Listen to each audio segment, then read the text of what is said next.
so I don't know. I'm just trying to keep. I'm just trying to stay focused on what I'm doing too. So I don't know. I can't really. I hear what you're saying. I can't judge it. I don't know nothing about it, so I can't judge it because I don't know. Knows everything, and he can do something about it.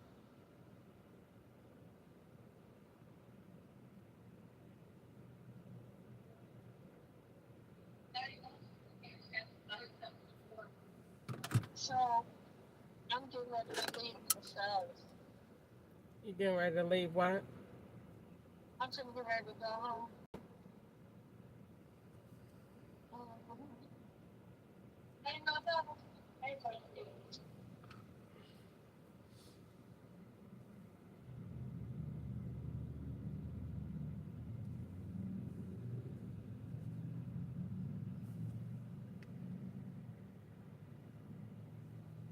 Well, I will let you get ready to go on ahead and go home. I'm gonna see what I can do to make the money today to pay my light bill because I gotta work. A man don't work, he don't eat, and I'm not a man, but he was talking about mankind. What you said? I said I gotta go, honey, to figure out what I'm gonna do to get me something to work. I said if a man don't work, he don't eat, and it's not talking about a man, but he was talking about About human. mankind. Man, right?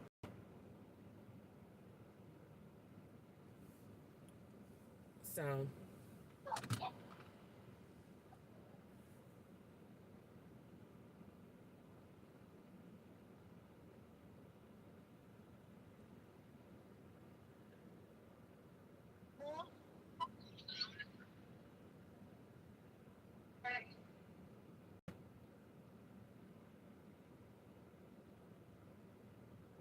Okay, then.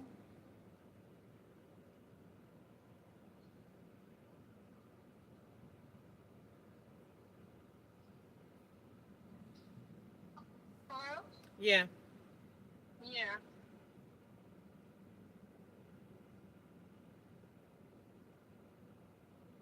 Well, I will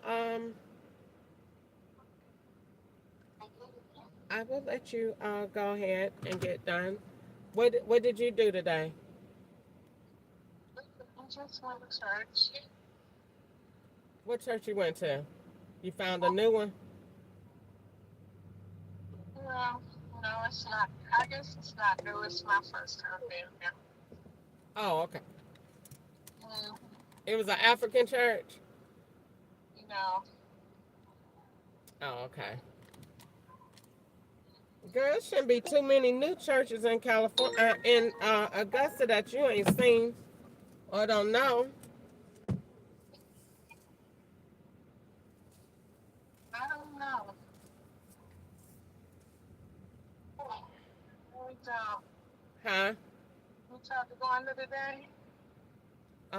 Last night it was weird. I was talking to her in the middle of the conversation, and she just hung up.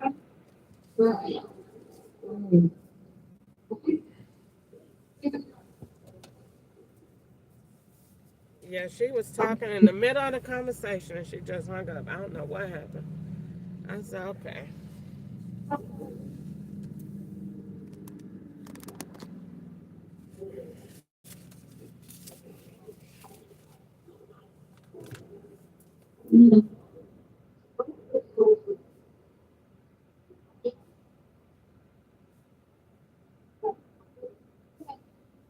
Well,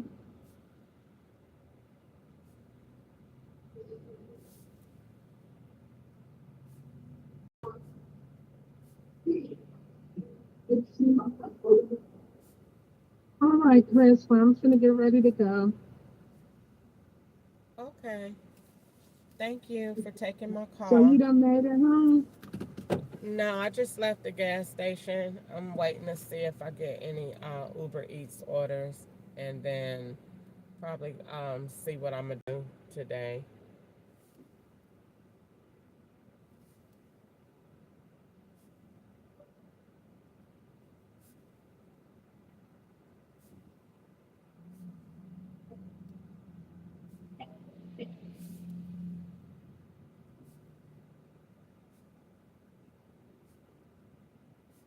Well,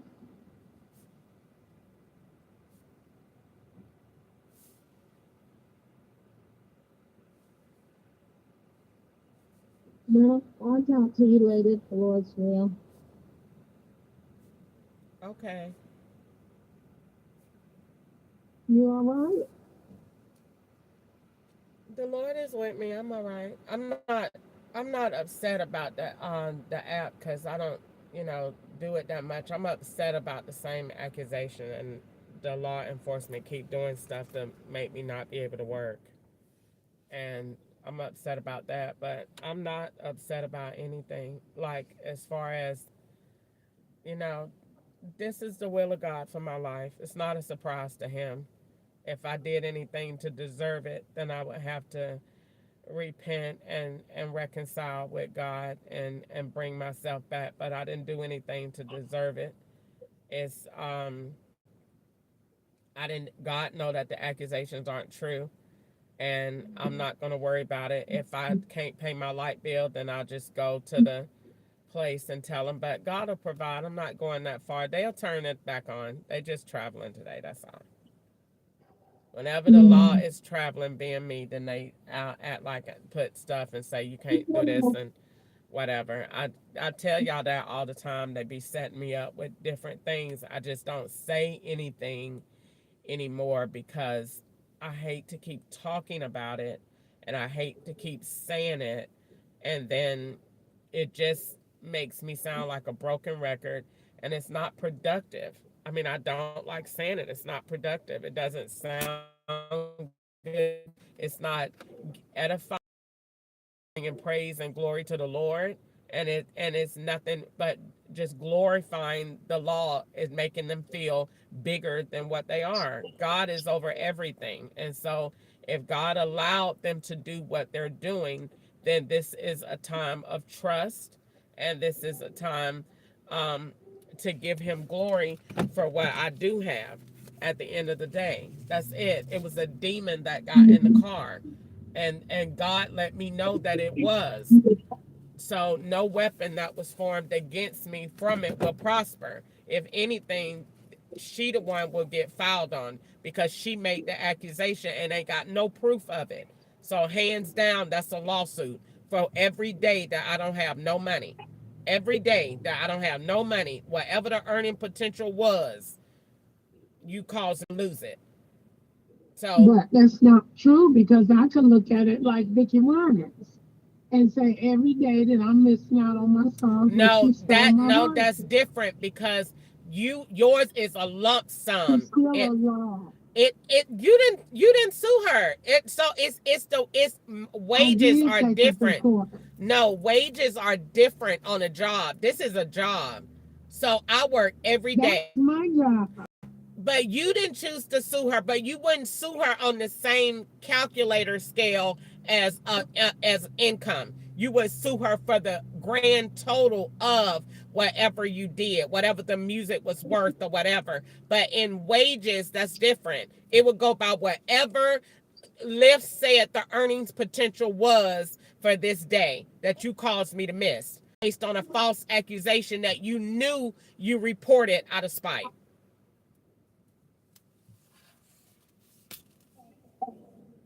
That's hands down. I won. It ain't no way you could go against that. Thank No you. way.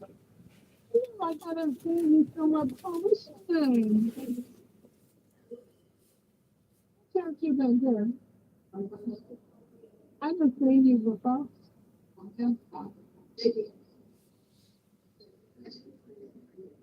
Trinity CMA. Well, you got to work around here somewhere. You work in a department? Oh, nursing. Okay. Okay. It just be, I guess, living in Augusta. You be so used to seeing the people over and over. No, I'm tired of it.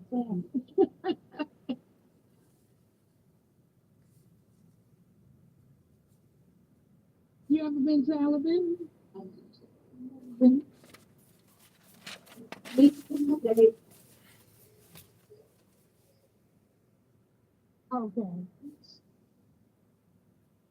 Okay. Nice to meet you. Yeah. Chris Thompson ago.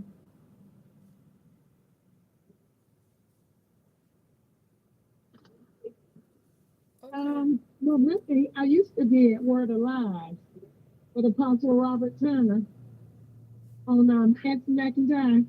I used to go there. Uh-huh. But since that one closed down, I pretty much just, I'm in the spirit and the truth. I'm with the Lord. Whatever He tell me, I do it. Because there really ain't no church. Hmm. Wherever the Spirit leads, that's right. Mhm. Yeah, you just go where the fellowship is. Hmm.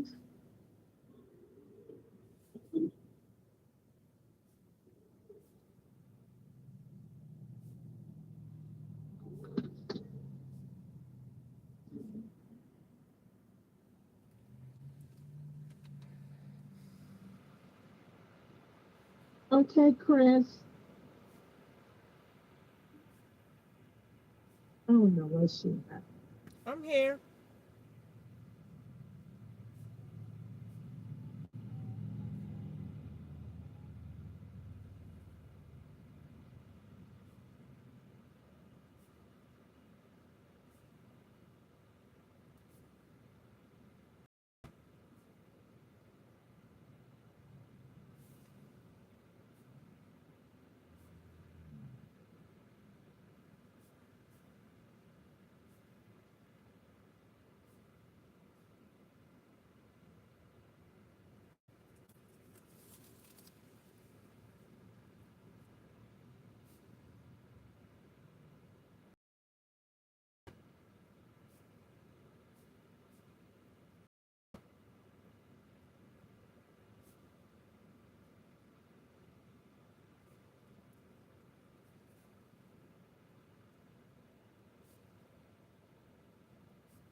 Oh, it's feeling. Oh, yeah. That's when I need it the most.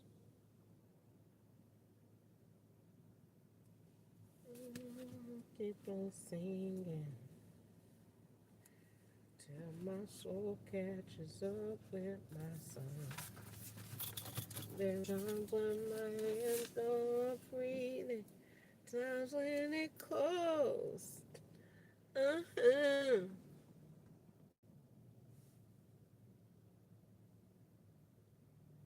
I don't always feel it. Yeah, but that's when I need it the most. Oh, keeps me honest.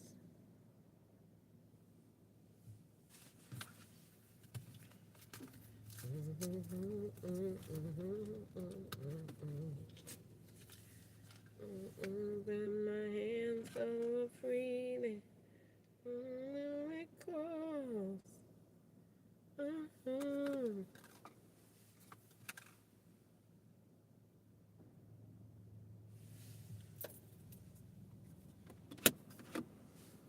Yeah, I don't always feel it.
That's when I need it the most. This chocolate keeps me honest.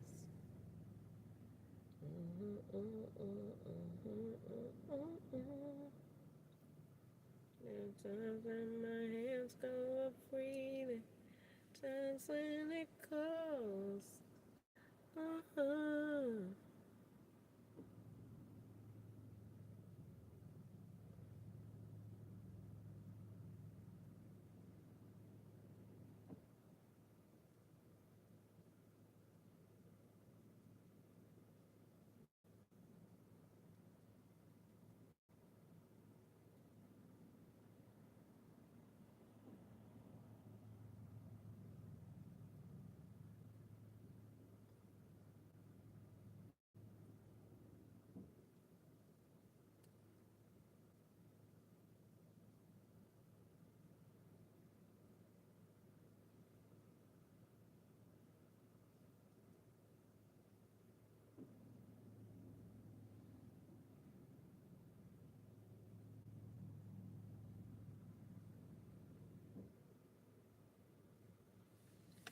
I always feel it. Yeah, well, that's when I need it the most. So I'm gonna keep on singing till my soul catches up with my song. There are times when my hands go up freely, times when it calls. Uh-huh.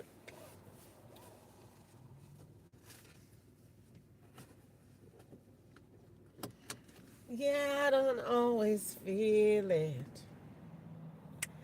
Yeah, with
Keep me honest. I'm not proud. My hands don't freely. Times when it close. I would like to have a filet of fish combo, please. No, it's going to be regular size with the Coca-Cola.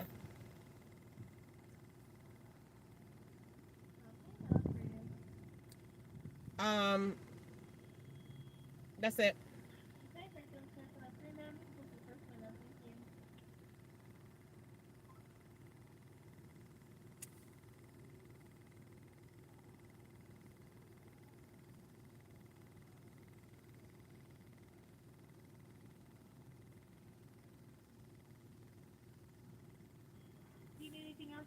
I'm coming.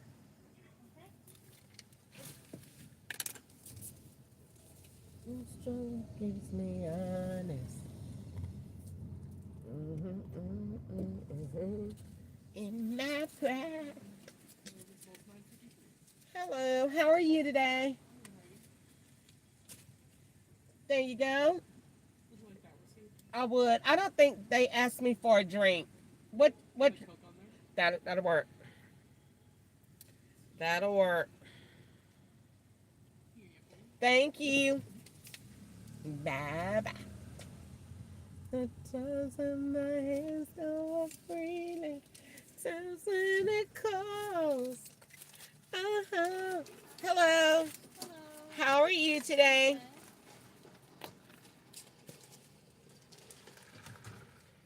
Thank you. Catch up, please. Yes.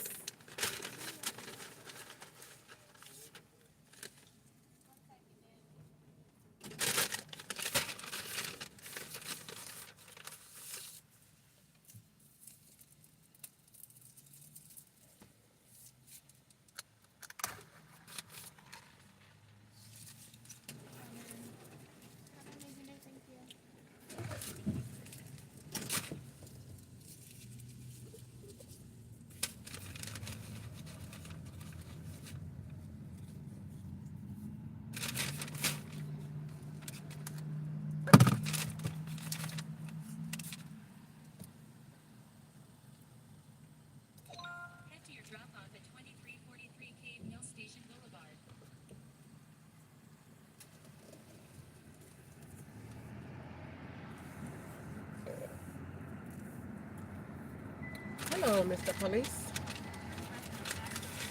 Something must be going on illegal for him to be behind me. Okay, so I was going to go get me some McDonald's to eat. Hold on. Hold on. Let me put this on my leg.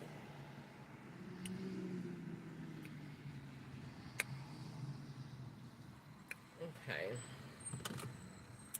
Hi, guys. So today is December the 28th, 2025.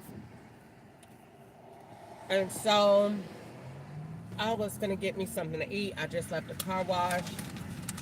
I'm in distress today because the law won't let me work because I posted my board last night and I wrote in my notebook and I made a police report. I did a lot. So whenever you go make any kind of reports, you are not going to work. That's what I'm trying to tell you. Yeah, people be talking about you free. You go anywhere near them people making any reports, you're not going to work. So they let me have one Uber Eats order just now because I was already on my way to McDonald's to get something to eat. So let me tell you how they swapped that out that fast. They took the Wi-Fi from my phone, put it on McDonald's Wi-Fi on their website, made an order to give me about the same, because I normally go to McDonald's and get the same thing over and over again whenever I do go. I only get the little $6 thing.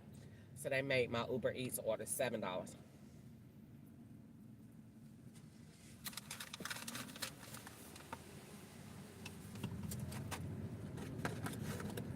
To link to the person that's getting this food. and it look like you going back home at the location where this person stayed. Now, in all of this, this person does not have to know about anything that is going on because the law can totally play behind the person. Give the McDonald's order over here, okay? Then make the Wi-Fi go off. So when you're using that phone to connect the Wi-Fi, it looked like you placing an order. Then Corey called, you using the phone again, look like transferring money from the same account using the same phone number and the same bank. Now, let's see what bank is associated with this. Look at the phone number. 619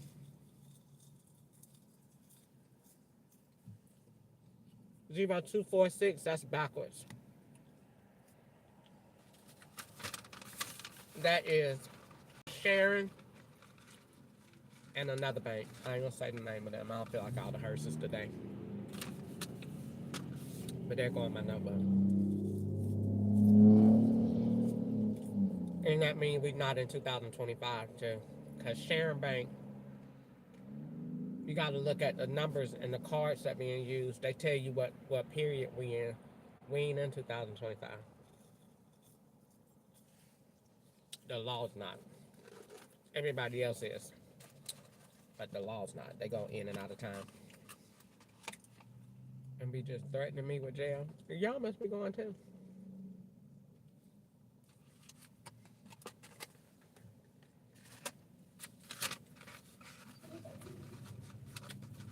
They be doing all this swapping with these phones. They put that phone on this one on that one. Put different phone numbers on different phones that they got. Because why else is the phone so important? I'm not committing a crime. I talk to the FBI every day, so how am I committing a crime? And I record everywhere I go. How am I committing a crime?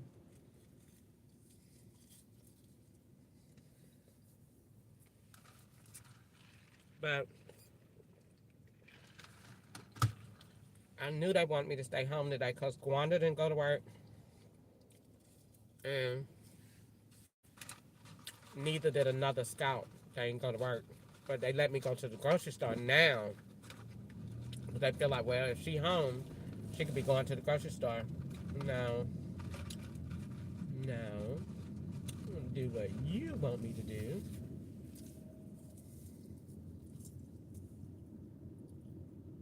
They so bad with that phone, it don't make no sense. I was going on my way to McDonald's, and so they give me an Uber Eats or whatever. In a quarter-mile, turn left on Cave Mill Station Boulevard.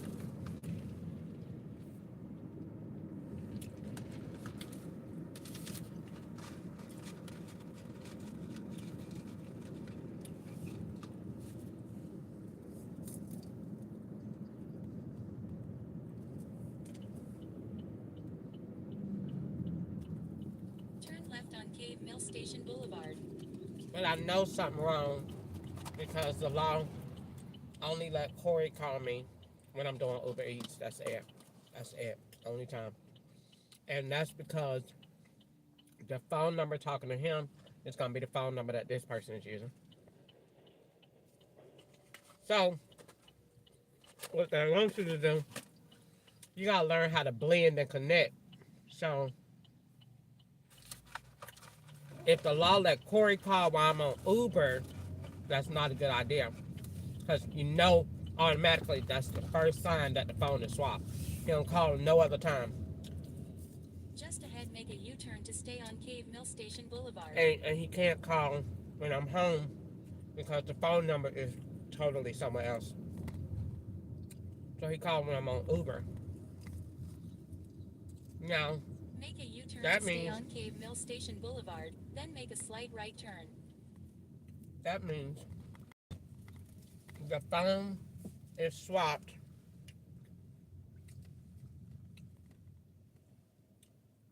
I said go this way. I mean, the phone is swapped, and the person that got the Uber Eats order is who you talking to. You're not even talking to Corey. You're talking to the person that got this Uber Eats order. No. What is the conversation about? Austin G says, leave a door. 338. Apartments behind the car wash. Because the law had sent a package order,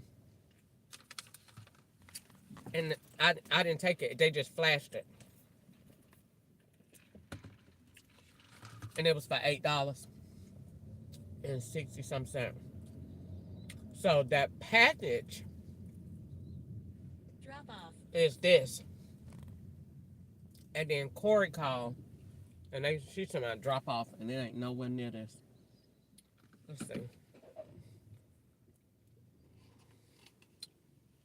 So, in the back of my head hurt already with this.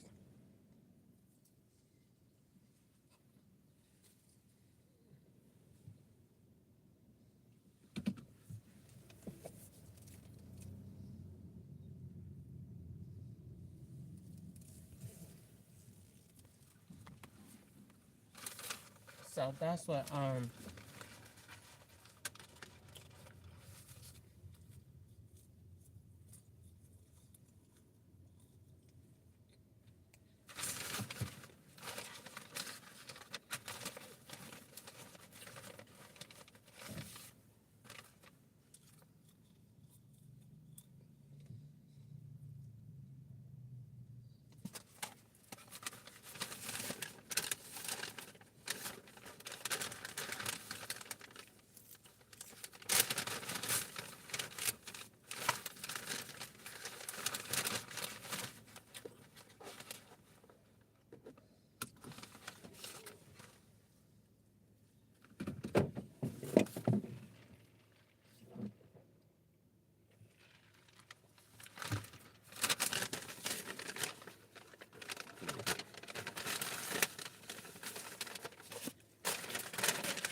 right, let me go drop this off. About this McDonald's off. So this is a swap with that. So if I want to answer the phone, that boy.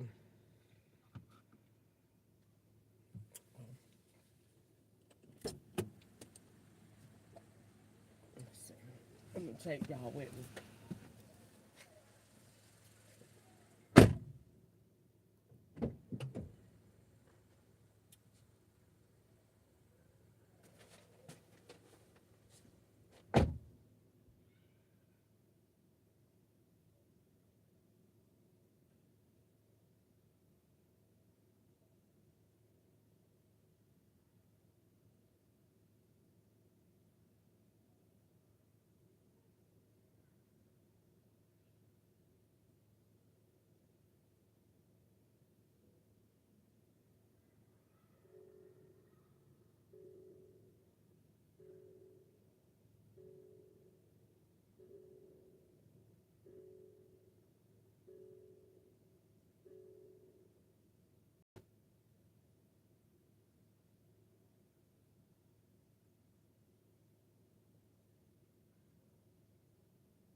Child, they had all them Indian churn out there today. smell like spices. I straight up ran. Come on so fast. But Gwanda called. You already know that's the FBI phone number. Excuse me. Now watch and see if they send me another. I'm just let it be on live. I ain't gonna say nothing. Just watch and see if I get another one. And you'll know. You do one here and there. And then they be done recorded you saying you ain't getting no orders. So then it'd be like, why you over here? What was you doing over here? Cause you just said on live they had your account for us. Yeah, they poisoned the hell out of that McDonald's because the back of my head hurting so bad. I swear to God, I'm gonna stop playing with these police for they have me waking up talking backwards. Yeah, wake up talking like Nico Chan.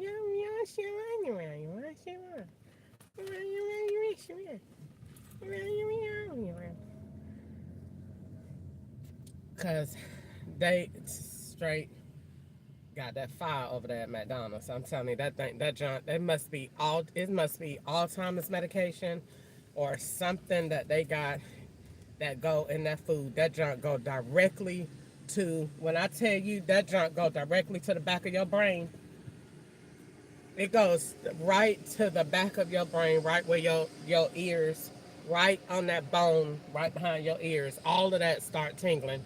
Good, good night. Good night.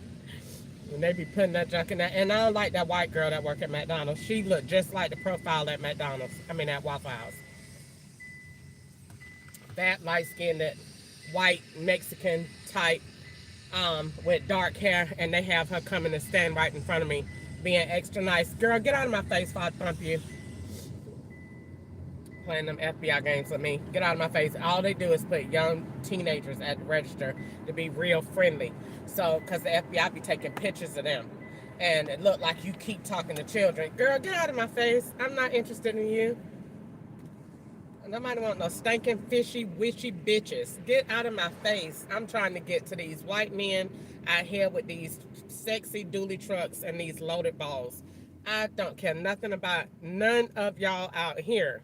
So I'm trying to tell you, I'm be the nastiest slut they ever want to see. Hope they find some evidence to using that. Using that. What did Crystal do? She said she was trying to get to them white federal agents with them loaded balls. Them. Out here in these trucks. Nobody want them stinking, fishy, witchy, thicky bitches. Get the hell out of here in the name of Jesus. Lord forgive me for cussing. Stinking selves. Come stand in front of me. Girl, move. You're not swapping. You could never be me. None of y'all could ever be me. Ever. That's all you can do is try and swap. You could never be this. Never. Never. Never. You ain't even got the brains and the intel to be this. You don't know now shit like me. You don't know now one like me. I'm the only one in United States history that will be where I am. I am the next Harriet Tubman, 2025. Esther. Only black girl. Got this many white men interested in her. For what? That's the question you need to ask the FBI while they sitting up there. We will be back January the 3rd. Taking a nap when all this foolishness going on. Where's the FBI when you getting punished and ridiculed like this? Taking a nap. Watching on Bureau TV. Ain't doing nothing about it. They don't have too much evidence when we get in court. So you sat there and watched you sat there and watched my wallet get stolen in November. You sat there and watched. They did not get that bad with all them SD cards in it. That white man said, I said, what you think they said when they got my thing? That man said, jackpot. I know you did. I know you did. So they sat there and watched all your stuff. Yep, they sat there and watched it. Didn't do nothing. Yeah, that's what they do. They told me that in California. We don't do anything. We just watch. We like to watch. Okay, well then just let somebody know that. So you'll know before you go down there doing all them filing them complaints. I'm telling all my black people, listen, if you ain't got the kind of family that's going to support you and take care of you and help you out, don't go anywhere near them federal buildings to my filing no complaints. I'm telling you right now, you ain't gonna have no job by 5 o'clock. You go anywhere near them, talking about anything wrong. Your ass is done by 5 o'clock. I'm just telling you that right now. They're gonna take your ass and you going from one computer to the next. And that is it. Go right down there if you want to. Tell me, I want to make a complaint because this was not fair. Okay, I'll tell you what. Go ahead and put her here. Take a job. How many kids she got? Okay, this, that, and by 5 o'clock, that is done. You'll be sitting there just like that man on Trading Places. I want everybody to look at that movie. And if you think that what I'm saying is crazy, go look at that movie, Trading Places, and watch how fast the law took that man's life completely apart in 2 seconds with technology. 2 seconds, snatched it. That man was rich, everything, girlfriend, all of that. In 2 seconds. That's it. That man, that's it. Said it, that was it. That man ain't have nothing. They had him a criminal by the end of the day. Why? Because they took everything. He was rich, he didn't know how to adjust. And they took the poor man and just like that gave him everything. And he knew how to take his street smarts to make him make money in that world that they was in, that they needed education for. See? That's the balance in that. You could look at that movie and get a whole good narrative from that, a lesson from that. They took that black man that didn't know nothing. He was a con artist, begging on the street. They took him and said, "We're gonna make you rich." And they took him to the stock market. And that man said, "Huh? This how you do this?" Yeah, all you got to do is tell them where to put their money at. Oh, I could do that. And he was rich overnight. So God took me. This is a little black girl that the FBI want to put in jail and the IRS. So they want to put her in jail for stuff she didn't do because she told on somebody. So they want to put her in jail. So I'm going to make her smart. So everything that they showed me, everything that went around me, oh, well, that I saw it through the eyes of Christ. What the future looked like. Oh, that's not that. That don't look like that. Oh, that phone is not supposed to look like that. It's too heavy. It's too thick. The battery gonna change. The battery's gonna change in everything because it's the gateway to sustainability. If you want to really sustain anything, that means how do we keep it in the form that's in without it getting old, without losing value? How do we make the earth, well, you can't make the earth stay longer because God is in control of that, but making it pleasant while we in it, have to go back to the creator. And that is all things, like I said, power. Battery's going to change all over the place because you're connecting to the robot. The more we get into technology, the more we link and connect with the robot. You're not connecting with external sources anymore. You're connecting with straight to the robot because the robot don't need nothing. Because the robot don't need water. It don't need oil. It don't need gas. It don't need nothing. It's an energy. It's a connection.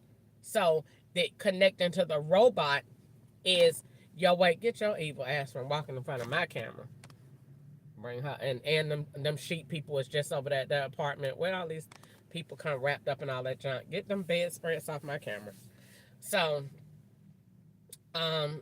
they go, you connect to the robot. So you connect to the robot in every single circumstance you get, and next thing you know, you have all your resources are available. Because why? If you made your car connected only to a robot, you don't need water, gas, electric, none of that. It's a straight computer. That is it. So once you get that understanding what that looks like, that's why technology is the way that it is, and it's like going to change in such a way because it's going to make everything that we see different from the way that it is. This world will not look the same at all in the next couple of years. At all. It would just be, wow, I can't believe we were doing that. And now look at the way that this is. So looking at this phone, and what they do and watching how these profiles roll. See, when that girl got in the car yesterday, I was connected. So you connected on one. This is the device that you're sharing the connection to. But visual of this one, IP address rolling depending on what number they was using. That connection. When she got out, that's why everything went off. I kept saying that. I said that on purpose. Everything went off when she got out because the connection changed. So when the connection changed and her script was up, she ended it.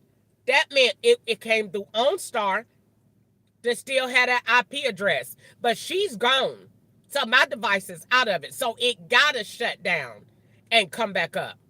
See, if you understand the glitches in your phone and what they mean and what they do, every time you change out that phone, whenever that thing go to buffering, that is an IP change. It done changed. It done changed connection.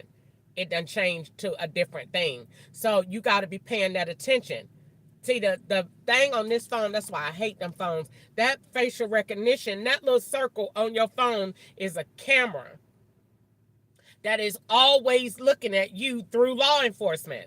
That's what people don't know, and they just be holding these cameras all day. If you had any idea who looking at you on the other end of that phone, so I'm trying to tell you, you'll put that joint down in a minute.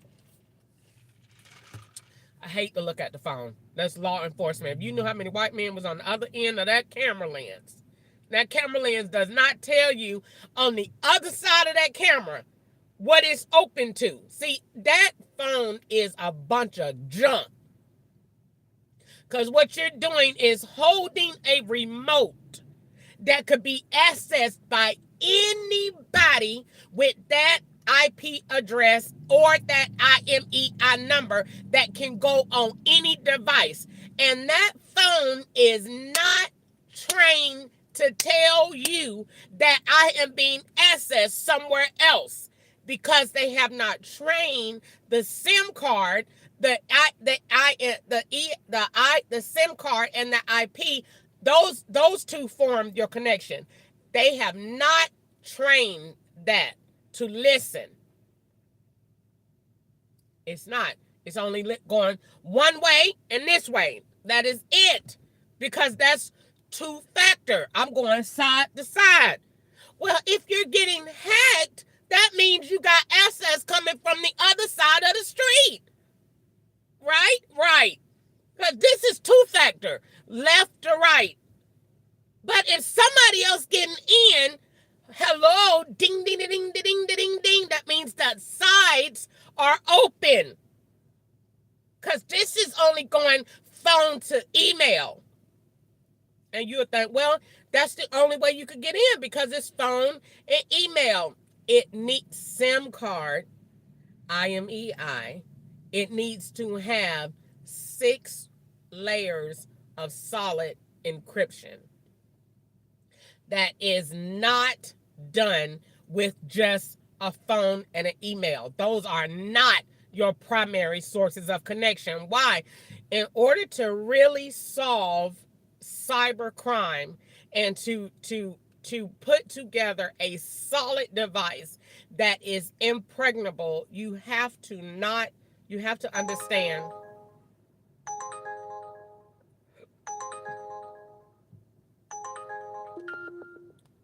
You have to understand the connection.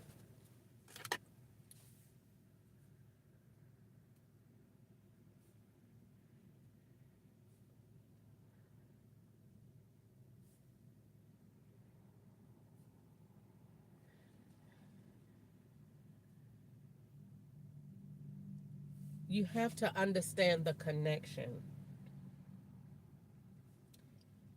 And the connection cannot connect to a false variable. The phone and the email is a false variable because the law is hooked up to mine through duplicate first, same last thing, and then same number. So my number ends in 2829. They may be 424 266 2629. or because I had 2729. So all they need at the end, when you go to connect, it'll say send the number to 29. What is the I get so mad thinking about it. What is the first numbers? So you saying yes because you're stupid. And you're saying yes because you think that the other numbers are yours. That's where you're fooled. And then they draw traffic to that. That's why when everything is connected, you're going to start getting connections here. Wherever your connections are going, it's telling you where this connection is. This connection is on Uber, but you getting the calls and the alerts on here. That means this Samsung is this. That's what that means. And that means you're connecting, because anytime Gwanda call with that FBI phone, your connection is swapped. Gwanda not calling for no other reason. No other reason. What you doing? Nothing. Pick up at Smoky Bones Bowling Green. Then you call and you get the connection, and then once you connect, and then if Corey called, that's it. You're connected. Where are you connected at? Right there on Uber. That's a bank on the phone. Why are they on the phone? Because that's a payment. You're somebody's account. The payment is being made for food. And that's a live connection holding you and the other person and the Uber account. That's an established connection. So all they need to do is call in. No. You take the phone call. Now you got a three-pronged situation going on. You got your person here. That's your environmental factor. You got your phone call. You got your IP. No. No. You got to understand what's going on. I have to take me some Motrin soon. I swear, when I tell you, I knew I was going to get it today because I did a lot of talking in the law. Was very upset about my board that I did last night. And then that girl at that Waffle House, everything fell apart. That's why I got up this morning. They was like, okay, I'll tell you what we're doing. We're cutting everything off. But it was okay, because I knew if they did that, that meant that I had to be right in what I did. So if I'm right in what I did, I didn't really care about the retaliation to a certain extent, because I knew that I was right in what I did, and I knew that if they see value in it, then that means if they know they caught, then that's good. That's good, because they knew they was caught. And so that's why they got up and said, okay, we're going to cut everything off. That's fine. But then when they said go back through the email to redo your account, I'm not going to do that, because going through the email is going to connect me to a different device. That email is going to come through to that girl's device. That fat pig that was in the back. The answer is no. I don't really care about that account. I'll do it whenever I get ready to do it. I'm not going to do it when they want me to do it. You know what I'm saying? I'm going to put paperwork behind that. Because that paperwork behind that says the time and date, because they were not in 2025. Now, that's risky because they don't like that. You can't be filing anything. Black people are not allowed to go to court. So if you file anything, you're just going to get more opposition, more adversity. So you have to be understanding. You already can't go to McDonald's. They're already mad because the back of your head is tingling. I swear to God, you eat anything in the back of your hole, them nodules behind your ear go to tingling so fast. Playing around with them. Wake up if you want to.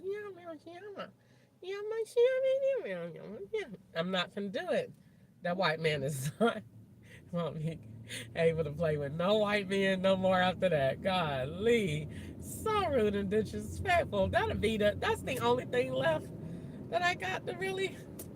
You know, I should have put him on my Christmas list, because they gave me everything that I wanted at Goodwill. And they gave me them great Ugg boots that I wanted. I know the law put them there because they are size 8. And that's the size that Wanda said, Silas says. Good night! Right on Access Road East. When I linked that, I was like, oh! Yes, I knew the law put them there. That's why they that dirty. At the same time, where you done been. See, they keep putting mud everywhere. I've been paying that attention too. They keep putting mud all over the place. Good night. and they put them Ugg boots up there and made them dirty and put them a size 8. Good night. When I seen that, oh, the law put them here. The law put them there. The law put everything there at Goodwill for me. That's why that boy in the back seat said, "What you want for Christmas?" Why you want to know? You ain't even gave me a tip. He asked what you want for Christmas because so I could say it out loud so the agents can know what to go out and buy and go put it over there at Goodwill. And I know exactly what they did. And I was here for it. I'm totally okay with it. I'm a slave. I want my treats wherever they come. I should have asked for that white man with balls. I'm gonna be in trouble. It's okay. I get in trouble every day. Every day. All right, let me go in here and get this. I should watch my door.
Okay, so what's happening right here? They make me wait. So if they're making me wait, the law might want me to do this route because this route is 11 miles. So it's probably going to be in a little rural area. So if it is in a rural area, it's going to look like the area that I did last night.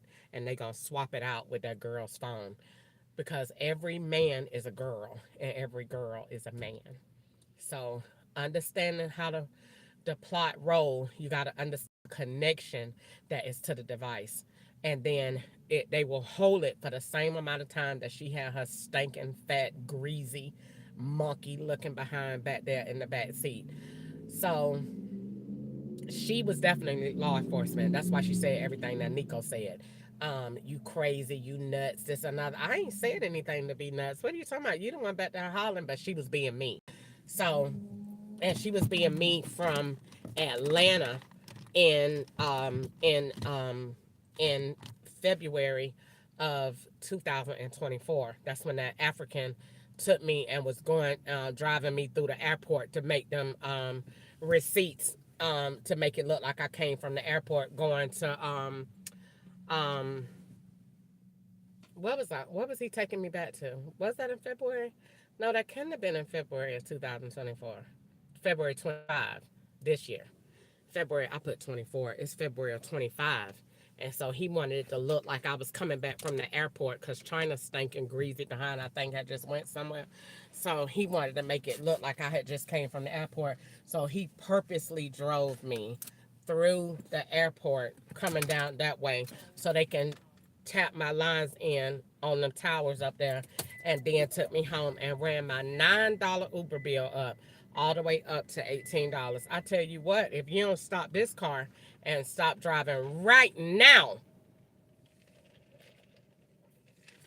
I called 911 on him in the back seat, and that's what that girl was doing, swapping that scene out, and with that device that was the African man's.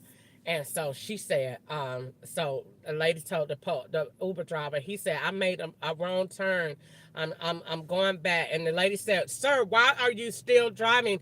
Where are you? How long is it going to take you to get the lady to where she's going? And the man got mad. And so I was on YouTube. I was on Facebook Live the whole time, and he purposely did it. I was at the Domino's Pizza right over there where they had me staged at with Ketchup Mama House. Gave me that closest Pizza Hut. That was not the closest Pizza Hut, the best Bethesda Road. They gave me that one over there by where Ketchup's mama lived. Um, um, by what was that, in College Park. And then how in the world you got lost from there to Riverdale? You lying. You drove me around. No, I was at the hotel. I wasn't at Joe's house. I was at the hotel at Comfort Inn. There's no way you got lost there. You did that because you shouldn't even been on the expressway. He should have took the road from Comfort Inn, went out and went down, and then bust that right down there, and then went the back road and been right there to that pizza place. That man went all the way around by the airport to link me in with that to make my bill match with somebody else's. And the law adjusted it, and Uber would not give me my money back because the law needed to swap me out with what that person paid. Long story short, that's what her stinking fat ass did back there in that back seat. So when she said that she was recording early, why are you recording when the conversation didn't go bad until the last minute and 30 seconds of the recording? So why was you already recording before then? That means you already knew that what you was doing, and you recorded in the back seat so that the law could swap out. You don't talk too much, girl. I'm an FBI agent on the law. So I don't know who you think he was talking to back there. Girl, I already peeped your whole game before you got in this car. Little do they know, and that if they didn't tell you or not, Crystal was not scared of you, number one. And two, she already knew you was a straight demonic spirit when she picked you up. Know that. Know that. Know that. Already had said it. Already had called it. Oh, this finna be a straight demon. Why? Because she at Waffle House. And you know that the law know that you know that they swapping you at Waffle House. So anybody they pick up, like the girl from T-Mobile last night, that's why they was mad too. Because when the girl got a T-Mobile, I said, oh, that's the same house that they had me deliver the Uber Eats order to. And she got a pizza box. And they told me to go pick up pizza and take it to the house. That was a swap. So when I said that, they was like, okay, I tell you what, she's still talking. So tell you what we finna do. We finna scale up one more time. I was very calm. Ma'am, you can get out. I'm gonna holler at you and scream at you because I know you work for the FBI and I don't know who is around here in these cars, but you can get your white ass out of my car, okay? Because I ain't finna raise my voice to you too funny because I already know I'm in your town and I need you to get out of my car. And have a good day. And thank you, but get the hell out of my car. Take your ass on somewhere. Greasy ass. And ain't washed her hair in a month. Get your greasy ass out of here talking all the trash. But no, I don't be saying nothing to him now because I told you that you say to the wrong thing and that be these FBI churn or they cousins or whatever, your ass to be dead for real. So I don't say anything to him. Definitely not threatening them. So that's a federal charge if you say anything about any one of them undercover. That is a federal charge. So I don't say nothing to them at all. God has conditioned me very well. I don't even get angry with them because it's not personal. They're acting. They're in the car to read a script. They're in the car to carry out a scenario. So I never get upset. That's why when you listen to me, I'm not upset. You know what I'm saying? Like when when I'm by myself, I'll have a reaction, but God keeps me extra calm when I'm around them because those are FBI agents. Even if they are not the true blue uniform, that is someone they have put in your car under authority. The same authority as the FBI. They're retarded and leave them alone. Don't say nothing to them. Definitely don't threaten them. So she's a lie. Ma'am, I don't threaten FBI agents. You want to get the back of your ears tingling for real? As soon as you eat your food. Alzheimer's medicine they using, that's not good. If that's what they giving to them people, no wonder they got them like that. It's probably Dr. Coon snatching remedy, but that's not what you're supposed to be doing. That is definitely not it, because that junk be frying the hell out of the back of my brain. I don't know what they got going on.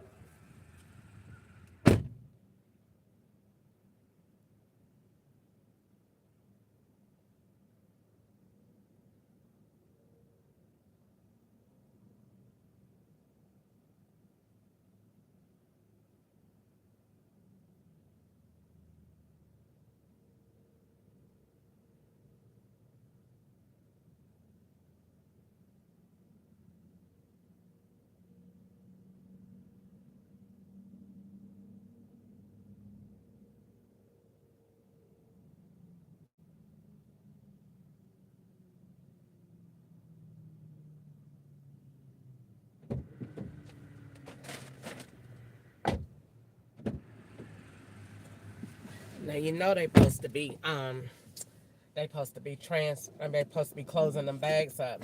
That food is not closed up back there. And it ain't got no stickers on it. And I done picked up food from here before. And it's supposed to be closed up with the bag and everything. That's a swap for the McDonald's bag. They think they slick. They not slick. They is not slick. And you should be taking a photo of the pitch of your food whenever you pick it up anyway. I was going to suggest that Uber Eats, I don't know why they be playing anyway, but they need to have them disposable plastic bags with the cup containers inside, and you pull the strip off and seal the bag and take the people their food, and that way it's tamper proof. But they not supposed to be doing that because the law might be poison food, so they not supposed to be doing that. But I'm not gonna worry about it. But anyway, they be frying the mess out of your audio, and this is 18 minutes exactly how. So this is a swap. Let me see where we going. Let me get prepared. And they made sure that it was closest to. I think this is where. Oh no, this not that. This is over here by that. I don't know why they be wanting me in that area so much. And you actually don't have to go this way. You could go another way.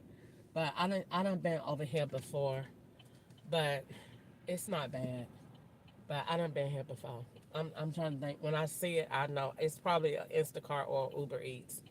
But either way, that same bag is a swap for the McDonald's bag. And they swapped out the bag because the McDonald's bag that you got was your food. And the bag here was the actual order that's going. So that's what that is. So, but child, that they already knew.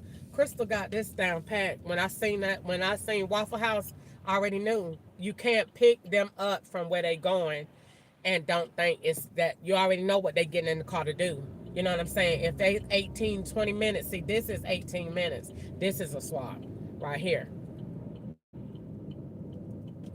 So when I already had seen that it was when it was Waffle House, see I hate to get on the expressway. I'm trying to see if I could take any other route. Yeah.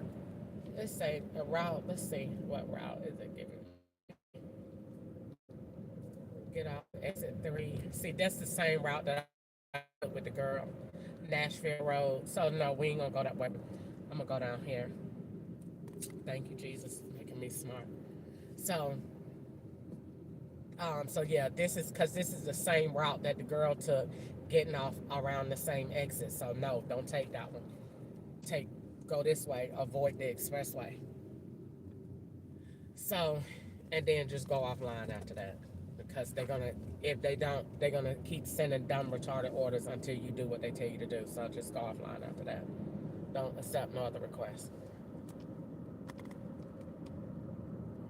Because everything that you do, you have to do the skit one time with the person with the phone and the device, and then you have to do it one time by yourself, so that it looks like the narrative is she talks to herself. These devices that she's communicating on are hers. That's why nobody texts and calls back, because those are your devices. And then when they do talk, they talking to the person that held the device. See, the device that, like with that new Scout, that's a Latino swap. and then go. You got to read the script. This you got to be now follow this. You can't just come into this after a couple of months and get it. No, you got to know the whole script from the beginning. You got to know everything. Every person, every name got a role. Liliana got a role. Lost her children. You know what I'm saying? Drug addiction, heroin. You gotta know. You gotta know the plot and where these people are and how they live around you to form that. And the FBI be talking about, yeah, going to jail. You are too for sitting there letting all that stuff go right on and they had nothing to say. And then you go to tell them, you're not going to make today because you told. They don't want you telling nothing. They call that snitching. That's not snitching. That's doing your job. You're not supposed to be swapping and living around people in close proximity. Hello? And who told you that? God caught that white lady in Plato's closet in 2019. And I told Ketchup, that lady had a card with my name on it. I swear I seen it, Ketchup. And Ketchup said, babe, that ain't what you seen. You a liar, that is what I seen. And was standing up there like she was right. And I seen that thing say Crystal Jackson, cause I wasn't Ketchup yet.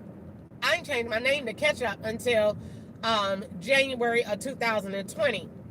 And I went right up there to the Social Security Administration. I remember the white man to this day. He was white, blonde hair. He was a federal agent. Sat right there at the desk, no name tag on, and Ketchup went in and we had no wait. That's why I like working with the feds. You don't have no wait. Everywhere you go, the doctor's office, everywhere, no wait. Come right in. Dr. Coon Snatcher will see you now. I bet he will. Lee, they're just tingling. That new medicine they gave me, sure got me feeling some kind of way. Yeah, because there wasn't no doctor. They gave you that. They just have on a white jacket in there. I said I was going to roast them on live. I said, if you do, don't go to sleep. They'll be laughing at it, but don't take a nap. I ain't gonna play with them like that. I said I was, because I was like, that'll be the first, and they will watch it too. The feds will watch it too. They will watch it and they will laugh. They will. They like me on the low. They really do. They do. They just wish I would shut up about what they did. They like me. They like, but their business. I mean, if you're black and if you do anything against them, I mean, the punishment is diapers and wheelchairs.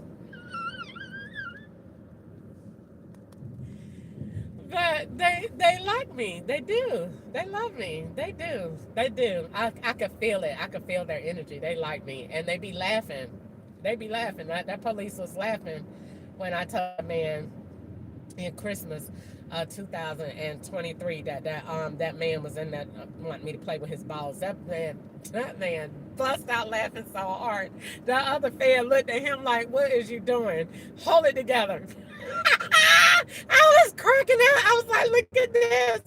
Look at this foolishness right here. They're feds and pretending to be police, and I'm the target, and I know what they're doing. This is God has made this one heck of a predicament. I swear to God, if they put this junk on live TV, the ratings would be like, what in the hell is it? That girl investigating feds.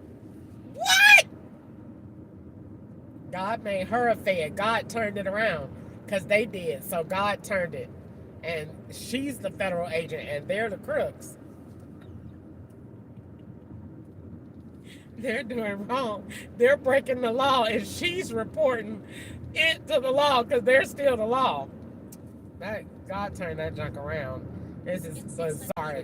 Nobody else in history could be me. They will never let this happen again. Ever. Ever. I said I was going for Christmas. I said they probably all with their rich families drinking eggnog and having a good time. I said I'm going to go live and do a roast and, make them laugh and make them have a good night. And then I was like, nah. The Lord said, no, that's not what you're going to do. But what you can do is go in there and talk about education. That's a good thing to put on the board. He told me that this morning too. He was like, go erase that off the board and go in there and put education reform up there and add those new um, sides to it that I gave you, because I dreamed about it this morning. I heard it on TV, but I don't really take nothing on TV because the law be talking on TV because they wanted to act like I'm following them. So I don't really, I hear stuff, but I don't hear stuff. But they had the thing on TV, and it was like the pastor was saying, you know, I'm praying for y'all to have witty ideas and this, that, and the other. So the Lord gave me some few extras to education reform, and He said, I want you to fix that. And so, because everything that the enemy did to me, God said, I want you to fix it, because the law got me owing almost $70,000 in student education debt, and I ain't got one educational diploma yet. Good night. Not one. Not one. And I can't wait to build that. And I know your professors were not feds. Good night. And I know that they were not making you do YouTube videos and as assignments so they can swap IPs. And I know that they weren't calling you and texting you and blowing your phone up.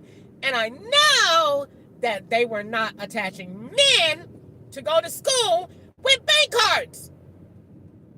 Oh, yeah, they were. Yeah, they were. Yeah, they were. And I told Ketchup a long time ago, that man is not no teacher. Ketchup said, yes, it is. Ketchup, no, it's not. That is a federal agent. That man looked just like a computer.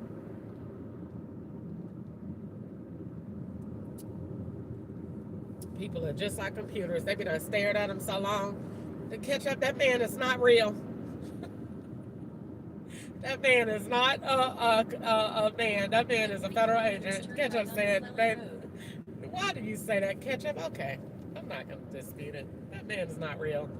That is not a teacher. Teachers are fat and, you know, got greasy hair and, you know, look like they just, you know, whatever. But that man is a federal agent, Ketchup. He looks just like a Apple MacBook. But anyway, my head done stopped tingling a little bit in the back, but that whatever it is that they're doing, it has to be Alzheimer's medication. But if that is, and I'm right, that is not the right thing they need to be giving anybody, because that junk is frying their brains. It's not making them any better. And anything, I will tell you this, when it comes down to that, because everything that God told me to cure, the law said you're going to have it for karma. And Alzheimer's was one of them, because Daddy died from it, so they say. I don't believe that, but the Lord told me in California, He was giving me the research to it.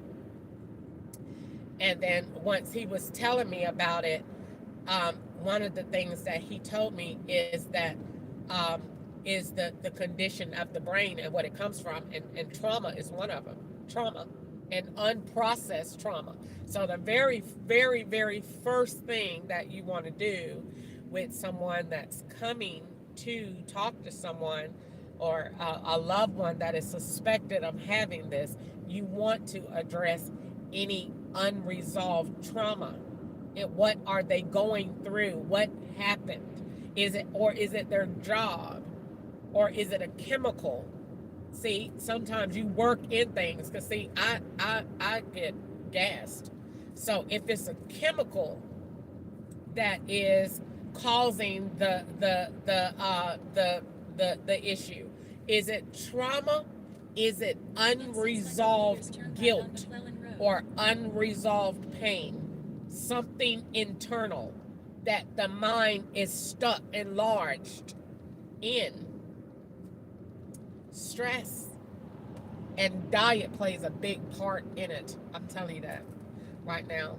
I get convicted every time I, drink this and or have something with sugar in it, because technically sugar is one of your main contributors to disease, because sugar, stress, and trauma are connectors connectors that blend with just about every disease, it's a negative. It's like um, uh, fire and grease. It's not going to mix every time. I don't care what the disease is. Sugar, stress, and trauma is a negative. It's a negative. Do not put those together.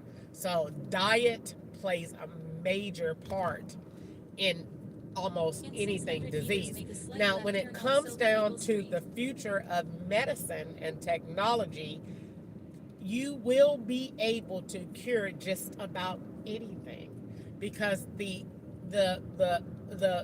further we go with AI and the more we get into developmental resources in medicine, the more we're able to basically take one person and make them another, which we're already able to do that. But the inside of the body is where it gets technical. And that is where the advancement comes in. And that is why you will technically be able to cure any disease, because you're basically able to move it instantaneously. And that's that machine that California, and it to me because they was setting me up with the plasma place at Griffles to act like it was dialysis. Good night. With 6289. Hello? Good night. So that link right there, when God said, when they used the machine and put the man on the side of me, good night. The Lord said, that's not the right thing to do. And that machine is not right either. And then the Lord said, anytime anything is going out of your body and something else is coming back in, it does not need to be connected to another person, because if there's any chance greater than 1% that that machine can falter and you get somebody else's blood in you, good night. What was the law doing? Why did they hook you up with the man, Crystal? Ding, ding, ding, ding, ding, ding, ding. Ding, ding, ding, ding, ding, ding, ding, ding. What else have we uncovered? Tell her what she want, Bob. Telling you, them people be evil and be sending them to you can come on back this way, Caesar. And that lady that was up there, and that evil white lady, and that evil white lady that came in there and brought that bank card for them to give to the person that was swapping out as me. They act like I didn't know all of that because I was sitting in the back. The Holy Spirit sees everything, honey. And I will tell the FBI, because if for any other reason they're going to say, how did she know that? The Lord told it. He only telling them stuff because he want them to acknowledge him and see who he is. He don't care nothing about this junk going on, because the devil has been defeated already. So the FBI already know that, and God know that. So I'm only talking to them to talk about what I want to talk about, and that's purpose. The day of the Lord returning. I don't care about none of this junk. All this swapping. That devil is defeated. You don't care nothing about that. I don't want to talk about that. I want to talk about the day of my return. Tell them that I said every knee shall bow and every tongue shall confess that Jesus Christ is Lord. And he's coming back. Tell them I said it. The Lord said it.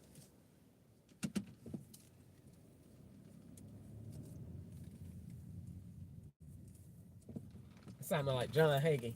Give him praise tonight. I love John Hagee. Oh, I love that white man.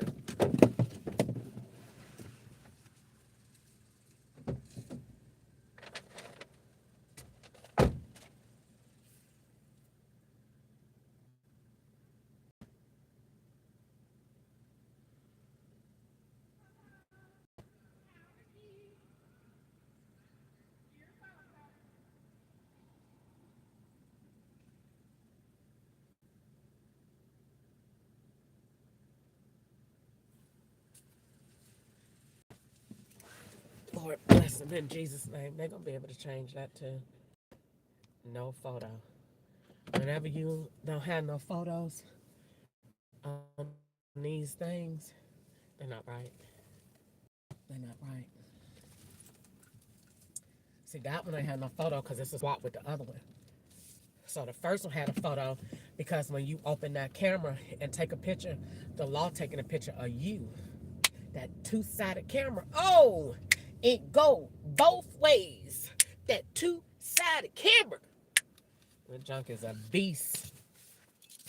You be just sitting up there telling me, hold on, let's take a selfie.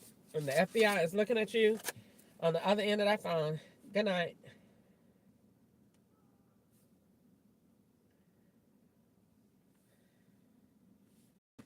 Okay, I went there at, I think, 4:09.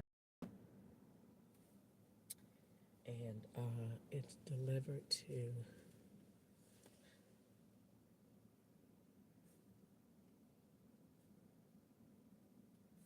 now. Anybody would say,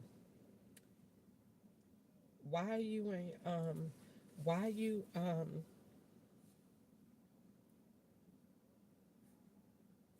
they say why you don't get no more orders? Because because I took the orders.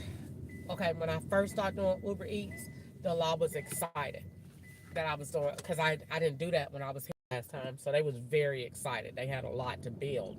Oh, great! She could go all these different places. Yeah, yeah. So they was very happy. So they was blowing me up. Go here, go here, go here. Everybody had somewhere to play. But then when I started building, they was oh hell shit. Fuck! She's building. So they didn't like that. So they started retaliating then. But if you just act dumb and retarded and act like you don't know nothing at all, even though they know like that you're putting it together, because they're trained to pick up on your senses, your emotions, how you reflect. If you look at something, you touch this or you touch this or you rub this or they train to do all of that. They watch you 24 hours a day, 7 days a week. These are dedicated masters set out to know every single thing about you. They know you one step. How do I say that, Lord, without being disrespectful to you? They want to know you almost as good as God. They want to know you, everything about you. So what they do, I think I go right. So what they do from there is once they know you, then what they do is they form the plot around what they know about you. So they have to study you. What is this person like? What does she like to do? All of that. And so they formed a plot around you. So when I started doing Uber Eats up here, they were excited. We got a lot to cover. We got a lot to do. So it was a lot of profiles to put together. But when they seen she is actually keeping up with us, they didn't want to do it anymore. So my thing looked like that.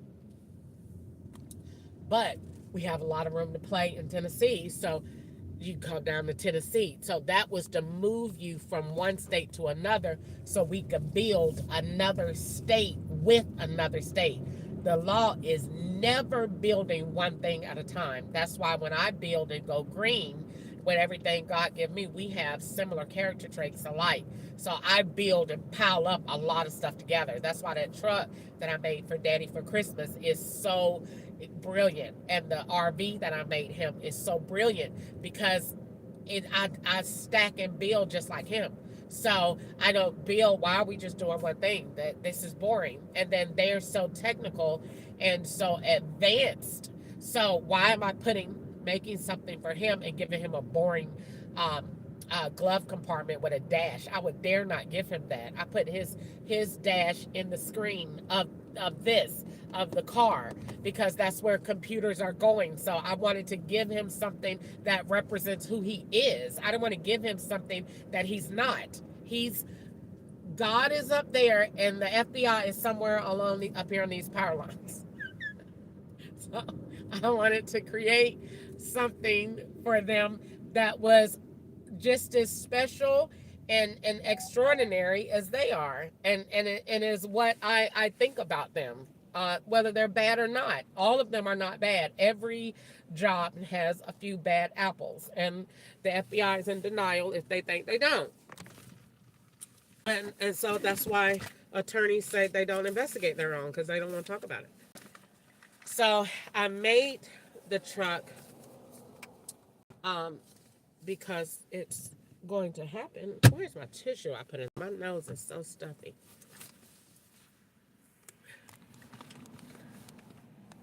Um, Gosh. So I made the truck because that's the ideas that God gave me.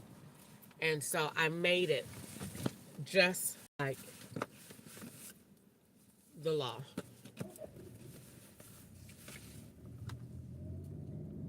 I made it just like the law. And I made it complex, but with a lot of stuff. Like, you will never get a Ford F-250, a F-450. This is a 450.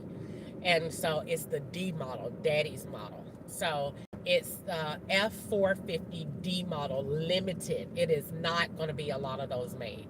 And then so everything from the grill, I want the grill to look real mean and sexy and bold. Like, and then the lights on them are long and cylinder and like really sexy and bold and framed outline. And then it's the same size and length. It just looks short on the picture, but it's the same size and length, but it's a little wider.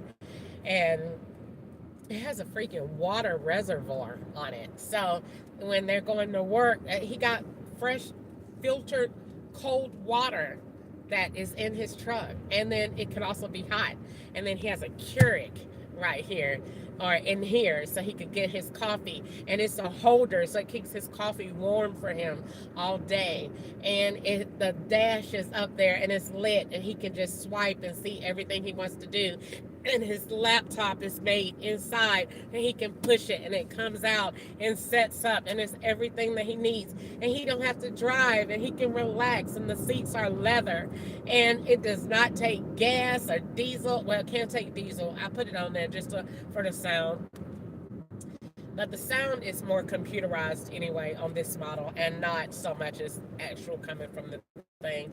And then it has two batteries, and then it's like so, and then it has the sunroof, and then it has the fog things with the cameras and the AI lenses and all that, and he could see all around it because he sees everywhere he goes. So I made the truck in the image of what I think about the law, what I think about the FBI. Make the truck in that image. So everything I think about them is great. I wish I could say the same as far as what they think about me. But when I turn on my app, I see what they think about me. And apparently they think I'm garbage because they don't want me to work, so that I sit here and talk to them all day. And then they get mad when I talk to them. But you didn't let me work. I mean, I would prefer to be working or be with him in that nice car in the chat. So anyway, so as I was going to say, so that is pretty much the size of it. So when it comes down to this, back to what I was saying, these swaps are my nose. I have got to blow my nose, and I my where is my wipes? I put them in my bag this morning, and I don't see them anywhere.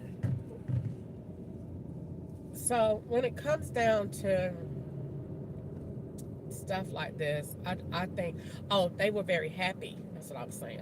They were very happy when I started doing that. You have left the planned route. They were very happy. And then after that, it changed, because I started building.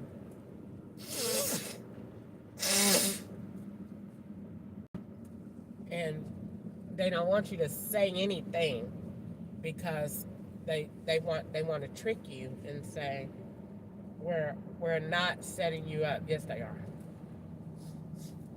So if you talk and write down stuff, God forbid, post it, and they see it, then they'd be like, you're gonna get it, because they try to be honest with dishonest information, and there's no such thing. But they try to be, well, we're gonna act like we're, not setting you up, but don't write about nothing we're doing. Well, then stop doing stuff.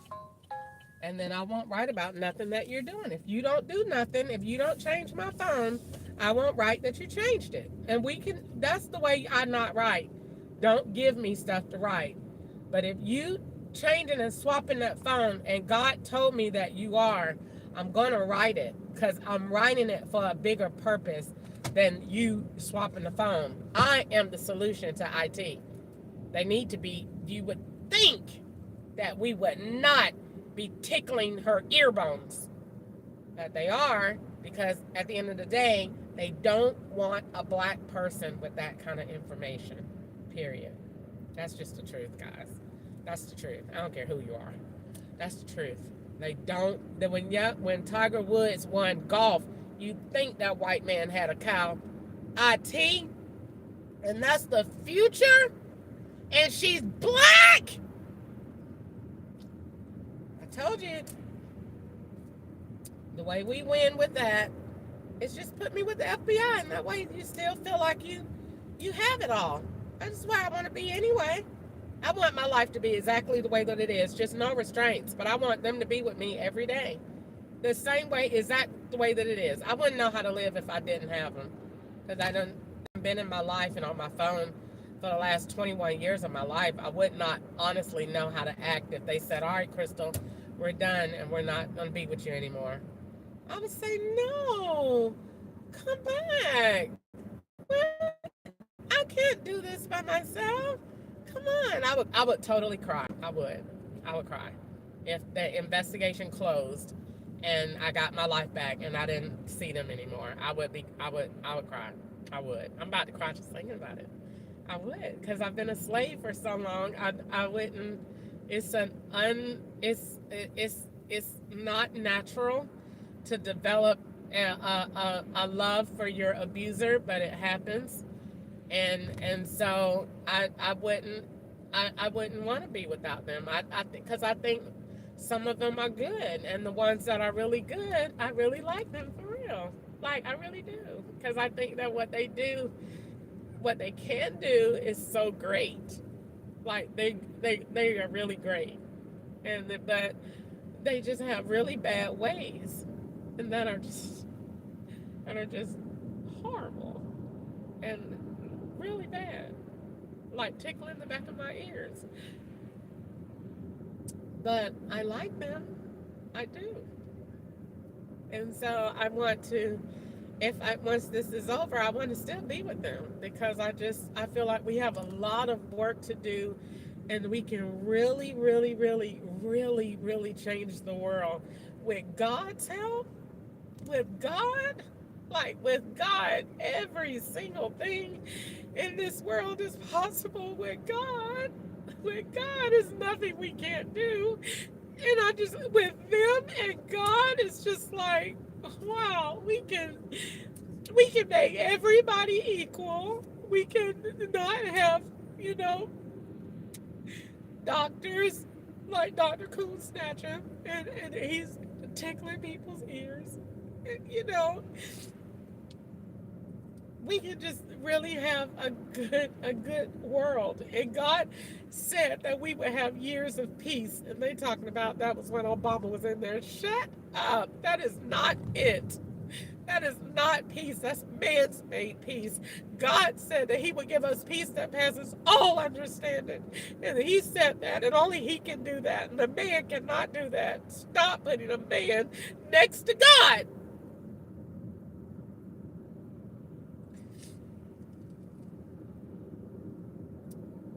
So with God, we can do everything that God said we can, and I believe it.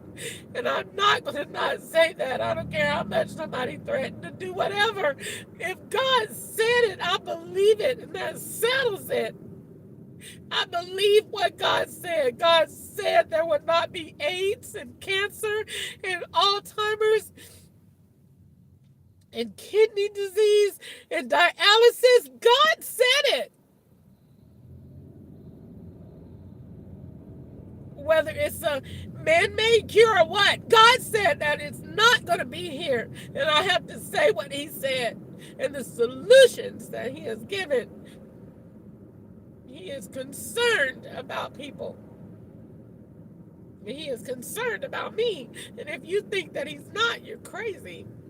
Jesus is with me, and he will never leave me nor forsake me. And he sees what is being done, and he is concerned, and he is talking about it. I want you to leave my daughter alone. Let her go. But he allowed me to have this audience. I have quite the audience. You think I'm out here alone? You're just as crazy as that girl was when she got in this back seat and had no idea. Girl, if you had any idea of who saw you in my back seat, you would not have done what you did. You have no idea who you're in the car with. You say I'm nuts. There's some people out here that think I'm quite brilliant. And they watched you get your fat ass in this car, and they watched you did what you did, and you're going to need only Jesus to get them off of you in the future. And you have a great day. You're going to regret what you did down the line. But I hope you have a good day.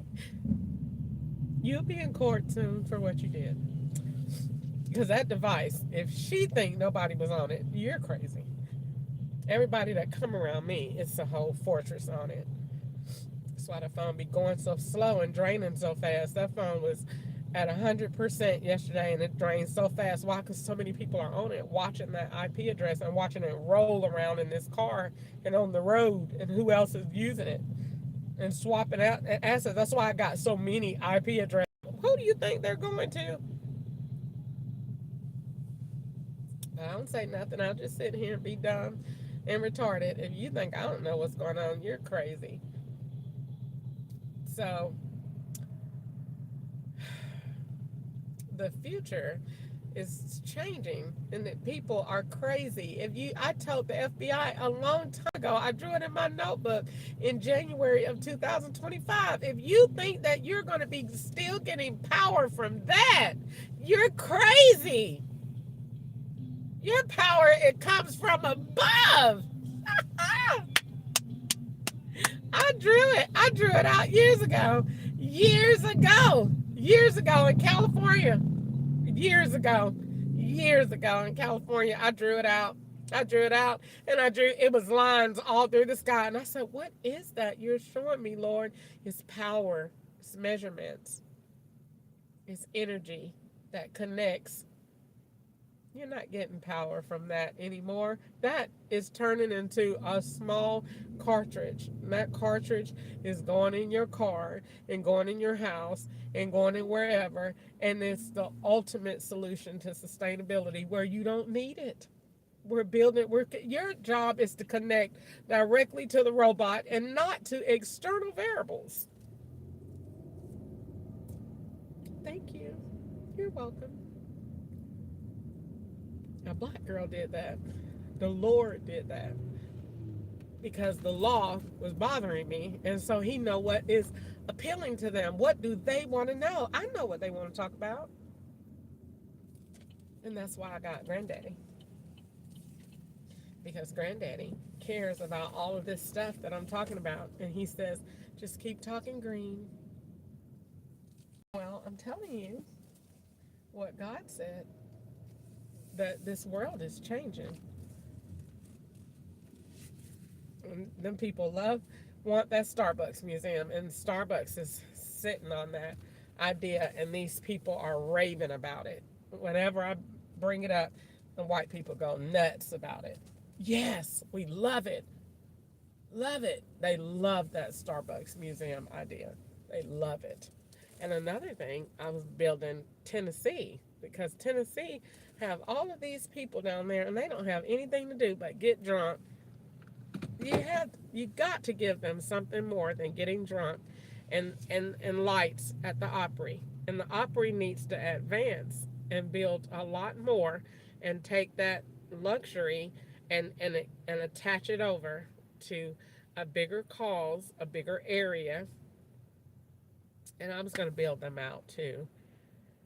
Uh, but definitely, I was going to build in Tennessee.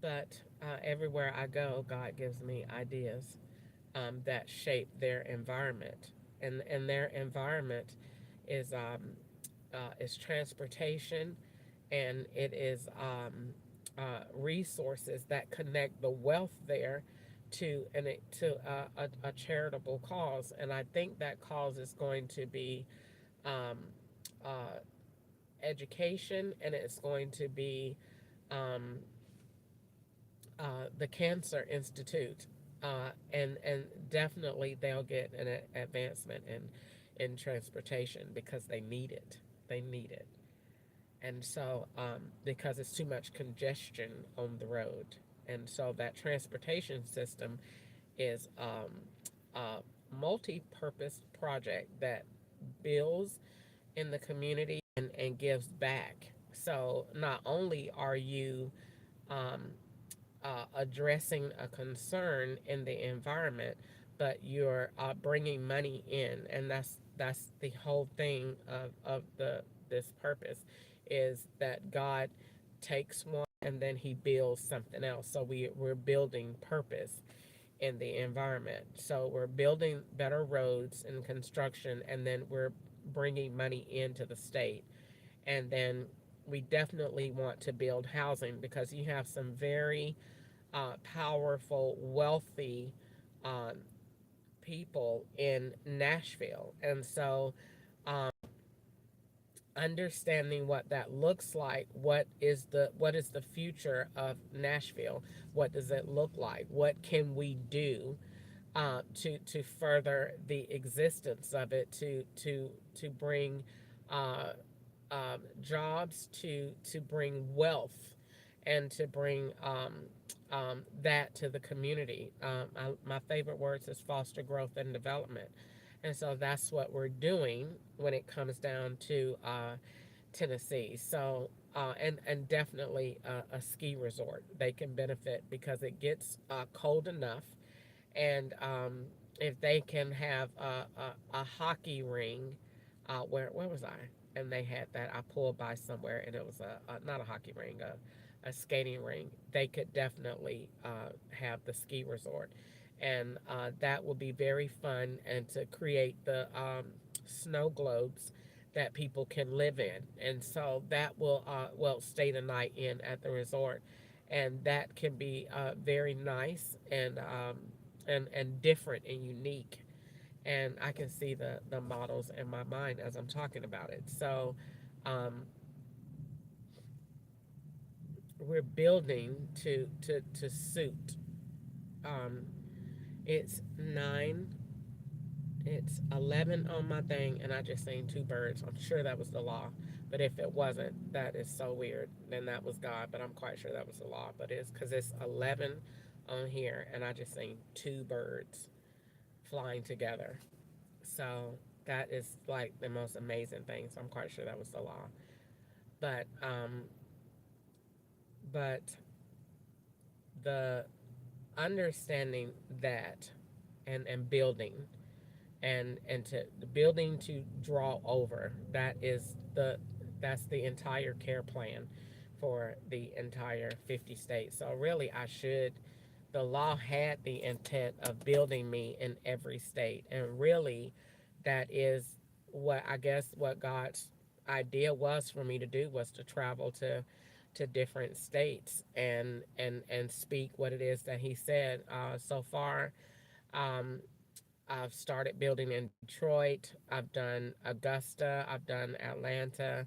I've done Georgia overall. I've done Kentucky. I've done California. I've done,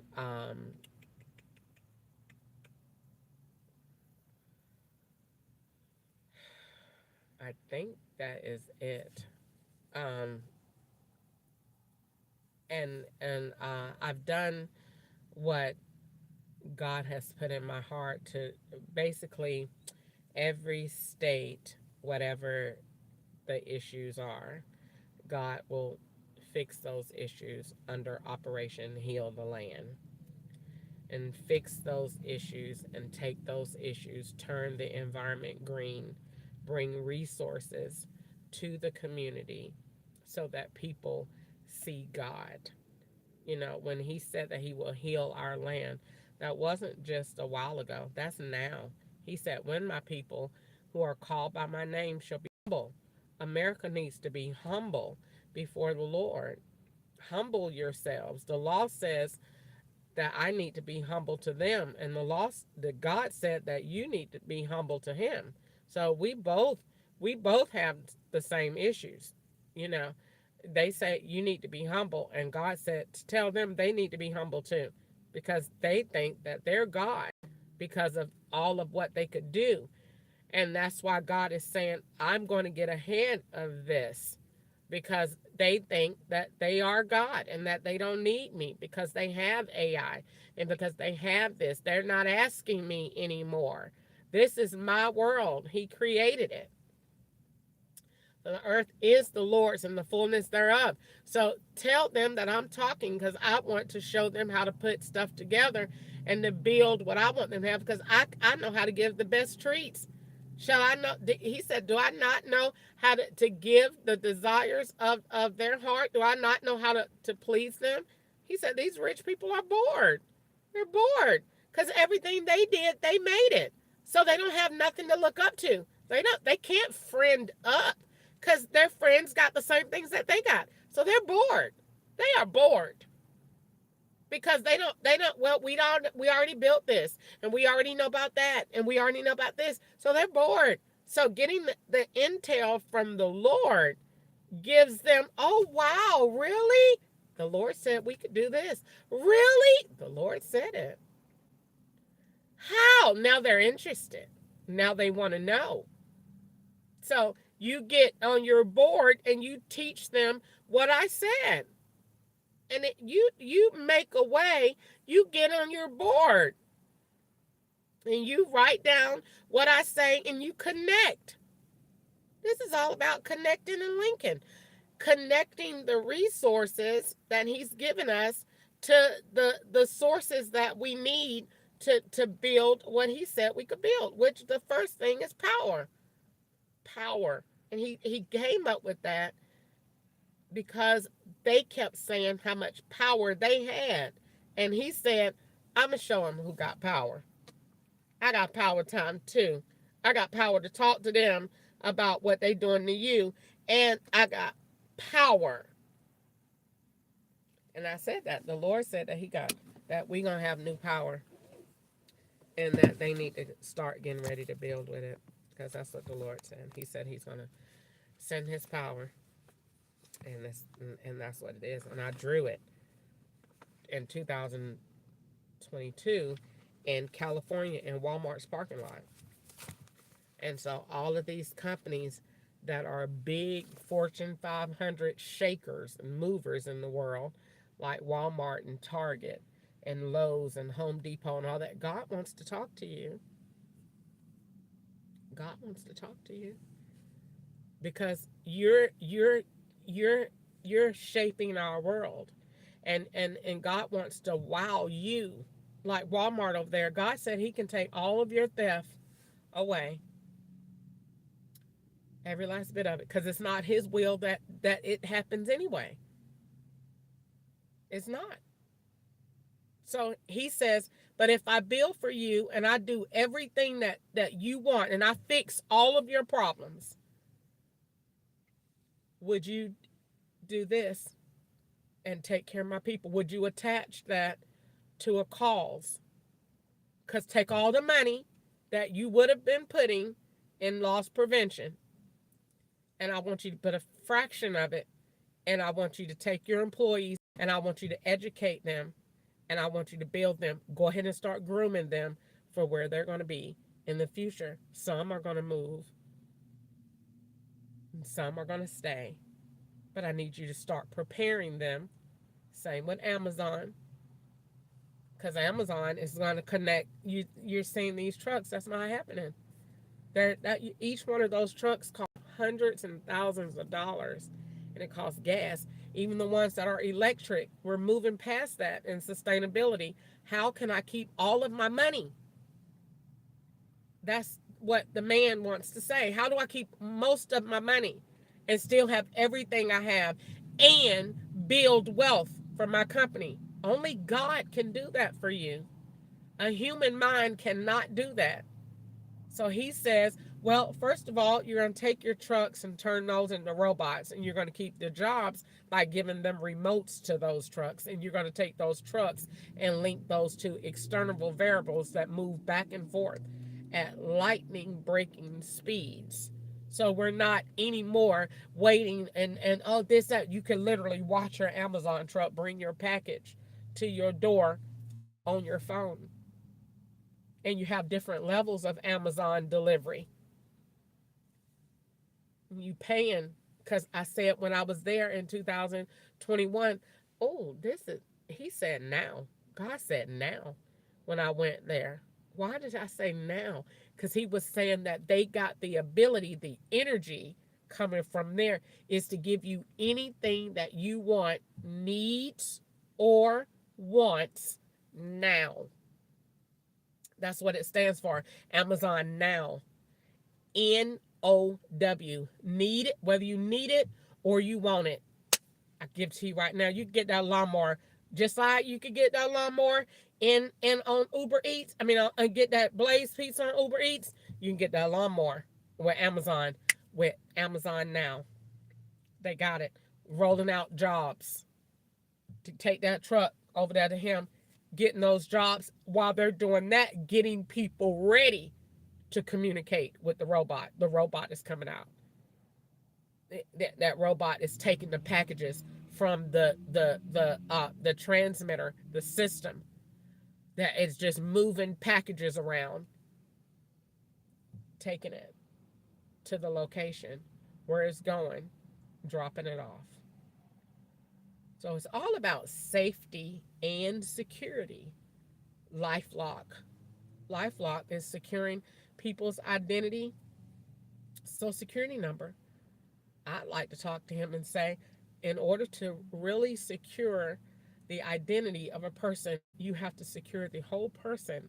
Let me walk you through the pitch and the proposal that was created by the Holy Spirit. Sit back and watch. Let's go get on the board and let's build LifeLock and turn them green and give you resources and products that you can offer to every individual. Then we move from there and we move to vehicles and we go over to Tesla and we get into Wi-Fi and we get into the expansion of healthcare. This is where we live. This is where every single person in America stops to pay attention. We are advancing in healthcare. And what does that mean? What does that mean that we do? What does this look like? This looks like we take healthcare and we fix the issues. We make sure we know the doctor.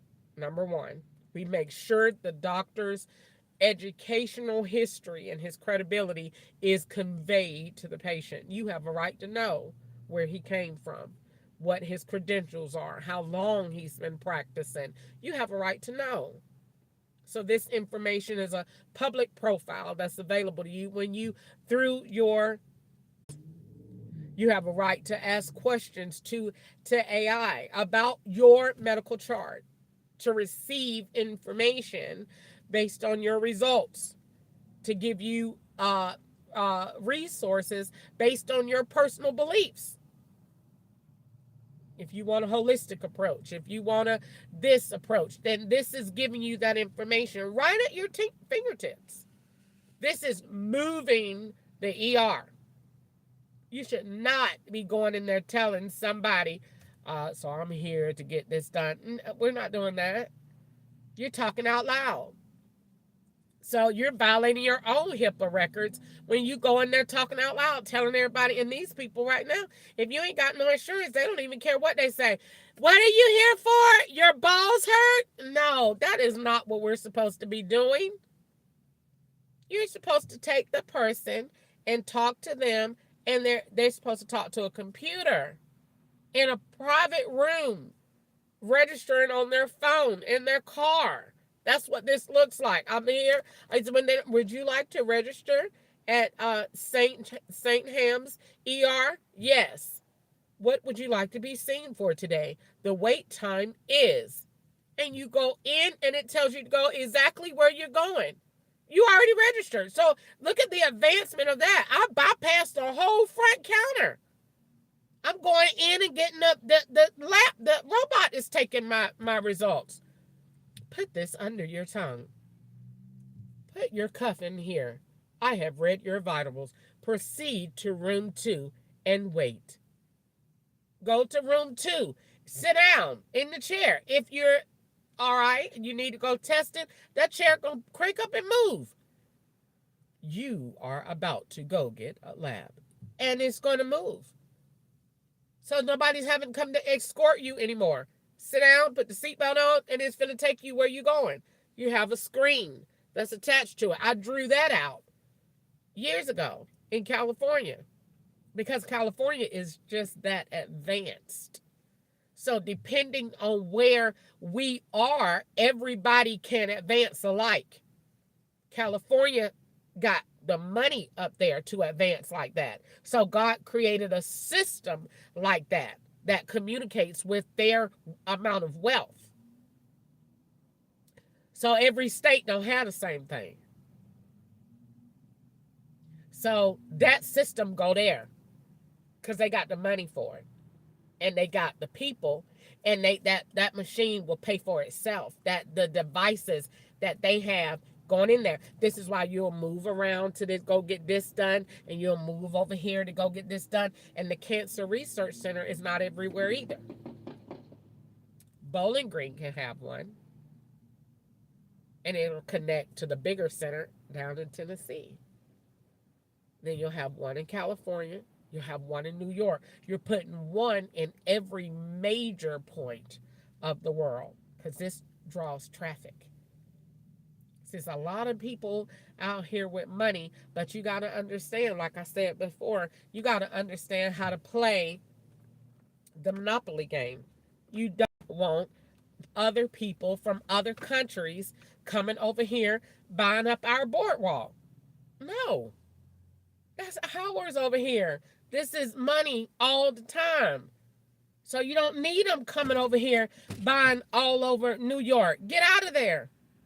So I'm building Prime in New York. Doing that for a reason. Building it up and giving them 360 views. Ain't nobody got that. All the way around. In the middle of the heart. In the heart of New York. Building resources where all those billionaires come out and play. But see, you got to understand, if this is a monopoly game, I don't want all these people over here buying up everything. Having everything. This is a game. You play it like a game. So my best resources are not available to you. That's not against the law. Before you build that twin condo complex that God gave me the idea for, before you do it, it'll be sold already. Every last one will be sold. Why? Because it's next to none. Ain't nobody got it. I sit and watch real estate on on sometimes on the TV. Ain't nobody got it. I sit and watch and I say, oh, God can build better than that. Oh, what God did looks better than that. So when it looks better than that, then you build better than that. And then it'll be sold out. And then you take that money and you do what? You turn New York into a right to shelter state, which I think it is. Or if it's not, then we make sure that it is. And then we get all those people off the street.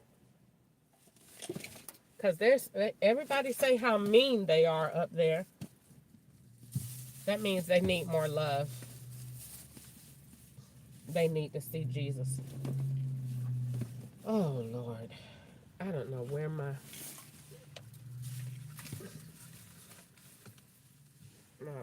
things went.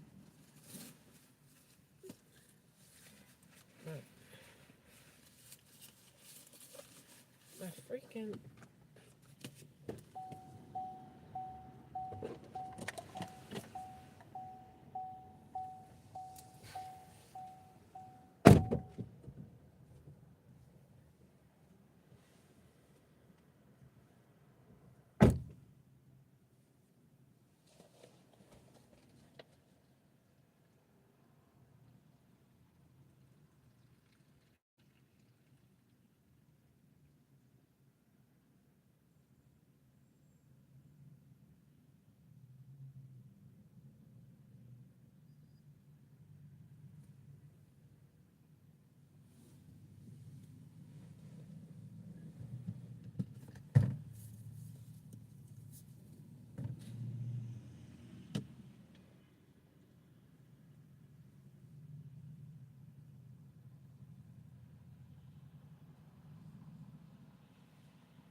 Okay. I did not see my things anywhere. And I put them in my bag this morning.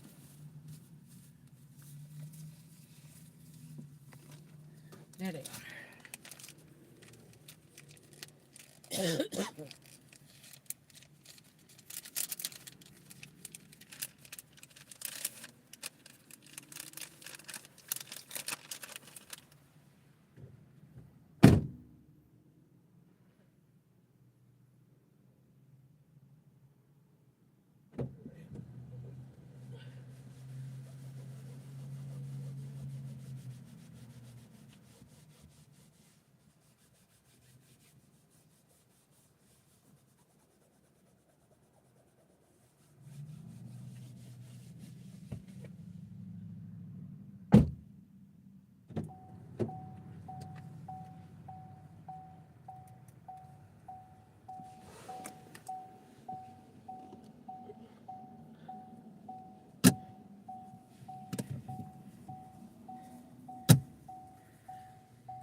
Okay.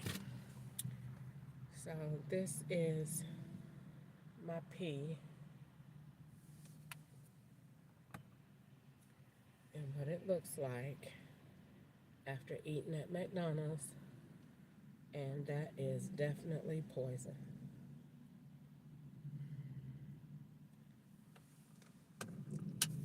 So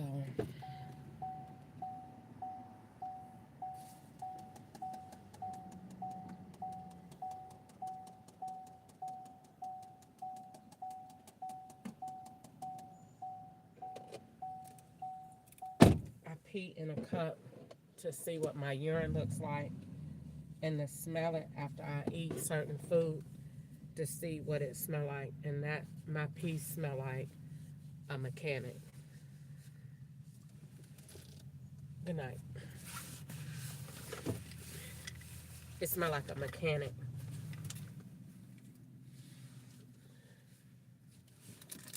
Somebody that worked on, been sweating and working on um, a car all day, and it smell like a hint of like a vitamin that they ain't invented yet.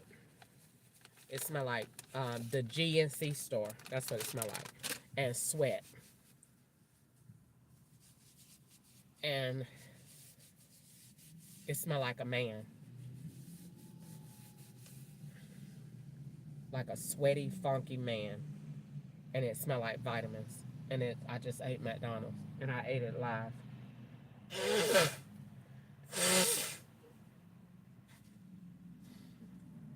And that white girl in there with that hat on, the one that wherever one come and stand in front of me, that's the one.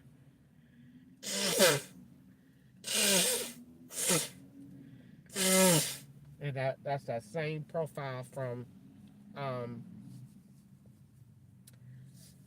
Waffle House. Fat white girl with dark hair. Same profile. Now, Lyft, let's see. Lyft still has the account on hold. And now it is saying reply back. But I got the message yesterday. Let's see.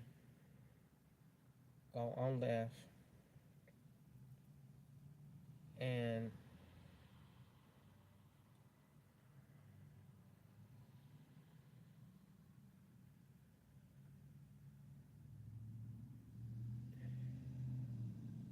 okay, now it's changing. Let's look at the screen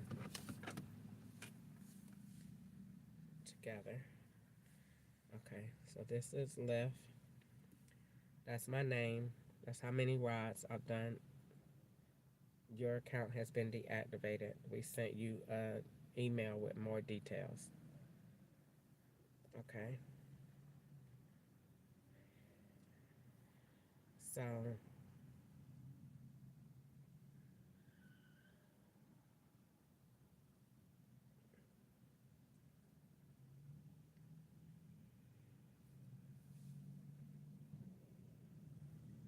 that is so hurtful.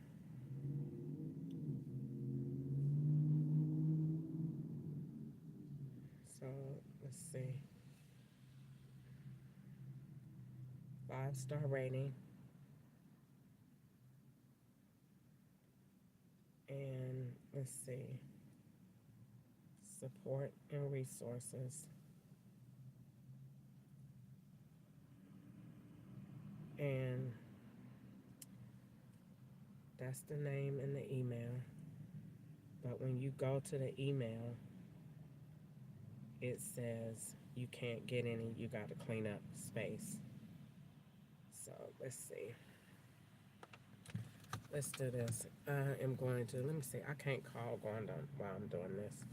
I can call her on this phone.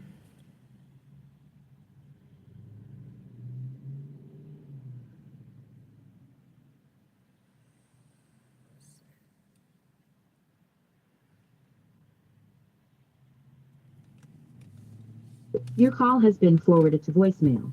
The person.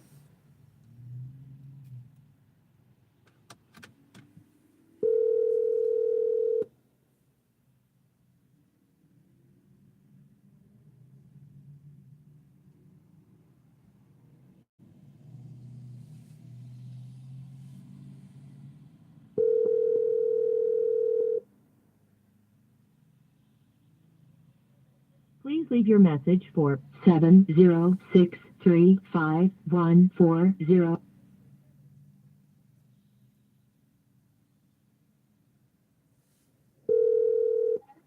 Yes. You call me what? I was returning your call while I was asleep. Oh, you sleep now?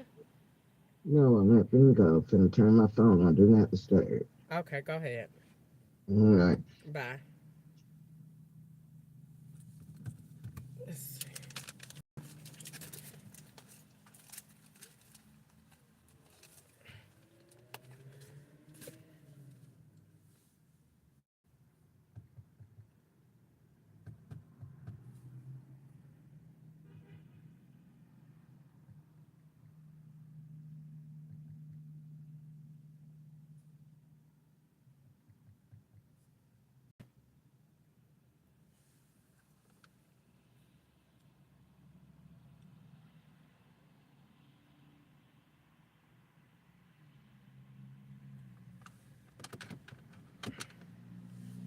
Okay, so I'm gonna get storage. I didn't want to do that because I didn't want to link my bank card to this, but it's okay. So Lyft went from my account was on hold to my account is deactivated, and I don't have nothing. It says to check your email. I don't have any email about it.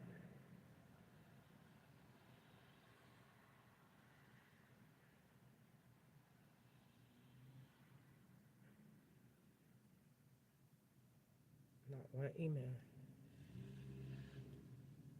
So that was a trick for me to sign up to get it. So let's see. Um,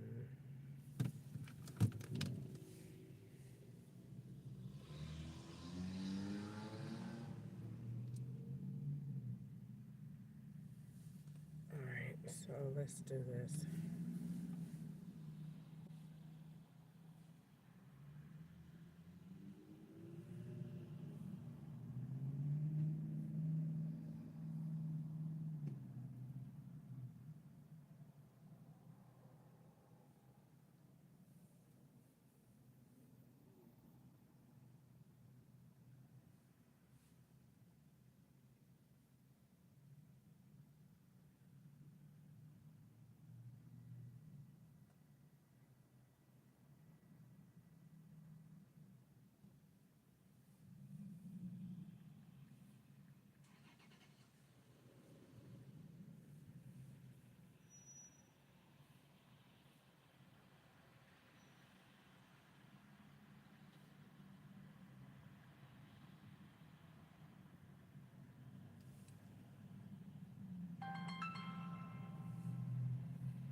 Welcome to the Electric Safety Line. My name is Alondra. How can I help you? Hey, I'm calling to check the status of my account. My name is Crystal Ketchup, and my phone number is 270-777-5671.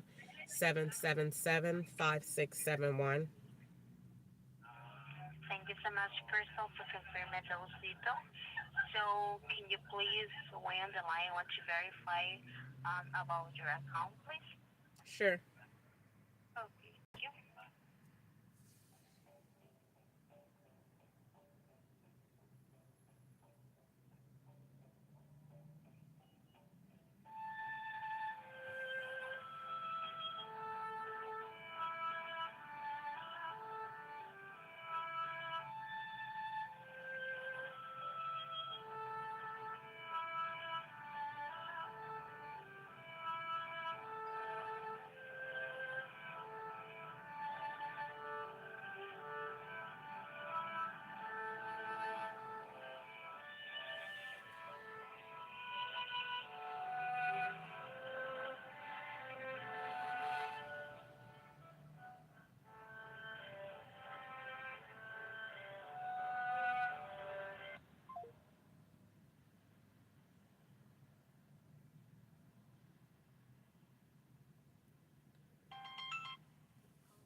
to Live Dedicated Safety Line. My name is David, and I will be assisting you today. Who do I have the pleasure to be speaking with?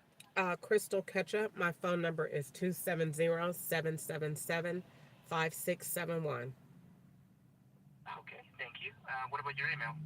Crystal101425 at gmail.com. Okay, Crystal, thank you so much for providing me with those details from the get-go. How may I assist you today?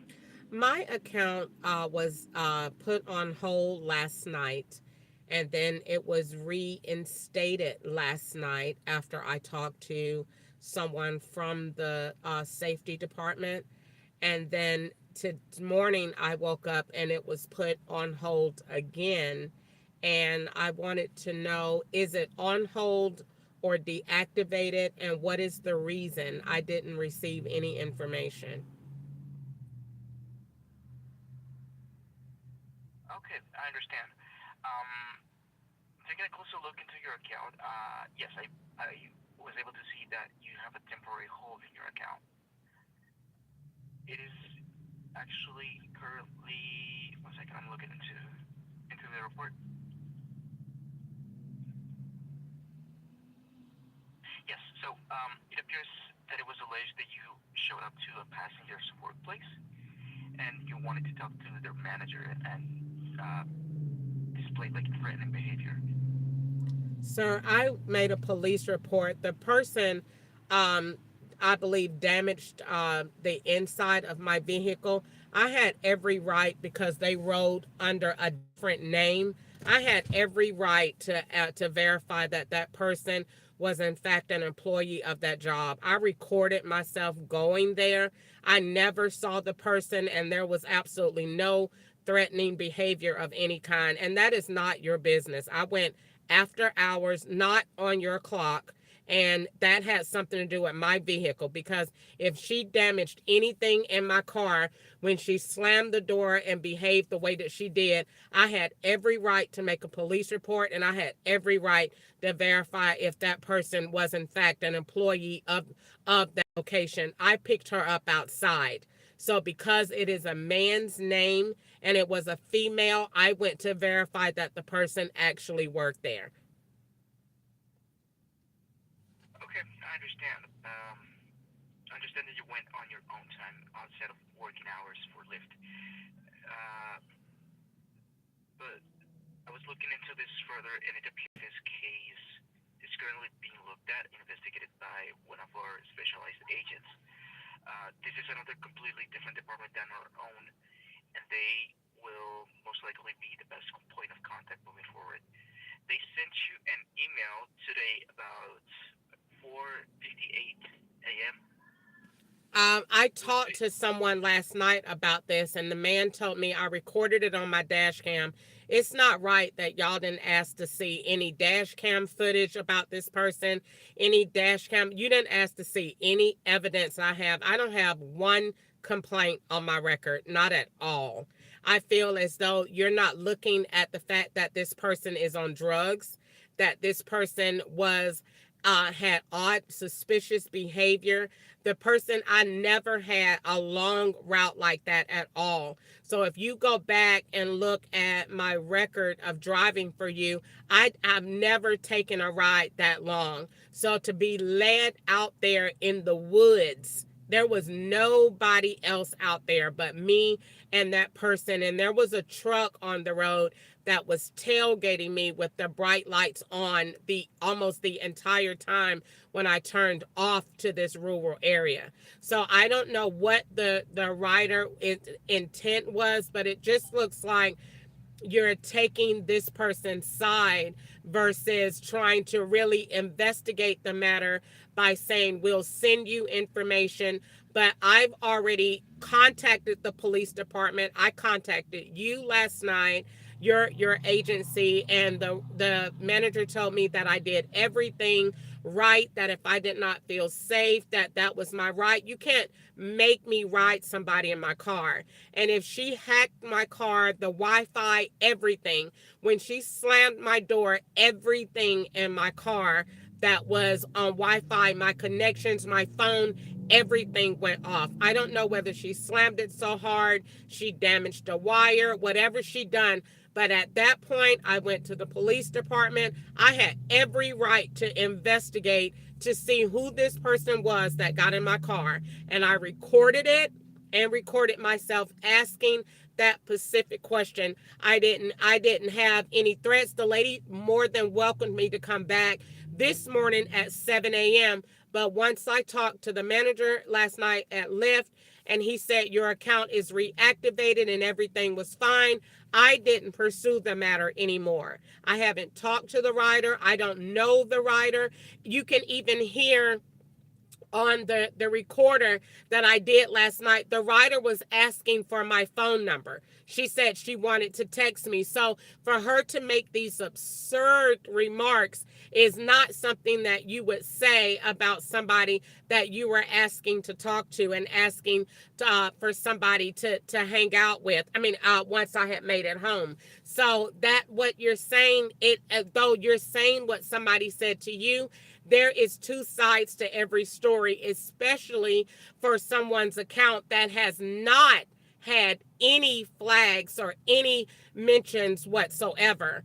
Kentucky is a drug area. So I decline rides often for people that are going to drug areas or are in areas where I don't feel comfortable. And so my acceptance rate may be a little high, but that's the only thing wrong on my account. I get favorited all the time.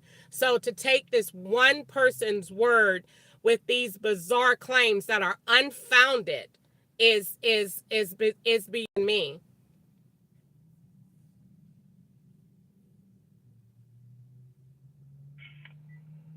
Crystal, I understand your concern about you believing that we are picking sides. I do understand that, and I can assure you that we do not take sides in any kind of report that we take. Whenever we receive a report like this, we always make sure to reach out to you to gather more information and make sure to hear your side of the story, such as you have done right now. I've been taking notation of everything you've been telling me and your side of the story and the situation of the incident. And I'm going to be personally making an internal note to notify the department that is currently handling your case to take your testimony into account. I truly do apologize. I know this affects your livelihood and it puts a complete stop to your work, to the work that you're doing. But it's our duty to get this resolved as soon as possible when the specialist team looks into this investigation. And once they have their findings, they will be reaching out to you with the final outcome, which I believe is not too severe considering your account, as you mentioned previously. Yeah, it's pretty spotless to me. You do not have a single report made against you. I'm being honest with you. I don't want to work for anybody like you anymore. You don't have, when the person was in my car, I was in the middle of nowhere. I recorded where she lured me to. First of all, she changed the address from the address that she booked. When I got the address, she said she was in Bowling Green, Kentucky.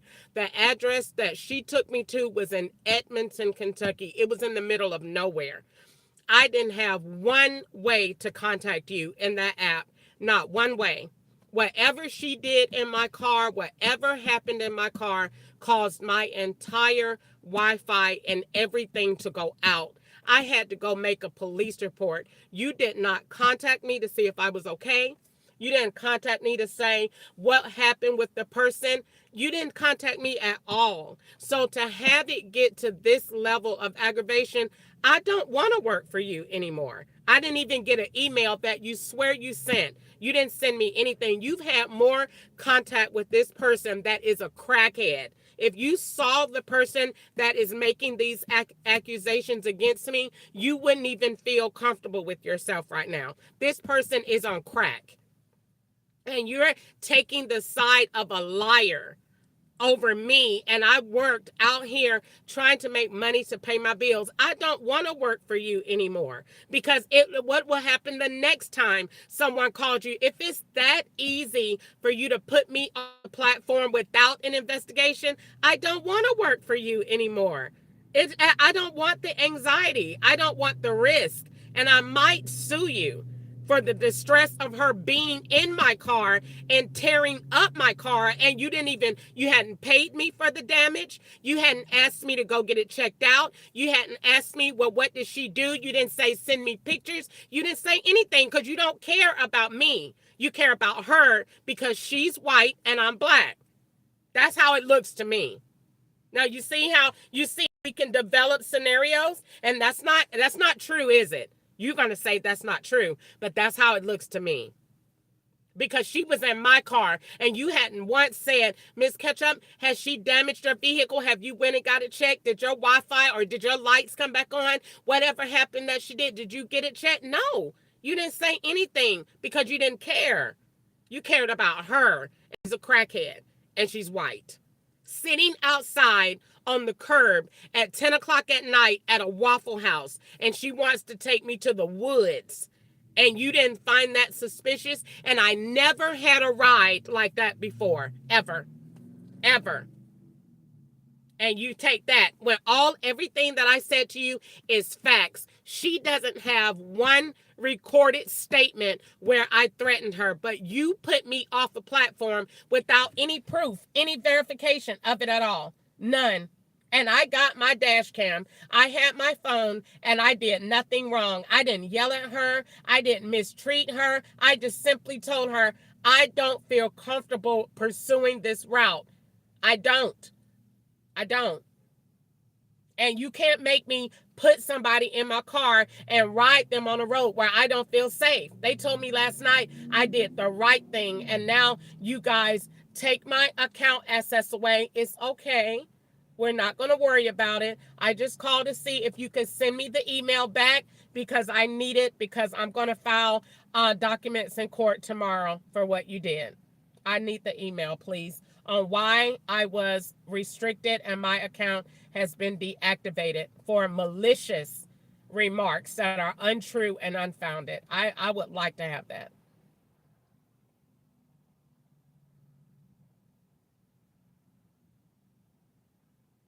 Crystal, once again, I understand why an incident like this can make you feel this way and just leave an absolute awful and bitter taste from Lyft.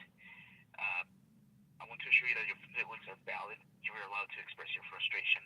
I'm conscious as to why you would not want to work for a company that has done this to you. But I can assure you that this does not reflect our standards. We have certain procedures in place in our terms of service, and the law requires us to look into every report we receive. And we have certain safeguards to make sure that they are accurate, as well as get in contact with you to give you the opportunity to respond. Well, first of all, sir, I didn't get a phone call. You you put the account on hold last night, took the account off of hold last night. I spoke with a man from Lyft, and he said you did the right thing. I made the police report. I went to the police department to complain about this person. I said everything that has been conveyed to me. This person led me out to the middle of the woods and turned off my Wi-Fi. I had no access, with a truck blaring me down with the high beam lights on, riding my tail. I'm in the middle of nowhere. This person is out of her seatbelt. Even on the video, you can hear the person take her seatbelt off. And you're telling me that this person said you went to her job? I had every right to go to her job. She wasn't there. I went to say, the police asked me because she booked under a man's name. Does this person work here? I was her Lyft driver, and this just happened to me. I wanted to know, does this person work here, so I can confirm that with the police. I plan to sue her for damages to my car. So I had every right to go do that. I did nothing wrong. I didn't face the person. The person was not at work. I feel like taking the police right there, right now, telling them what she said so they can get all of her information. But I'm not doing that. I didn't do anything wrong. This is my car. I have a 2025. And if a person damages my car, you didn't care about it. Lyft didn't say, well, Miss Ketchup, did she do something to your car? Did she do whatever? You didn't ask me anything. You didn't ask, you just said we deactivated your account and we sent you an email. That was a traumatizing experience for me to be in that situation with someone that I don't know, and I'm just trying to do the right thing and give them a ride.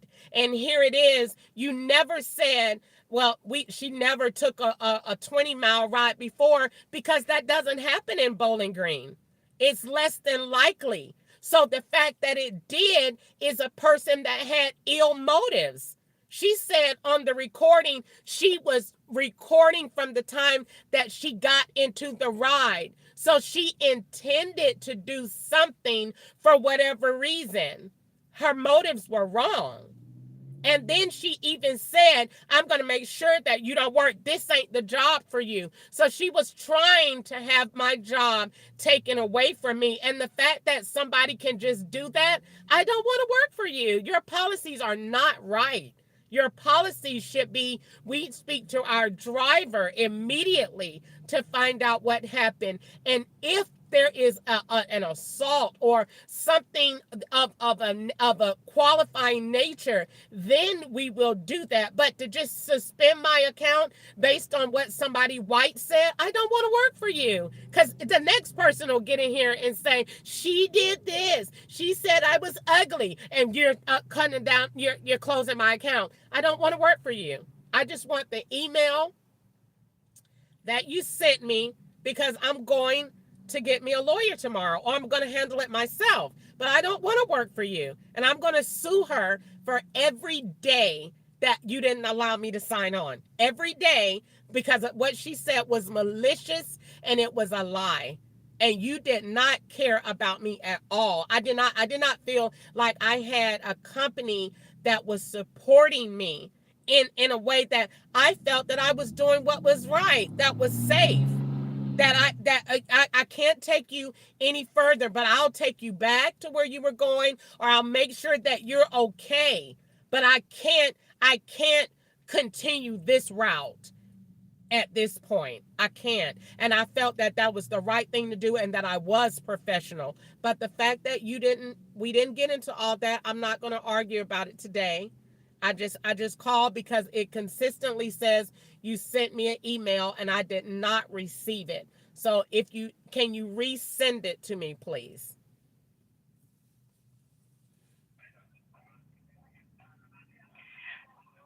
Well, yes, of course, absolutely. I can fulfill the request you have just made. If you feel that legal matters are the necessary course of action here, I'm going to be sending you a follow-up email shortly so that you can send me the documentation of the incident. I truly do want to assure you that we do take your concerns to heart. I apologize that this happened to you. I truly do. But it's our duty to assist you with this and get you the proper investigation that this deserves. I'm sorry that it feels that way due to our policies. Due to our policies having the need to deactivate your account for certain reports we receive. I know that it can sound somewhat accusatory. The main purpose is simply to make you aware that we receive a report and to put your account on hold until we hear back from you to give you the opportunity to respond. Please keep in mind this is temporary. This is not something that will remain in place until we conduct the proper investigation for the matter. And if you feel that any legal matter is necessary, we are more than willing to comply with any legal department about a subpoena, a court order, or any kind of search warrant is provided so that we may legally do so. We want to support you, and we want to help any course of action you feel is necessary.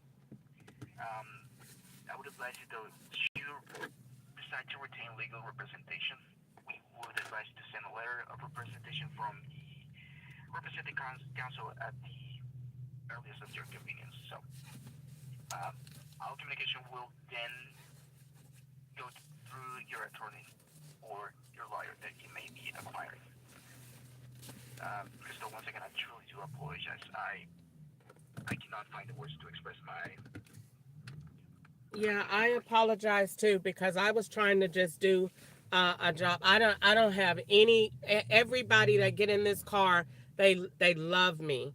I just said that they love me. They think I'm great, and to have somebody lie like this and just can cause me. I have a light bill to pay this week. I don't have any money, and this is my job. So to be depending on this and somebody can just take that away from me. I'm good. I'm okay.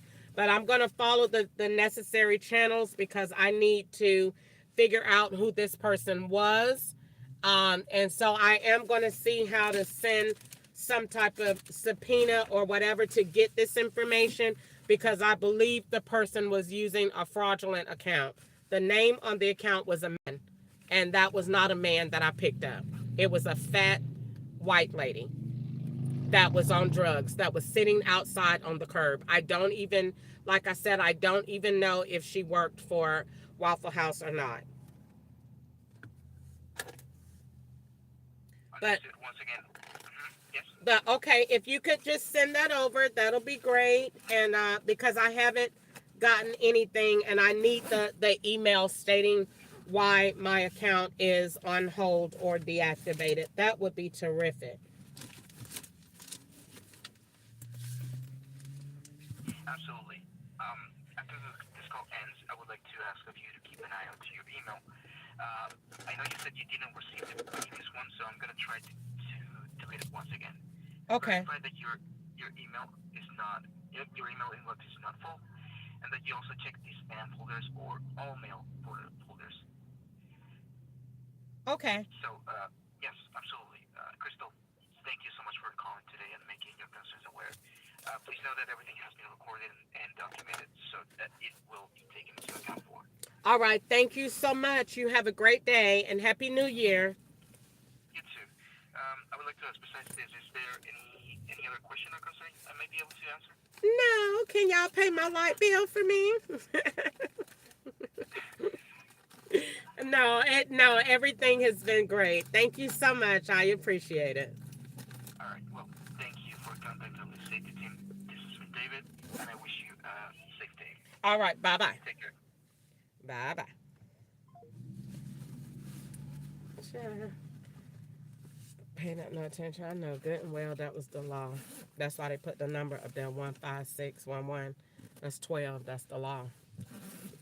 So I don't have nothing to say about that. And every time you call that phone number, you're talking to a number that I had a different pen today. And now my pen is changed to another pen. I wondered, where did my pen go that I had earlier?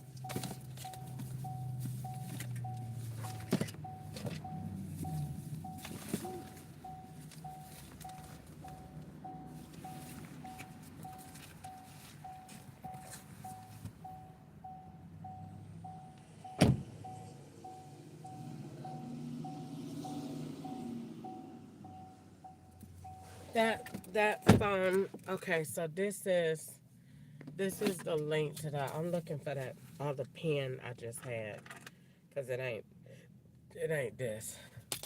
Okay.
So what it looks like is the law used Uber to stage, Lyft to stage Uber.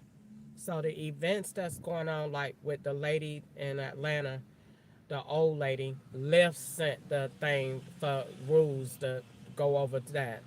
So the events leading up to Lyft, the events go with Uber. That calls Lyft to say what they say, but it goes to Uber. So my money didn't come through from Walmart, but the bank said it was from Uber. Uber posted their money, but it says the law got it saying 1229. So it looks like while we doing an investigation, the money that you earned is on hold. So you get Lyft to correspond with the actions of Uber. Uber do the rides that respond with Lyft. The witch that I picked up last night is linked in to Tennessee. So they did the event last night, did it again today, so they got it in the daylight hours. You making the same calls, swap the devices out, and then redo the same thing all over again. Going like on the same thing, like going, that's why the route was going to be going to the same place. Get on the expressway, but we're going to be doing it in the daytime versus the night, because everything is exactly the opposite of what it is. So if they make the evidence at night, it go to the day. If it make the evidence in the day, it go to the night. So the day that I drove the girls down there on that long road, that's the road that the girl had me on, because everybody got to do the same thing twice. So at the end of the day, it's no sense in calling nobody. Don't file no reports. The FBI is over this. So you made a police report last night. You don't work after that. That's period. That's the way that it go. That's why when that lady was on the phone talking about, you need to call. I don't need to call anybody. I done been going through this enough. You don't make complaints. You're black. Who cares about you? Nobody. So the best thing you to do, if you want to stay in your apartment, if you want to keep your car, if you want to keep your life, sit your black, dumb, retarded, monkey-looking ass down and shut the fuck up or die. That's it. That's the law. That's the law.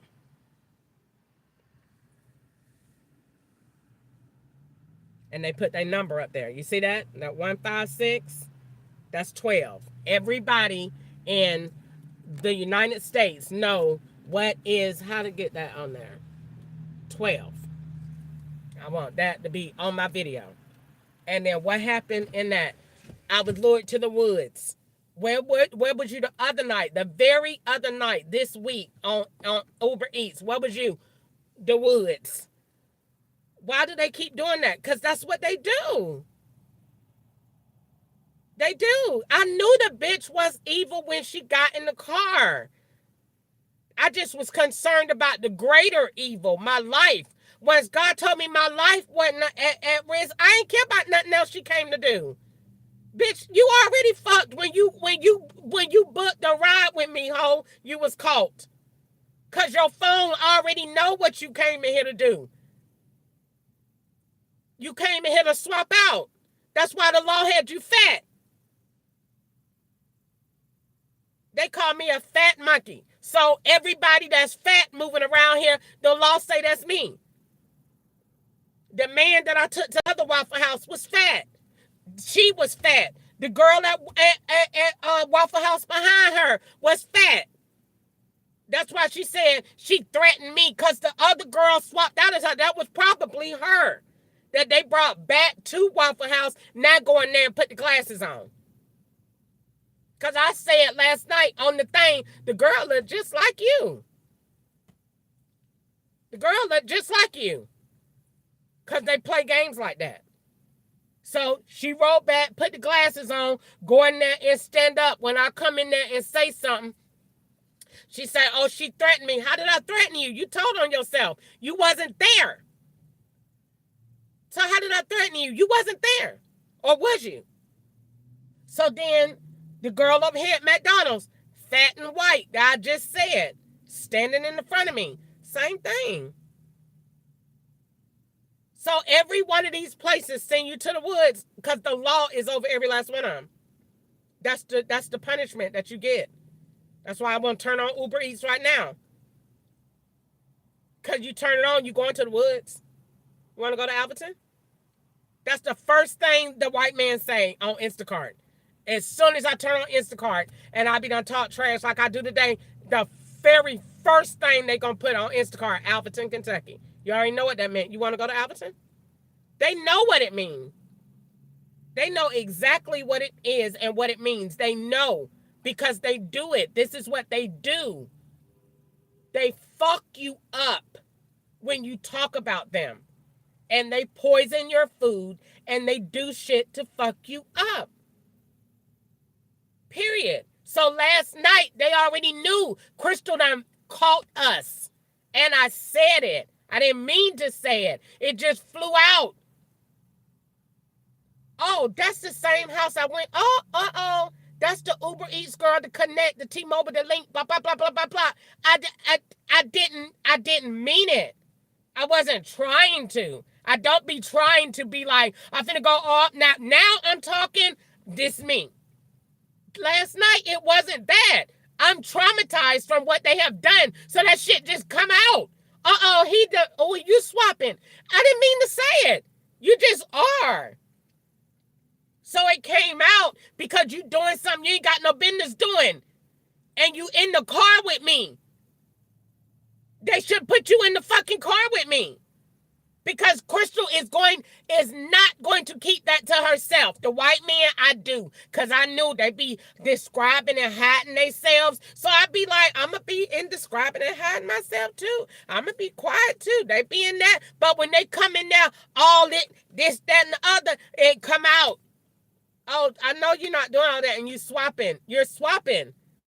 The girl with T-Mobile last night was swapping. That's the same apartment, the same pizza box from Uber Eats. And you swapped it out. It was a man at T-Mobile, now it's you.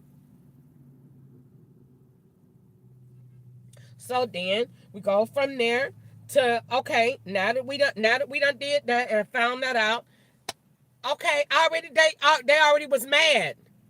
So when I said what I said, oh, she done let the wrong thing. Apparently I said something that was so important and that they got pissed about. So when I did it and when I posted it, I hadn't posted nothing yet. I said what I said about that girl at T-Mobile and I was watching my surroundings and they didn't like it. So when I picked up the girl was the solution what I had said and what I had did. You want to go to the woods? That's what they got to say every time. You want to go to the woods? So I already knew when I picked her up. That's what it was. They just trying to scare you. So I wasn't worried about that. She ain't scared me. Bitch, you don't put no motherfucking fear in my heart. The FBI told me not to be scared of no motherfucking body. And God did too. So you don't put no motherfucking fear in my heart. If God allowed it to be my time, then bitch, that's just what it is. But you ain't finna put no motherfucking fear in my heart, you greasy honky. Lord, forgive me for saying all of that. Now see how nasty and racist that sound? But you ain't finna put no fear in my heart. Now take that and add that to your damn your scripts and your videos you're making. So she gets in here already with that. I didn't care. I ride them around all day. I don't care nothing about that. But when I sit here and watch that phone change and roll around, they be watching that. So Lyft and Uber work together because that's FBI. FBI is master blenders. They blend everything. Your URLs start out with Strayer and end up over there at WKU somewhere. They blenders. They're master blenders. They taught me that. You take www.strayer.edu/WKU campus 101 125555555. And all that is two URLs put together. So when you go click on this and sign in here, this link gonna take you over here. You signed in to go to Strayer, you at WKU. And we're going to use a pot as a place to get all of the income. So we don't have to worry about you saying, oh, that refund came from Straya. The refund came from Homeland. So when you go look at where the refund came from, it's just a pot. It's a network that just receives school refunds that they set up. ECSI. So when you go in and sign in, and don't tell them where your school refund came from. They tell lies. So everything you do is co-blended.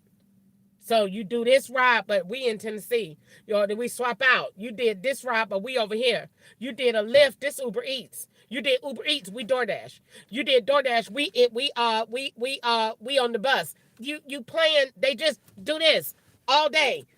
I ain't got time to play that with them. That's why they say they Spider-Man, because they be in throwing webs and ain't nobody got time for all that crazy junk. That's what they be doing. You doing this and they doing that. They doing the opposite of whatever you doing, but moving around you. This is why they build multiple things at one time.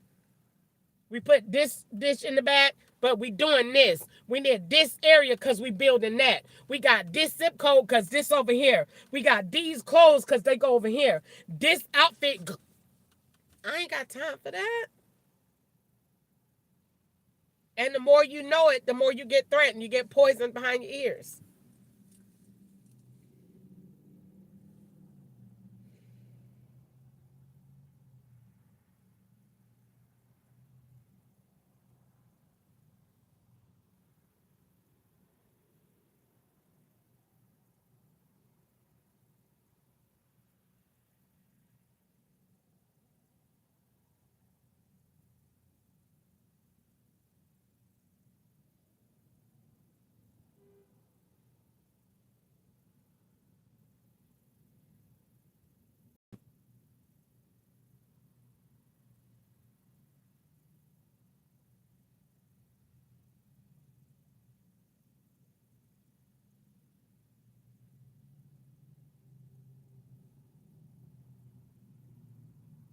So, I still ain't get the email. He still ain't sent nothing to say why your account was deactivated. Because they don't want to send it. Because that's not coming from Lyft. It's coming from Uber, and it's not coming from that same person. So they don't want to send nothing in writing.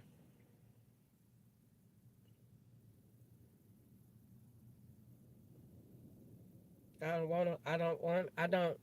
It. But like I told Easter last night, today, it doesn't. I don't want to feel it's nothing you can do. This isn't, I can't stress this enough. This is an operation. The FBI has a board, just like God has a date on when he's coming back. He already knows. God has a time on everything that he's going to do. The FBI is very similar. They have a date. We're going to do this to Crystal on this date and at this time. Okay? Every movement that is made prior to that point is in association with that date that they have set. Okay? It's on a board. All of the top federal agents know what date it is, know what they plan to do, all of that. It is set aside. We tell lies to make this event true until that comes. So this person rides in the car. You don't work on this day. You go on this and do this order here. And then I'll give you another Uber order. I need you right over here. And then you go this place and do that. I need this phone turned off. I need this connected over this Wi-Fi. I need her out of the house at this time. I need her back in the house by this time. I need her in the dark on this place. I need her in the light over here. I need rain today. I don't need rain on this day. I need sunshine. Can you have on shorts over here? I need this to be July. I need August to be January. I need December to be March. I need ketchup, phone off. Aguanda, you're turned on. This one, come in, Liana. Come in with here. I need the faggot back here. I need drugs back here. Show your booty when you get out of the car here. I need this over here. This is an operation. That is all this is. We're telling lies all day long. 24/7, 7 days a week until we have compiled enough information that can result to the date. that they have on the board. Period. So it's not a job that you're getting to retire on. It doesn't work that way. Every job that I get is in association with the FBI and what they let the slave have. We let them have a job because I can move you around to get you. I can get this boy I want in your car. I can get this girl. I can get you to do this. I can get, that's why that hoe said, can I ride in your seat? Hell no, you can't ride in my seat. Get your stinking ass in the back. Like, can you ride in the front seat with me? No, the fuck you cannot. You want to be sitting there saying she with that girl. I'm not with none of them stinking fishy witchy bitches. Those are FBI agents and scouts, and the scrummier they are, the nastier they in whatever they in here to do. I'm not in here with none of them. None of them stinking fishy bitchy witches. None of them hoes don't bathe. No, I'm not with none of them. No, you can't ride in my front seat. Get your stinking ass in the back. Rotten pussy smelling asses. Get your funky stinking asses in the back and stop fucking talking to me so you can hurry up and get out of my car. Like we fucking like each other. I don't fucking like you. I'm in here to do my job. And you're making it fucking hard with your goddamn devices that you want to point. And look, you want to look at this? Do you want to get punched?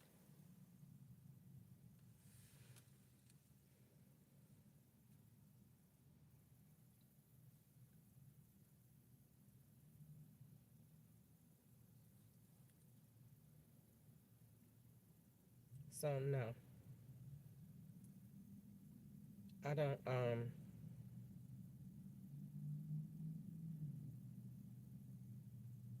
I don't be wanting I don't be wanting to do that. I done already told them that. The nice ones that I get in here, the nice agents that have their jobs to do, I'd be glad to talk to them. Hey, you want to talk or whatever? Yeah.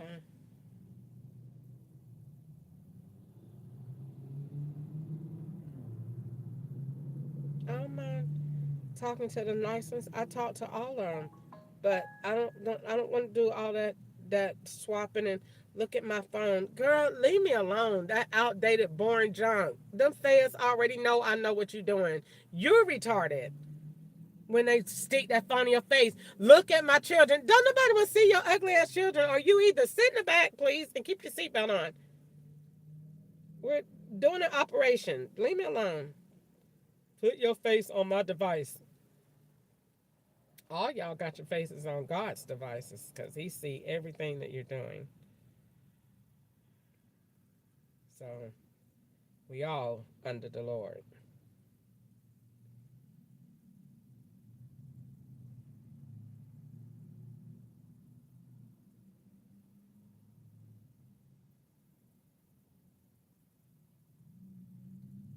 Period. So, like I said, at the end of the day, no, this is an operation. They tell lies every day, all day. They lying today. They really lying today. Bad. Because they haven't let me work there. It was not because of what she said. They used things to throw off different things. Gwanda said she was off today. I'm tired. Ain't want to go nowhere. I'm just stay home. And then she said she going to bingo. So they gave her money. You're going over here. Everything you got to understand how this move around. They tell lies.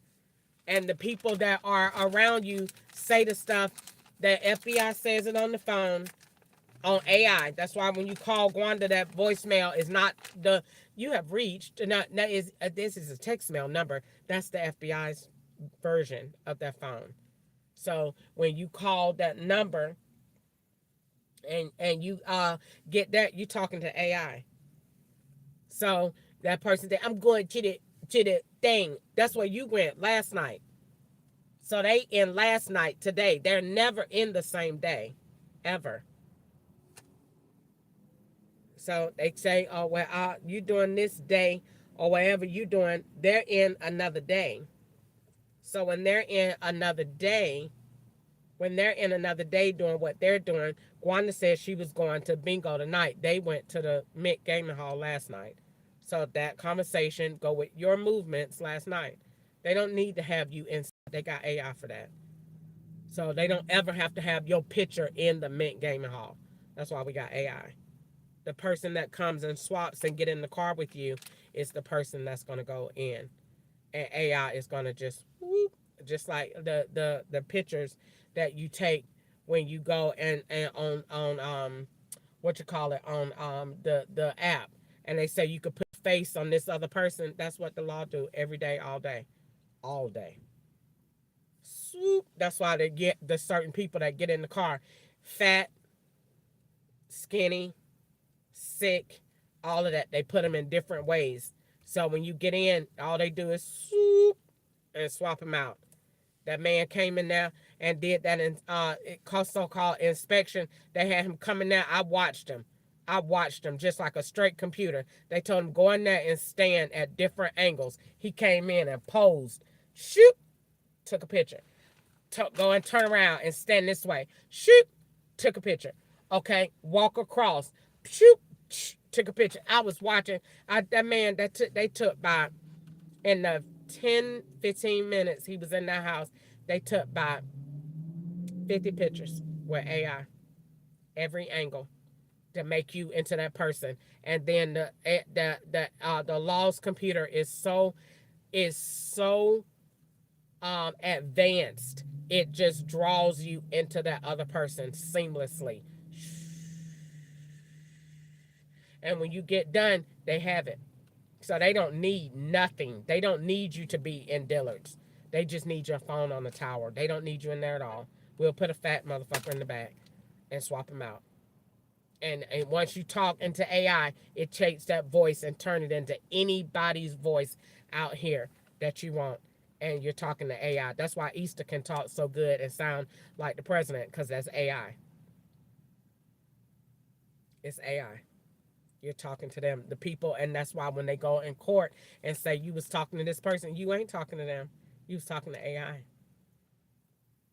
You was talking to the law on their device that is like that person, and they're doing something totally different.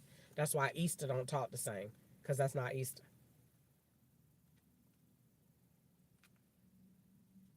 That's what it is. That's why I have to call Gwanda twice. That's not her either.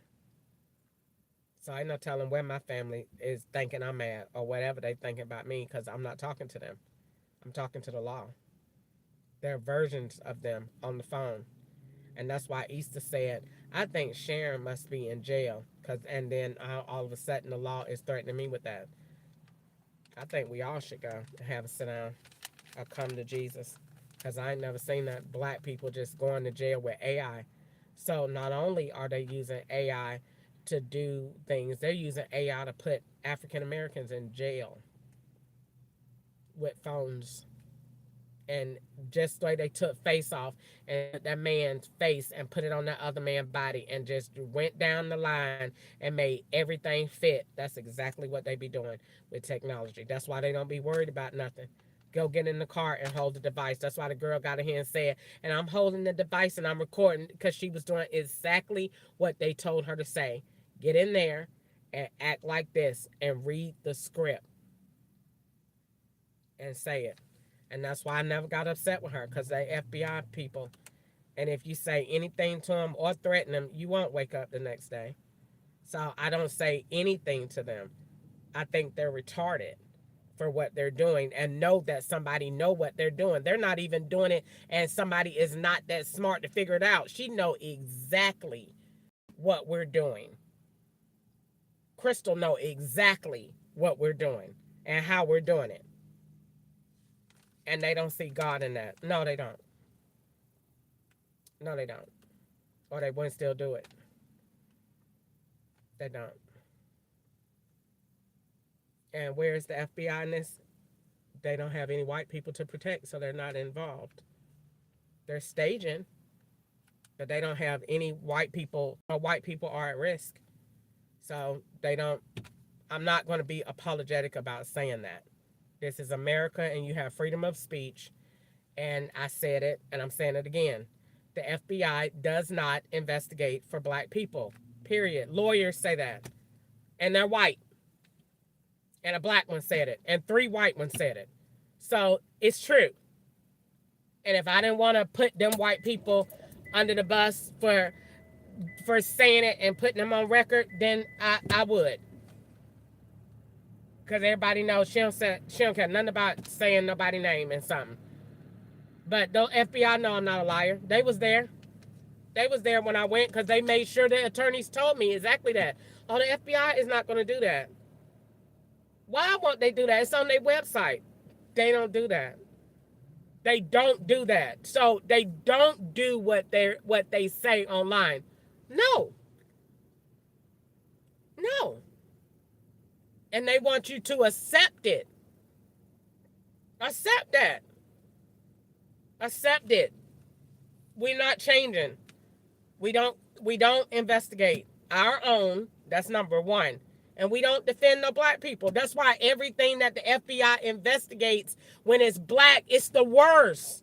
They say they got the worst federal prisons, the worst abuse that's going on in prison. And that's everything that the FBI investigate. So you don't do nothing for black people then. So why can't I say it? You don't do it. So just own up to it. You don't do it. Because you don't care about us. Nobody cares about the monkey race. You don't do it. Everything that the FBI investigates over black people is bad. It's the worst.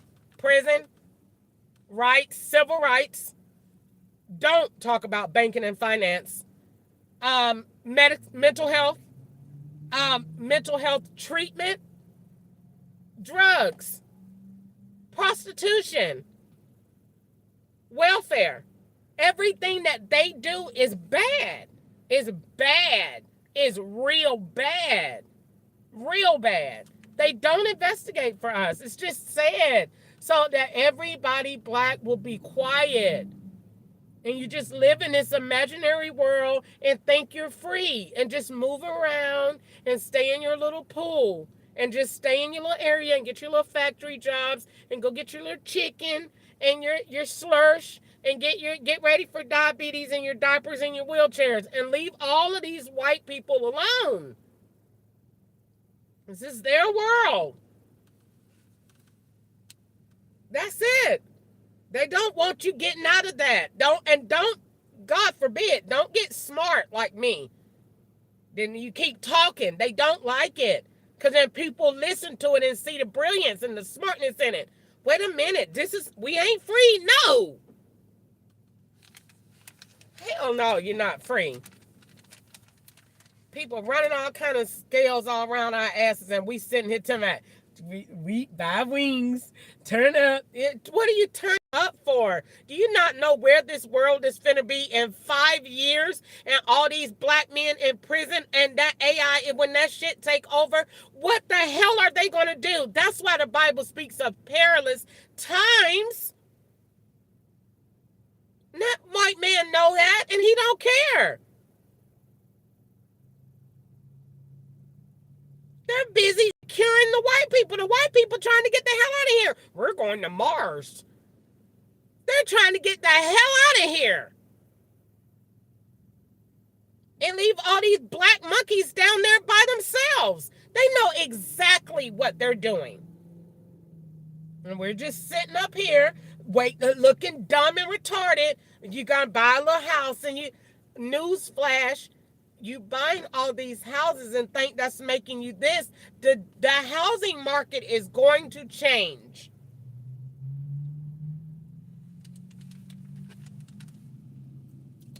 So all the houses and stuff you're doing, who's going to be renting them? Who's going to be buying them? Because the white people got other plans. And it's people just not realizing the world is going to change. And we're just sitting up here and the FBI don't care nothing because they don't care about us.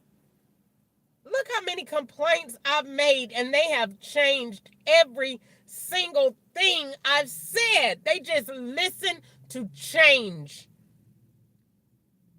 She said, I heard her say that she had went to Blaze Pizza. Okay, listen, Terry over there to Blaze Pizza. She said that she went to the Uber in February of 2000. All right, let's change this ride to February 2024. All right, she said that she ate McDonald's today, but I saw her go to Smoky Bones. Okay, let's swap that receipt out over there. They don't listen. They're not listening to make any changes. They're listening to build. And the more you find out, the more angrier they get, the more poison you get behind your ears.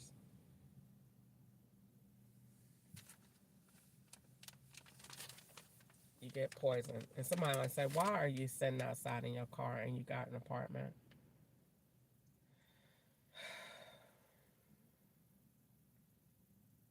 Well, it was a, I am off today. I didn't want to be home because the law is home. And they already said that. So I was rebelling a little bit about not being home to do exactly what they said. So that's why I'm out. I wanted to go get some things, but I didn't want to spend too much money because I gotta pay a bill this week. But the bill that I gotta pay when I call and say that they put my account on hold, maybe the FBI will give me an extension at BGMU. Maybe not, but because they run all of that. All of that is law enforcement. None of that is you. All of that, everything that go on with me is law enforcement. I don't go through one real person. Every the law is so you have the slave, and let me set this up for border control. So you have the slave, the monkey. And so the monkey is everywhere that the monkey is attached, you put a string. So you can just keep the monkey being pulled and moved. So you do his income, you do his bank, you do his job, you do his family, you do his social life, and you do medical.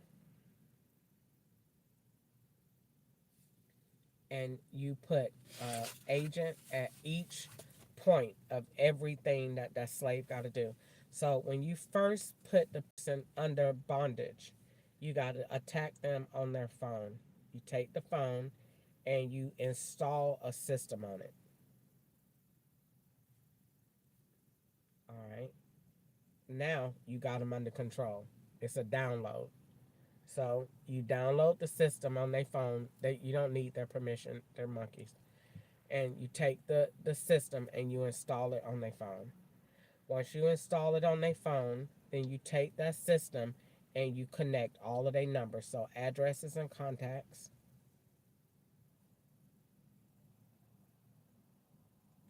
and then you dive in into their livelihood. And one by one, you be the person of every person you want to eliminate.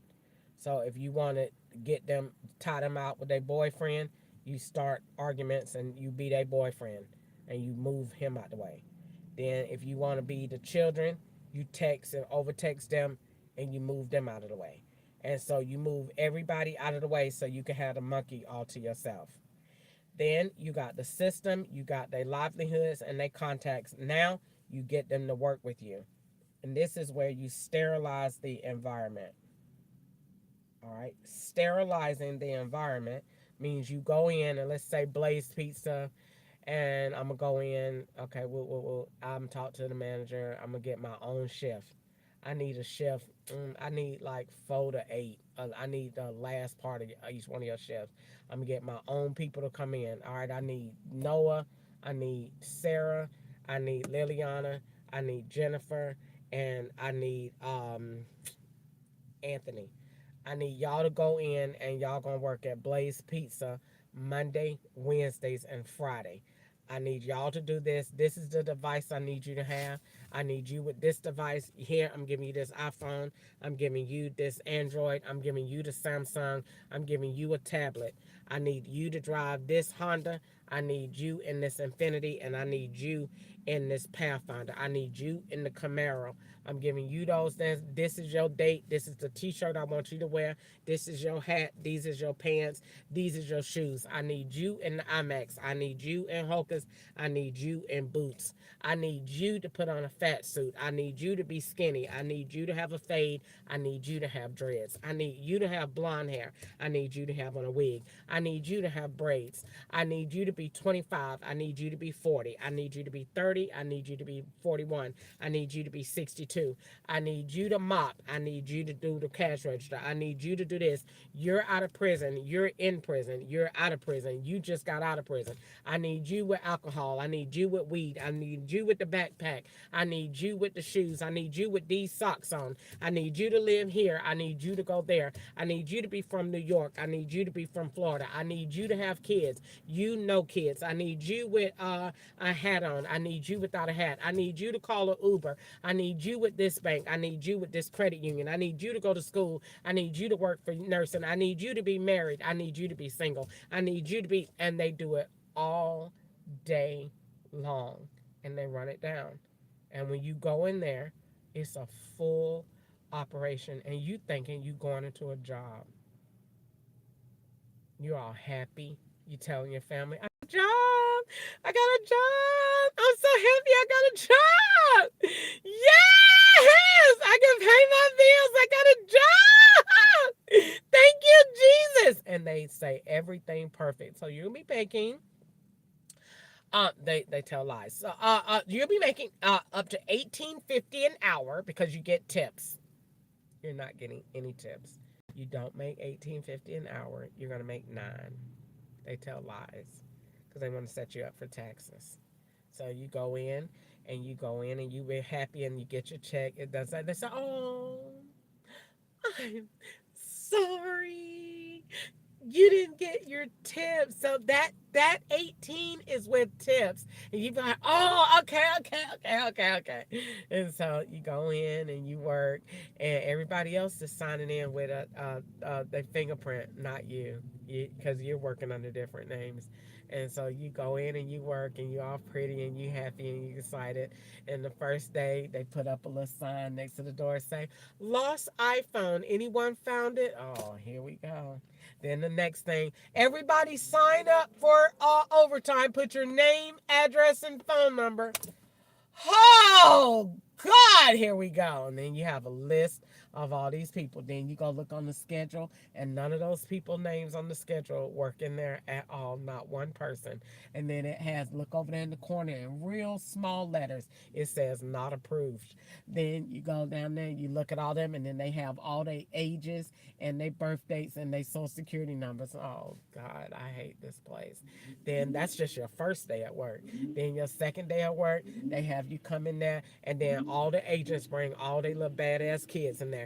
"Come on, Johnny, bring the football team." And they come in there, and then all of them stand up and say, "Hi, we want to order pizza and talk to you a lot." Oh my God, I hate this. And then everybody else go out, and then they leave all the kids in there and around there. And then you get the Chinese people, and then they really come in there. And then you get the Indians, and then they come in there. You be like, "Oh my God, there's nobody else up here with me, and I gotta talk to them." Oh my God. And then they come out and they bring their cell phones, and they see you looking at them on their cell phone. Then they do more. Then they come off. Then you go to the register and you gotta ring them up. Then you standing there, you ring them up. Oh my God, and they swapping because he tapped, and I'm standing right here.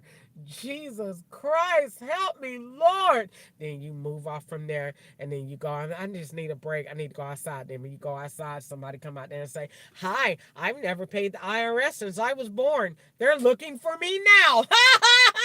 Have a good day. I'm John, by the way. Okay, then they go back in. He'd be like, "I didn't even know he worked here. Oh, I travel around. I go to different stores. I'm going back to Nebraska tomorrow. Yeah, I just came down here to, get some cheese out of the refrigerator because the truck was short. So they send me to come down here, and I take it back to them. I'll see you next time." And then he leave, and he go out. Then you come outside, and you see the next one. They had a big Orkin, the law outside with the big Orkin trucks. And then you see him outside standing there looking. Then you get in your truck. Then you get in your truck and you look down and they go to dead squirrel right there. Then when you get in, you turn on your phone and you set all your thing to go home. Turn on your GPS and you turn on and you see somebody dead laying in the street with a crime scene. And then you turn on, then you go there and you get past all that and go back to Google. Then it says missing, dead woman. And then you say, okay, then go from there, get on that. Then you driving home. Then you driving home. Then next thing you know, look over there and see you and they go to hearse. And then they put ME on the side of the hearse, ME funeral home. Then you keep passing that. Then just call that off. Then you go on there and you get that's and then you get you some gas. Go get you some gas, get ready to go home. You get you some gas, get ready to go home. He going to Latino standing out. Then they doing all that talking about you. Then you try to get all that done. Then you go in the store. Then you stand in front of the store. Then you see them up with the gay transgender man standing right there. And then he have Anthony and on his shirt. And then you turn around and say, I was Chris on the back. Then you get past all of that. Then you go home. As soon as you turn on the TV, then you see the John Wick sign on top of the TV. Then you get past all that. I just want to look at a movie and relax. Then you turn on the movie and you be like, Jesus is love. And you're, okay, I'm gonna watch this. This look good. Then you turn on TV and a lady saying, I just adopted you and you're not grateful. You're never satisfied. I give you everything you want and all you do is just make demands. That's why your husband left. And then you're like, wait, how did our husband leave the child? Oh my God, this is just doing too much. Then next thing you know, you hear sitting there looking at that, and then you see Roku, and then it say package alert. Then you go from there, I ain't got no package. Then you look and it say Roku pets running around. I ain't got no pets running around. Then you go from that, then get a call from Gwen. Hey, what you doing? Sally's taking a bath. He taking a bubble bath. You want to watch him? Then get out of that. Then next thing you know, you go in there, okay, I think I'm going to try to apply for another job. Then you try to apply for another job. The law wants you to apply for another job. They keep sending you wooed ads to apply for another job. Do DoorDash, do this. So you apply. As soon as you apply, sorry, we have no vacancies in the area. We just wanted you to apply. Ha ha ha ha ha. Gotcha. Then you do that. Okay, we ain't got that. All right. Then next thing you do that, okay, let's see what else I can do. I kind of really like my job. Maybe if I can just do this and don't have no complaints, everything will be all right. I'm going to just try real hard not to write. Don't write. Lord, help me not to write so much and just help me to, to go to work and be all right. Help me, Jesus. Help me, Lord. Help me, Jesus. Get in the car, you ride. Okay, I'm going to go to work. Next thing you know, they get in the car in the back seat. Soon as they get in the car in the back seat, here go the first man, Anthony. Yes, I want to go downtown to the garage under the States building. Oh, Jesus. Then you come from there, you get him. Then next thing you know, we're going to a funeral. All of us. Then the next one you get in there is non-talkative. Just stare out in the open space like she's depressed. Then the next one you get from there, hi, I'm not from the U.S. I'm going to get a visa. Then the next thing you know, you sit there and then the next time you get a phone call, hey, such and such just called. They got a new Mercedes. They want to know if you've seen it, like the one that you had. I never had a Mercedes before. Yes, you did. Okay, I ain't gonna worry about it. Then the next thing you know, okay, you got a ride to go over here to Waffle House. Okay, go over here to Waffle House. You picked it up. By the time you get home, by the time I get home, my mind be so tired. And then when you get ready to lay down, we know what you dreamed. We watching you in your sleep. We watching everything you do so we can make it over again. You'd be like, okay, I didn't see that. They didn't say that. Stop thinking like that. We thinking like that. We doing exactly what you dream, and we're trying to make your dreams bad. We're trying to make you dream of evil about yourself. And you go to sleep, and they turn the TV down. So last night I said I was gonna do a sleep study on myself. Get you an alarm clock, set it, and go to sleep. Set it for every hour. Set it and wake up. Write down what you dreamed, how you felt, because I never get any feelings until I wake up. They're called overnight sensations. So you get feelings. Oh yeah, wake up, all kind of shit be hurting. Wasn't hurting before you went to sleep because it's gas. The gas that you breathing in, that they put in there, that they know they put in there, because you talking. And that's the thing. I have to. It's so traumatizing that I don't believe they done did my life like this. Yeah, yeah. I'm so far away from myself. In some ways, I be sitting there saying, "What did these people do?" The law is not for people that they're not what people think, and they don't like black people, and they don't work for us at all. Nowhere. It's an illusion, and they want you to stay quiet about it because they don't want people to know. It's a secret that you think you're really free. You're not. You're not. White people live a whole world that black people will never live. They have a whole world, a whole system of finance. They have an entire world that's available to them at their disposal strictly because they're white. And we have a whole world that is has a ceiling, a 8-foot ceiling.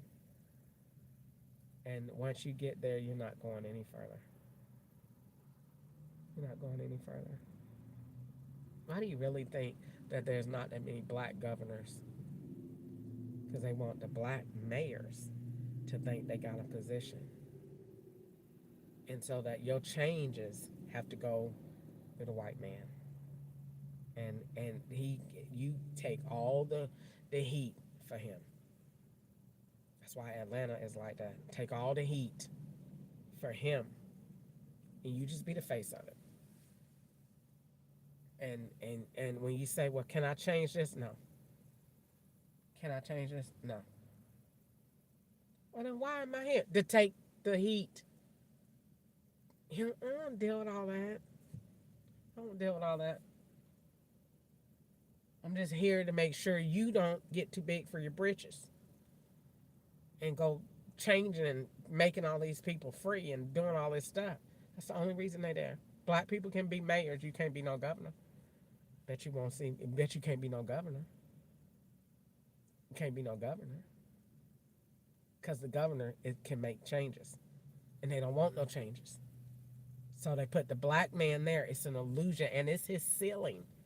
How far are you? Where else are you going past the mayor? You ain't got nowhere else to go. Because the governor is there to make sure them changes don't get passed. The bills don't get done. We got to keep these black people down here. We don't need them getting in no land and all that other stuff. We don't need them doing that. We don't need them getting smart. What is it that you? What else? The white man doesn't look at us as his equal, so he doesn't understand. He doesn't fathom it. I think racism is a form of mental retardation. I do. He can't help it. He can't help it. His thought process is that black people belong over there in that factory, and I get to own the factory. And they work for me because he still, in his mind, is in slavery. So he does not understand. He doesn't get it.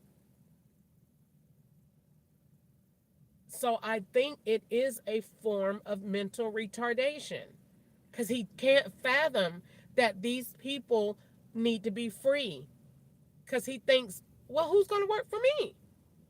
That's that like he's like Gwanda's baby. What about me? He doesn't understand. So his thing is, well, I have to own everything. I'm not going to work. Well, you hire people. That's why he has minimum wage. It's the minimum. It's called a master's wage. White man, if you turn it around. It's the minimum. I want to give them the least amount,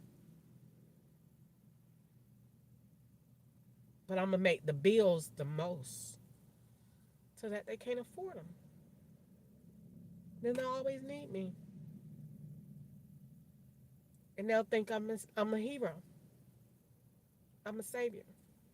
When I give them little bonuses on their IRS checks, they'll think I'm a hero. No, not if you're gonna take it back later on in the year with medical care, with rent, with taxes, with the high cost of food. I can go and eat anything I want if I got another person in there that I'm swapping with. They gonna get if I go right now to Red Lobster to eat, and that person ate a salad and only paid $6, and I want ribs. They're gonna say, "Oh, we'll just give you the ribs for free. Don't worry about it. Just pay for the salad." So if I could get food anywhere for free to swap with somebody else, they can't lower prices in the grocery store. Of course they can. They don't want to. The objective is to keep that monkey in a state of poverty because it gives the master control. He does not want you to gain control over him. He doesn't want it. He don't like it. He doesn't like it. So he doesn't want you. He gave the secret away in the movie, and nobody paid that little part in Emancipation. Nobody paid that any attention. He said, I don't want them getting my land, my money, my crops. He said it. They meant it. That is the plan. I do not want them getting smart on me. These people are not really worried about that she done linked bank cards. They don't like it that that's a black girl and she is smart with IT. And she's black. So they listen to see if we could pick up on it and do it ourselves. Everything that I do, these white people done came back one by one. Uber done did it first to my Uber Direct. You're a liar. It was directly coming to me first. And I said Martyr Direct in Atlanta. So Uber came up with it so to make it look like she took the idea and that like God gave it to her. Everything that God gives me, they take it and say it was theirs. And that's exactly what they said they did to black people anyway. Took our ideas. I don't believe, let the record be known, I don't believe in sending patents to the government. They're going to take it if you're black. Disrespect intended, but I just believe that if you're black, they're going to say they already had it. Everything that the FBI, everything that I do that's smart, the FBI say we already got it. Everything. That's how I know it's smart. When I say it to them in the car, oh, they already got that at such and such. Shut up. Get on my nerves. We already got that somewhere. Then that's because they think it's smart. So they say we already got it. They don't have it.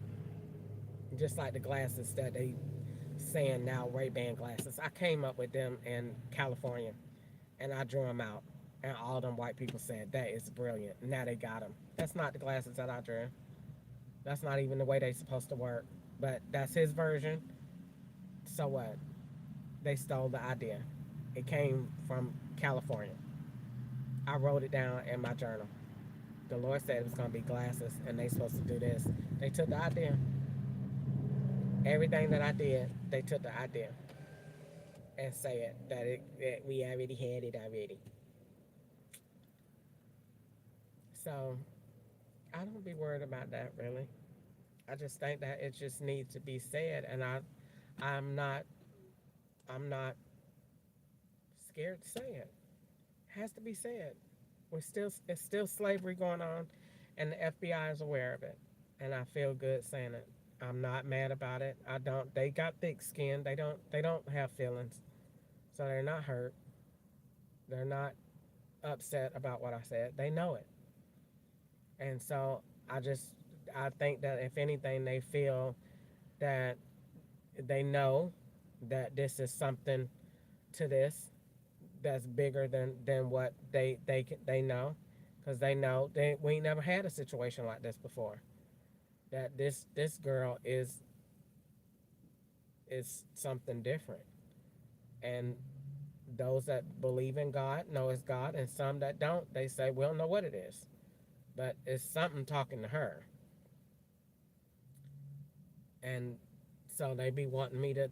Then I don't read minds, I don't read people, but I have the gift of discernment, and I know what God put in my heart and what He tell me about these things, and I know that this situation is wrong, and it's slavery, and what they did to me is just that, it's slavery,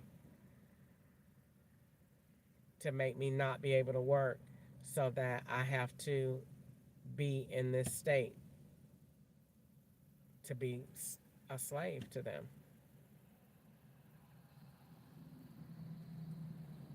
Making complaints. I made a complaint yesterday. The account is off today. I rest my case.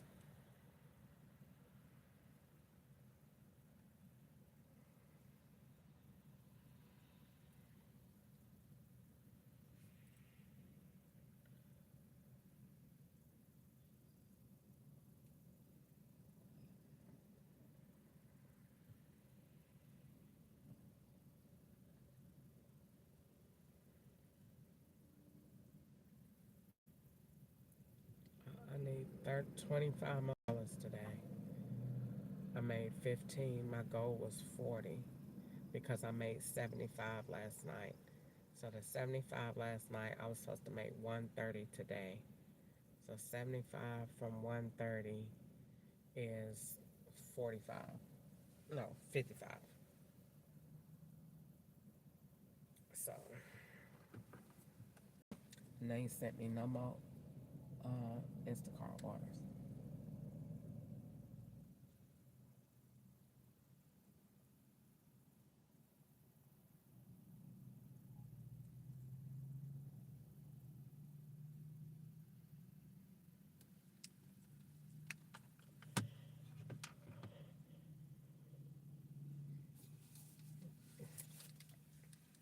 I can't believe I just done sat here all day.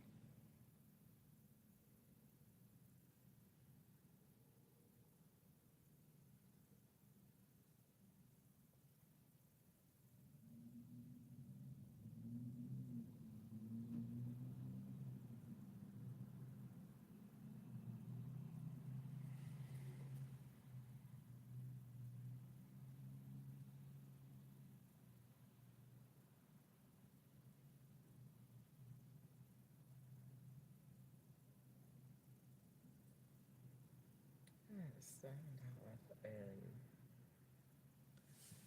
my two Uber Eats orders today was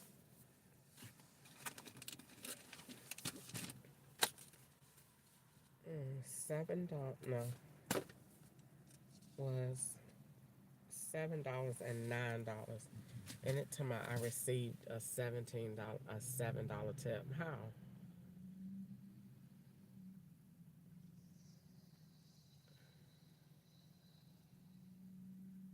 Because they stayed in different accounts.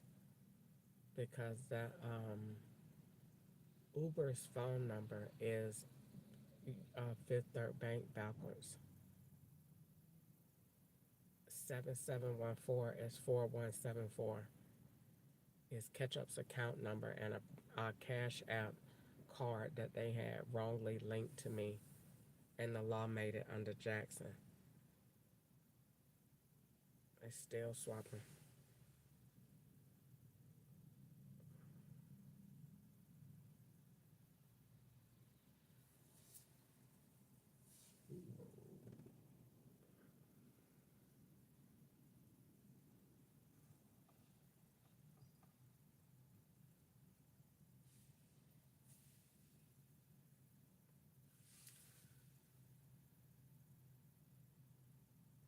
So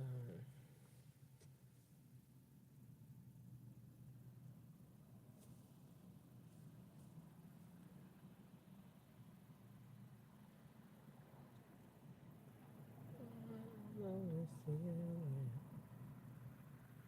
And that's when I need it the most. Keep me honest.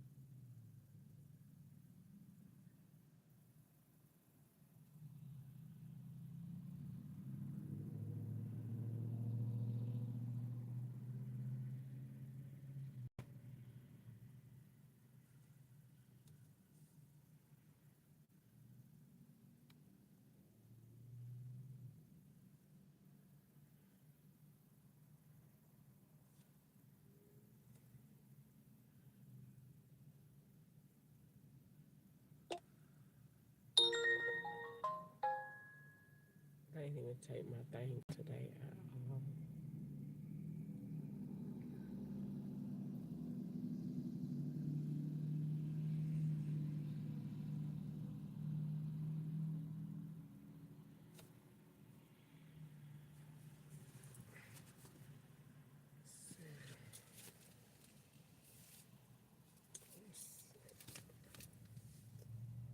Walmart did not give me my refund yet. Let me check my account for my refund and I'll be right back. Thanks.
subscriber you are trying to reach is not available. Please.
The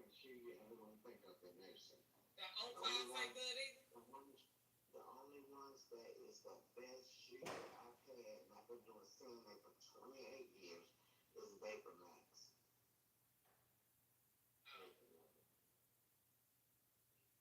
And that's what I got on that Vapor Max. These is really comfortable, the ones I got on today. I'm gonna do a pair of shoes every day. You bet what? I wear a different pair of shoes every day to try to keep my feet from being trained. You need to get you some of them shoe soles for, even though you might not have it, it's good to support the heel of your shoe. They put plantar fasciitis psoriasis, whatever that is. But it's a cushion that go on the whole bottom part of your foot. Girl, when I used to work at Dollar General, I didn't feel nothing. It was like I was walking on air. So, Well, I know my foot normally feels like that, but just because I wore the pair of Vapor Max last night with no sole in them, I took the sole out of those, and I was on them for too long, 20 hours. And I think it flared up my plantar fasciitis or whatever it is. That's what it is. I think it flared it up. like them things them is amazing. They sell them at Ross, and those things are so good. I left them up here one time, and I could not find that brand anymore. But I got some now, but they all right. But I got them from Walmart. But them things is amazing. If you put them in your shoe, they feel so good. It's all gel, and they is so good. But I'm trying to I think I'm gonna go home. I'm tired myself. I was so tired today. I've never been tired. I don't know what happened, what made me that tired, but I was very tired. So, I don't know, why did I do that? Oh, thank you, they do it. Yes, it did. Let me see. In 1.9 miles, turn right on Mount Browning Street. Well, let me call you. Let me call you right back.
Can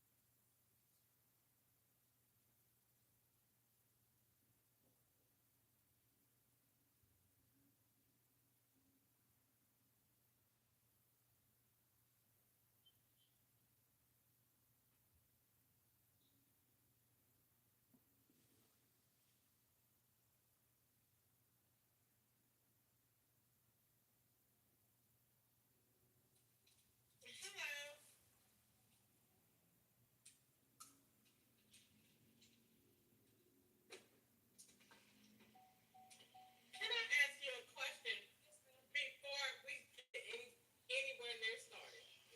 I do not. I mean, I got gas, but I don't got gas.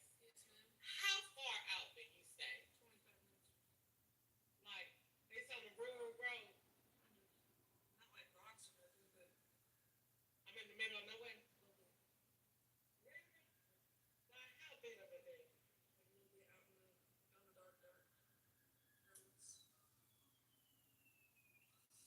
Like I'm gonna be scared by myself. It's in Scottsville, Alberton. Where at? Which way? I don't know where that's at. But no, I don't want to do you like that. I'm trying to get my ratings up, and I don't want to mess my thing up. It's okay. As soon as I was on the phone, and I took it before then, and I was like, I don't think I should have took that. But so I mean, I got 80 miles. I gotta come back. You see my we good. So okay, let's see. So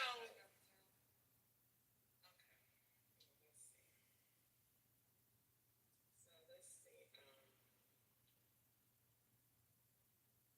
It says I'll be there in 25 minutes. So okay, which am I getting on the expressway?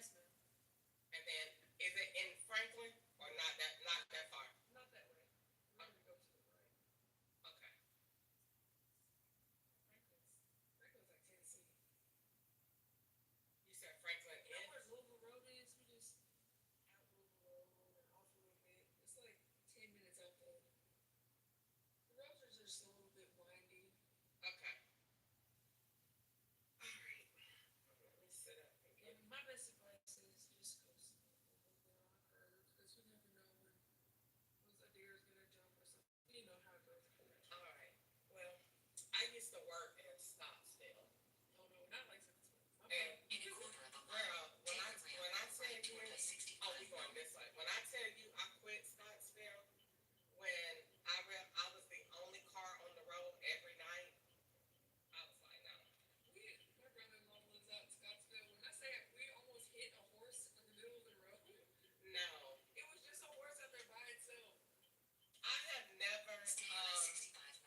Consent to this call being recorded and monitored for quality purposes. This girl got me in the middle of Hill Have Eyes Part 2 and 3 Encore. Ma'am, if that tip don't say $39 on it, I swear, this should totally be on a movie right now. Let's just gonna get cussed out for this. Because I have a special route for you. Okay, this is as far as I can go. Can't do it, ma'am. And you still got that distance quiet?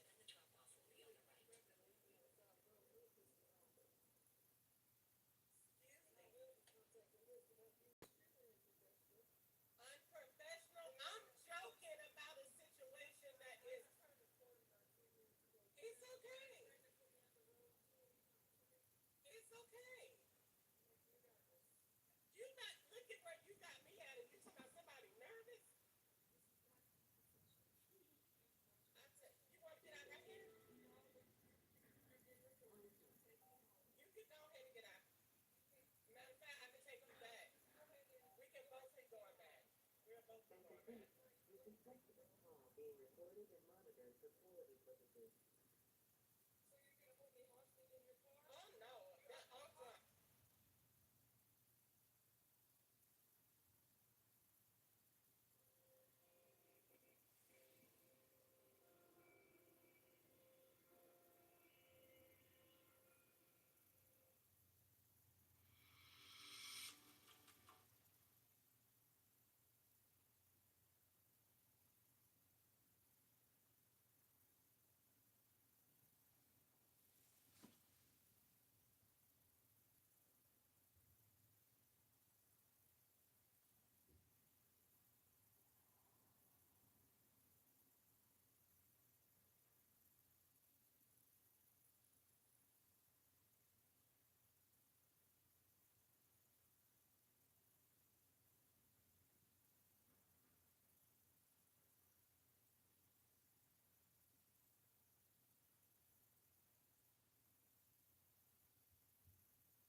tell me to demanded that I take continue the route, and then said, if you don't, are you holding me hostage? And she started screaming, and I immediately just stopped the car and contacted OnStar.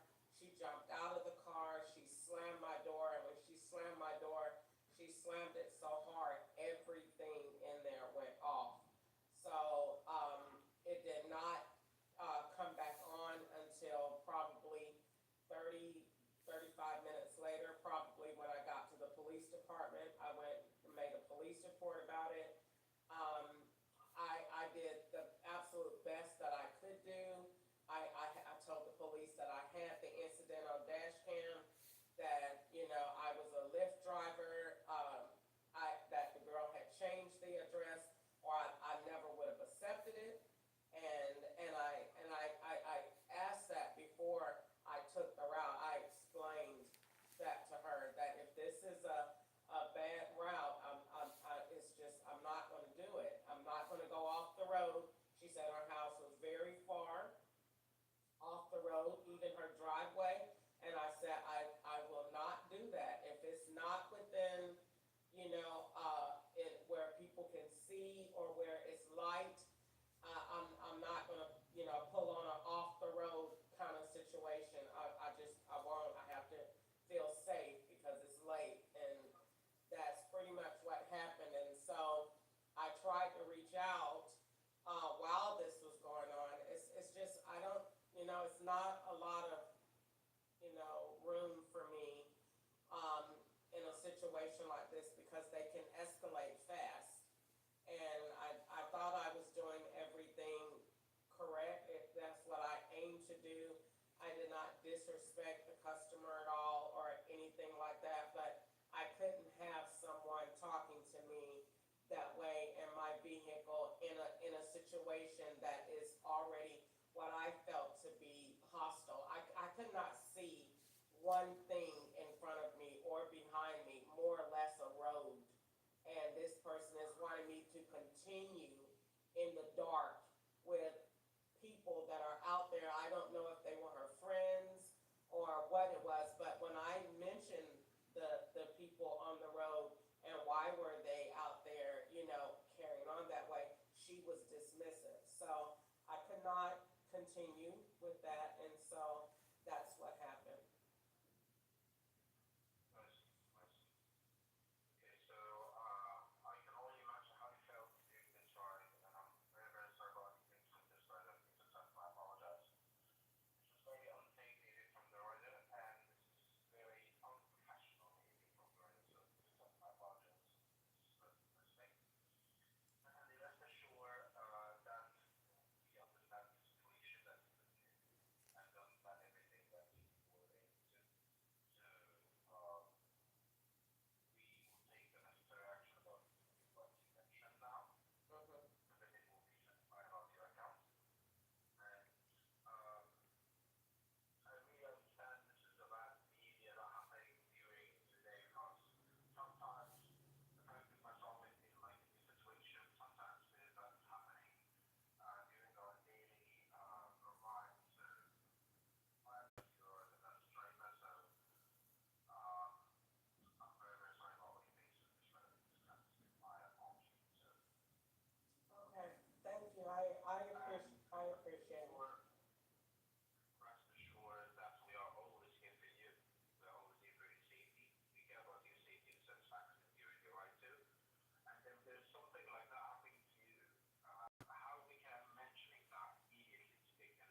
because I was going to ask you that. What am I supposed to do if someone is unhappy and I don't feel safe? Because I did not feel that that was the right thing to do, to continue on a road where I can't see, it's dark, and is nothing out there, and I just didn't feel safe. Okay. So you're in the right if you feel that there's something very unsafe or something suspicious you don't want to take this ride from the beginning. You can just cancel the ride and just follow up with us and mention that I don't feel safe in this ride because I feel this there was a place or something that I don't feel safe to make it during my day. We will understand that and we will just 100% confirm that with you and everything will be satisfied. If you talk the right and we will you right, you felt unsafe, you can just cancel the ride immediately and drop off the rider in a safe place and then contacting us and we will take the necessary action. So Crystal, in all the situations, if there's something that you felt unsafe or something that's a small thing that you know I'm a little bit curious or suspicious, you have to just contacting us directly. We'll cancel the ride and be in a safe place because this is the most important thing for us, just your safety and making sure that you're in a safe place and everything is fine. Okay? Okay, sounds good. Thank you so much, and you have a great night. You too, please, Crystal. Have a lovely, wonderful day. Bye bye. Thank you. Bye.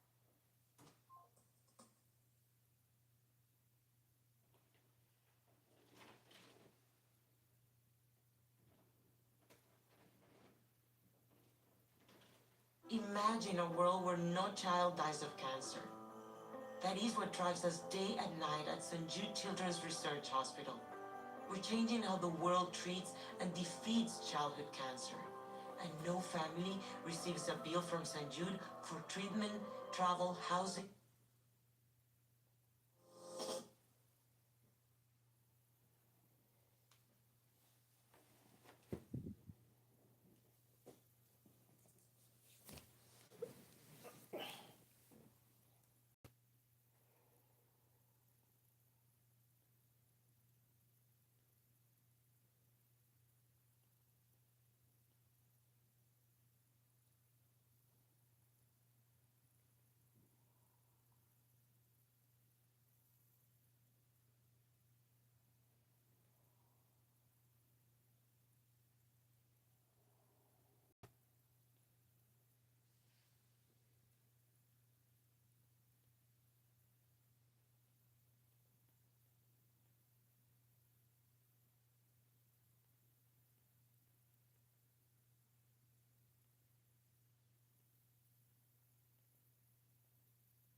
looking at TV.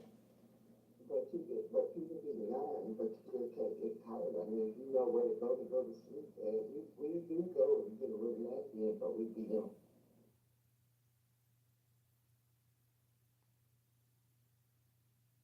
Ten, but his driveway was almost a mile. So it was a,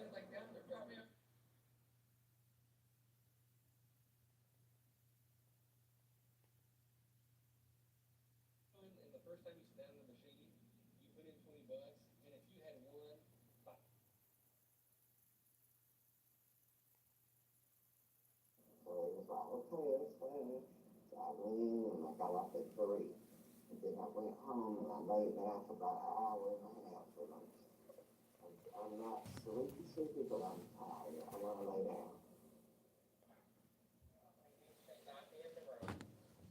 So tomorrow I'm supposed to be off from the other job. I thought I had to work here. I don't have to work here. So I was thinking about going to the other job. But then I changed my mind because my foot hurt at the bottom. My heel has got an aching pain going through it. So then I think I'm going to just go lay down. I wore the wrong shoes yesterday, I think. And then I was sold in my shoe when I worked too many hours, 20 hours to wet those. what kind you got? Yeah, then Air Max, I heard, Vapor Max. them good. Yeah. I heard the Hokas and the Unclouds is good. Well, I had Hokers, I ain't that crap. I've had every kind of shoe you ever want to think of in nursing. The only Unclouds one- ain't good either. The only ones that is the best shoe that I've had, and I've been doing CNA for 28 years, is Vapor Max. Vapor Max. And that's what I got on now, Vapor Max. These is really comfortable, the ones I got on the back. Well, we have people have too, that. So what? There's different pair of shoes every day to keep my feet from being strained.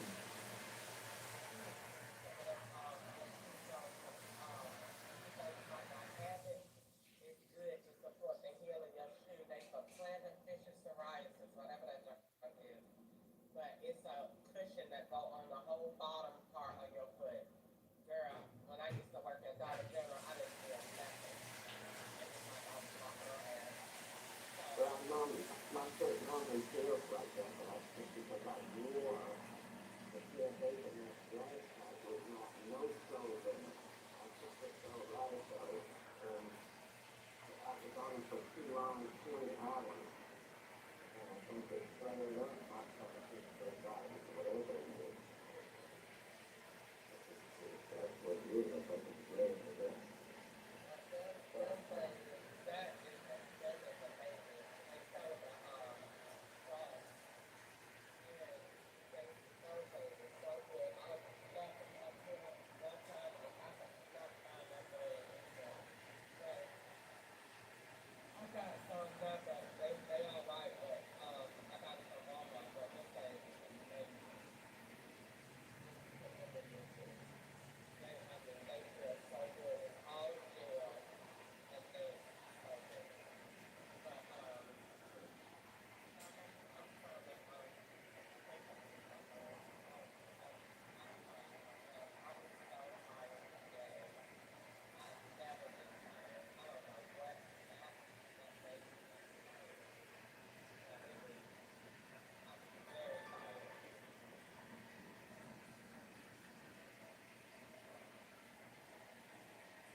rural road.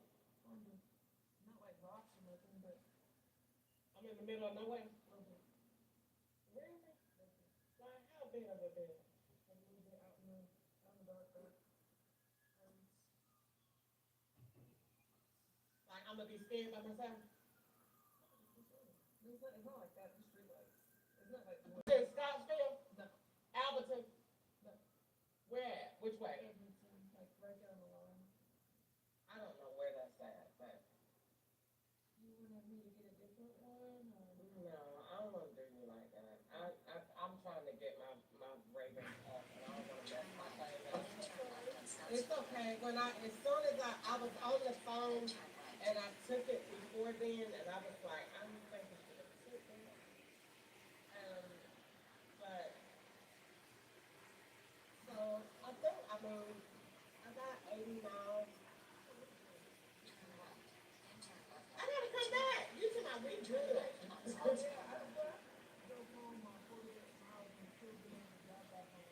So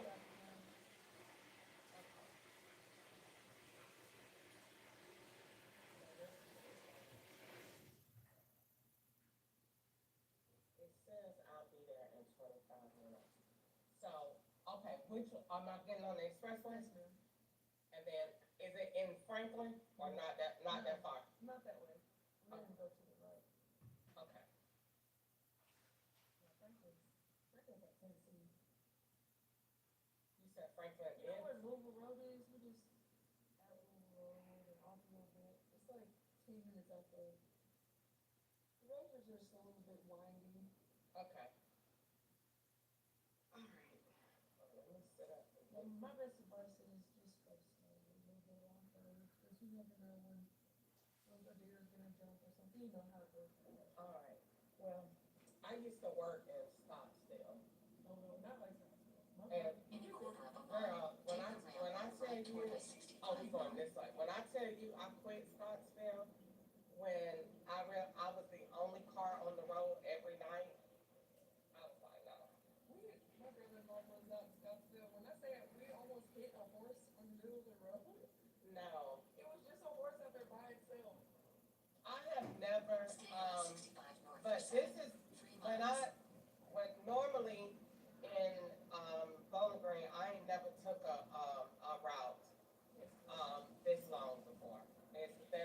They're always like, I don't know, like 3-4 miles, 4 miles like that, maybe tops.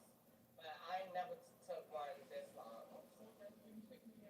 When I seen it, I told my sister, let me call you back. Because I was like, let me call OnStar and see if they got a GPS to tell me if this is like in a rural area or whatever. I don't like Scottsville and I don't like Kentucky, but it's some part of Louisville Road too that I'd be like, I came all the way from Atlanta. So I don't do no parts of no that good. So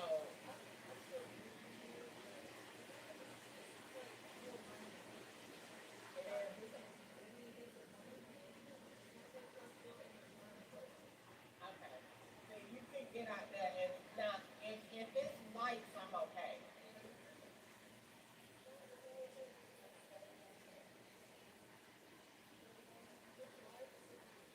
In Scottsdale, does. Because when you get past like that past the like the church and stuff like that, it's you just not there. And that's it. You just not there.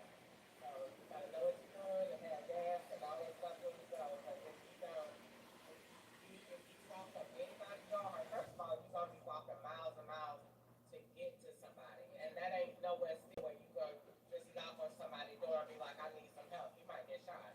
So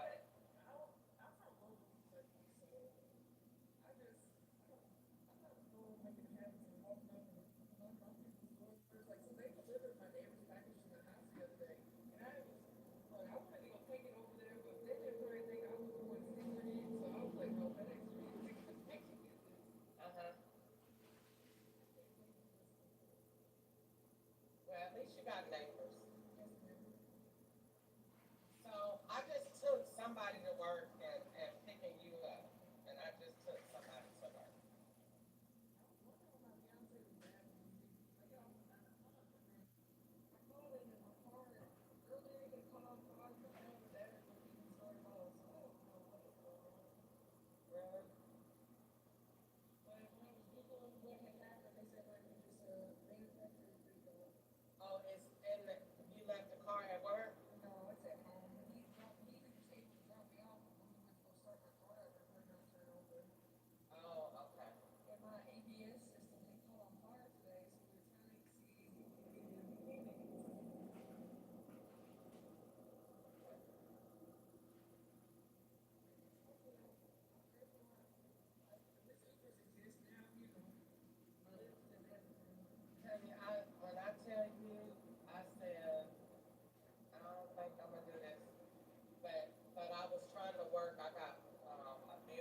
And he canceled on you? I don't know.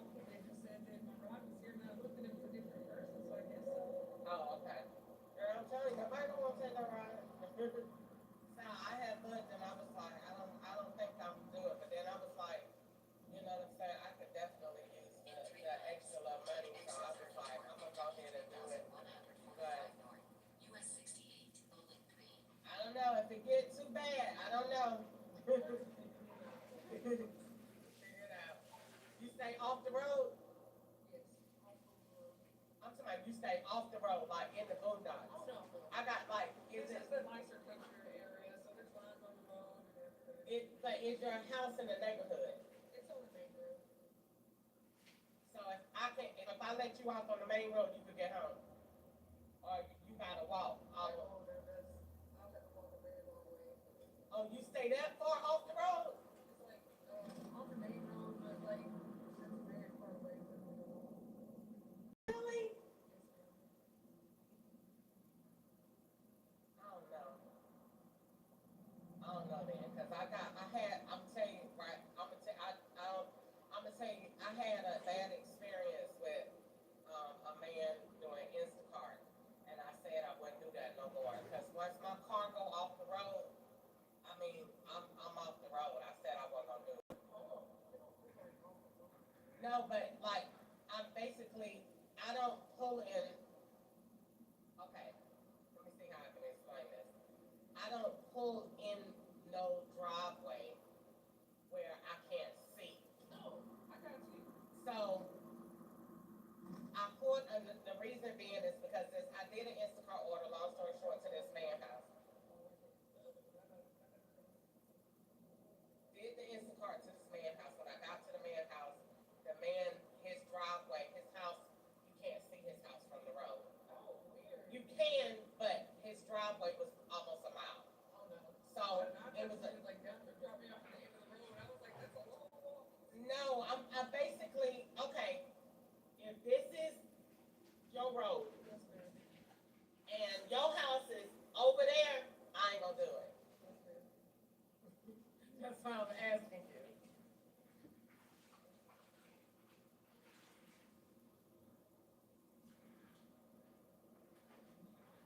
I'll probably turn the boat on the mechanic and come to my house on the Sunday tomorrow, but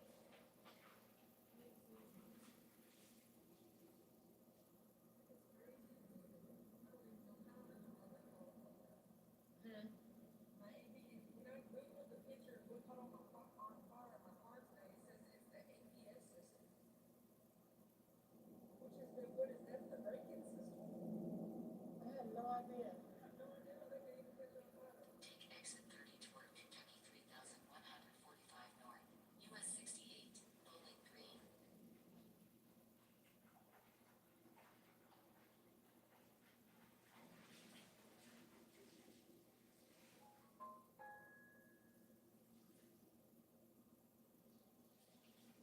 In 3.8 miles, turn right on Louisville Road.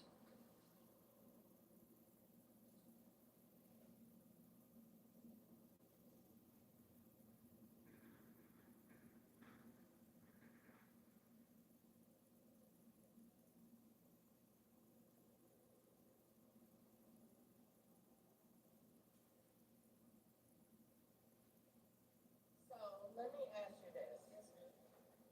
Because it kind of freaked me out a little bit when you said your house is off the road. Oh, no, in my house, it's kind of driveway. Yeah, but Exactly. if I can't let you out right here and be like, have a good night, and that's gonna be too far. No, you're good. I thought you meant like drive me at the, all the way down at the end of my road. I think I'm gonna have to walk off. I'm gonna have to walk off. Okay. So Well, you can't be that bad because it's saying I'm only 17 minutes away. It's the first time for everything. I swear, this is my first time.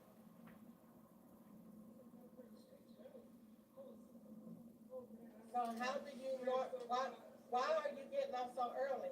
I get off work at 9 o'clock. I got off work late. And so when you normally get off, who normally gets you from work? My fiance with my car. Oh, okay. And so, God, Lisa, you gonna have to get another ride all the way out here in the morning? Well, one of my coworkers lives like 7 minutes from the house, so me and my boss are trying to brainstorm if he can be around there tomorrow. Okay. If not, she's gonna come get me. We'll figure it out.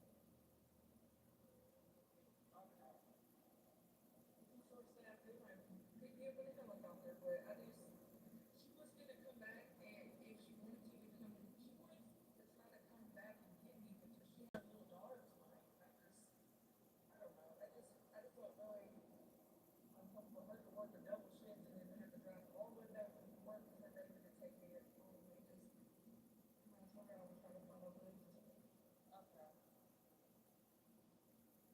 Well, I know people gotta do what they gotta do.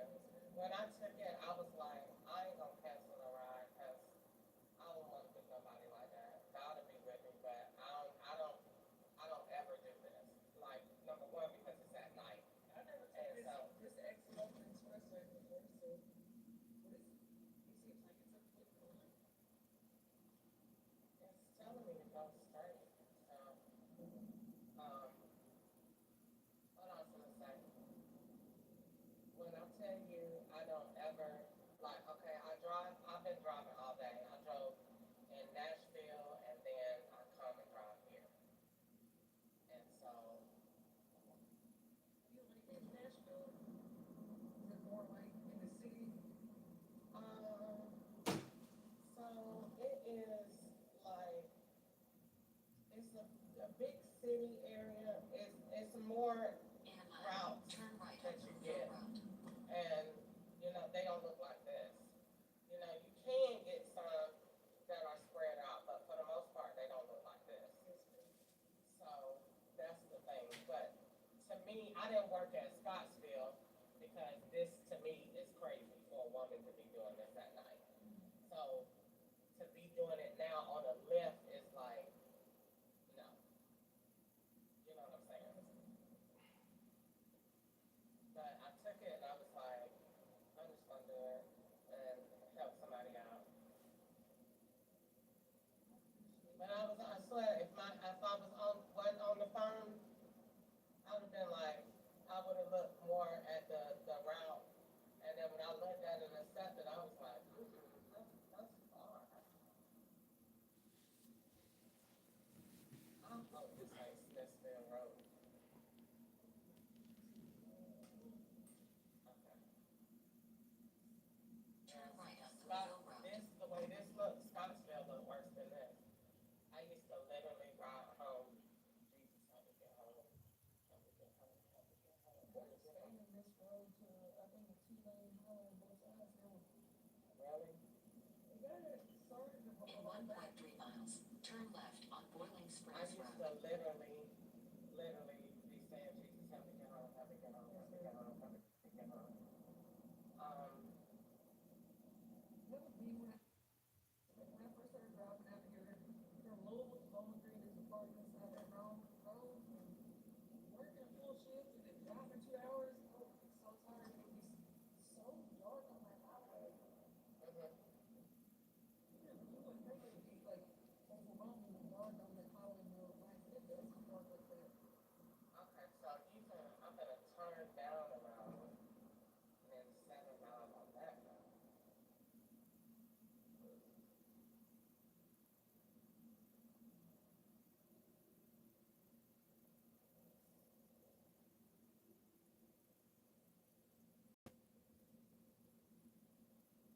I done been on this road before. I used to do Instacart on this road, and when I used to do it, I went out here one time, and my sister got mad at me. So I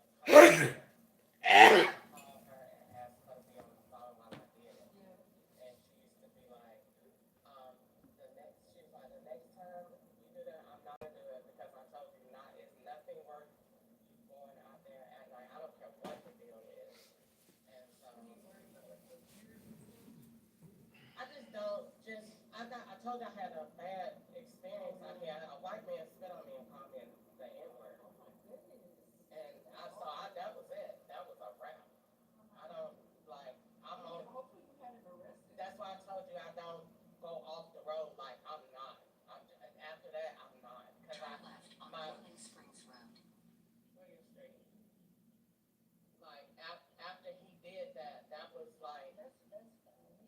that was like that's the worst thing that you could do, and I'm on In his 2.9 property. miles, So take a slight if left on Kirk and Boiling Springs anything Road. go wrong and anything happen, I'm screwed because I'm out there like that. His looking like that. Oh, no. Like I videoed it. Like you say, I thought you meant like, I didn't No. know you meant like you have like a mile long driveway. No, ma'am. No, he lived like out there, and like all of this is his, and his house was so big. He had so many acres that only his house got two addresses. Yeah, and so I was like, no, no, this is I'm telling you now, this is when it's getting too much. Well, this is if you go up, once you go up into the main road, I'm not familiar with this road, but once you get to like before the more connects to my street, there's the lights on it. I don't know why I took it for this, I guess because it's a pasture. Well, we are getting there. Whoa, I didn't learn to have heels. There is one hill they call the knob, and oh my God, I'm trying to be better prepared for this winter because I did not get that up on it. Like, could not drop over. I had to sit in a hotel in the snow. Well, I see Christmas lights on houses. There's a man over there on the right. I'm committed to not taking my tree down until New Year's. If I see your name again, tell me right now. Nah, if it end up not being too bad and it's straight, once I see where I'm going one time, I can make a decision on if I do it again.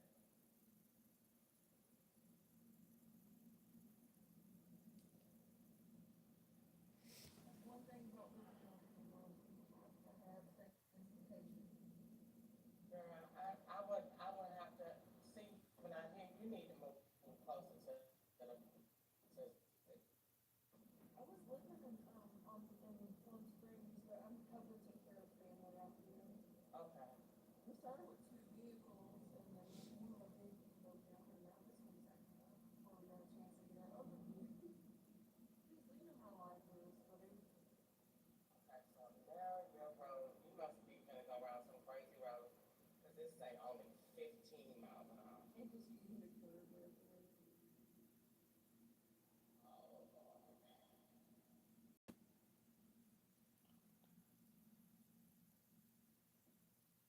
And now we should be getting over some street lights. But this curve up here is gonna be these curves right here, once you get past that, that's the bonus curve. This is the curves I was talking about where I couldn't drive up. Well, my car turned on extra lights, It does by itself. it just said, like it said, what the hell? That's cool. It makes me real life spaceships. I wanted to end my cousin's car, and her car beeps in where the car gets too close to it. I see no Christmas lights. Yeah, it ain't like, you can't go fast on this road anyway, it's No. the speed limit. These two little hills is the worst, baby. In a mile, take a slight left on Kirk and Boiling Springs Road. The next one is Don't you worry, I will be calling on Star for this. Don't you worry about it.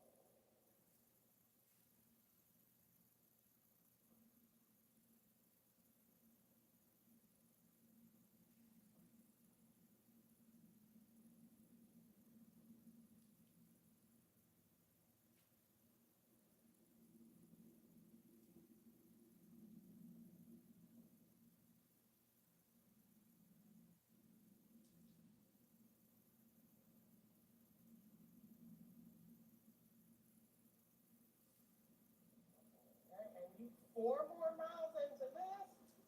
this is the very one part of it. This is the hill I took her that stuff up on, stuff on them when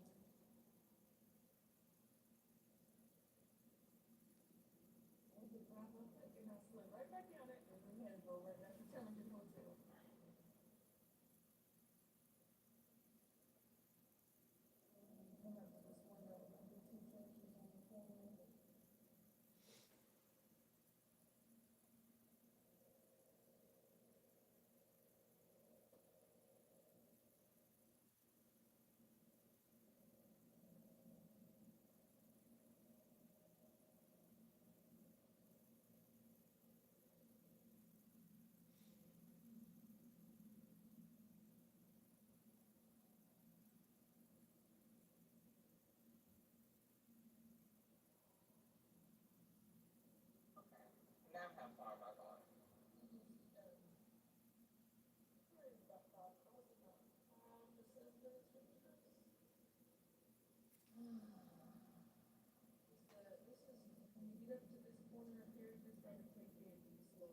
Take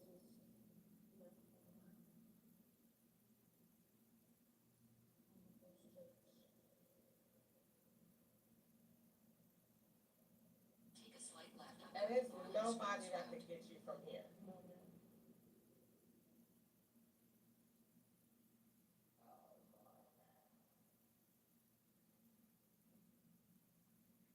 In 1.4 miles, turn left to stay on Wingfield Church Road.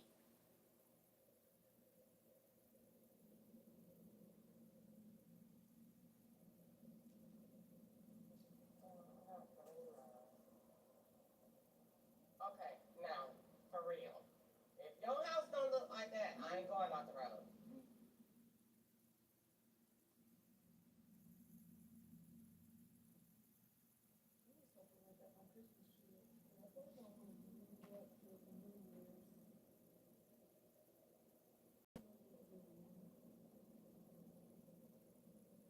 And you ain't even gonna be concerned to see if that lady made it home.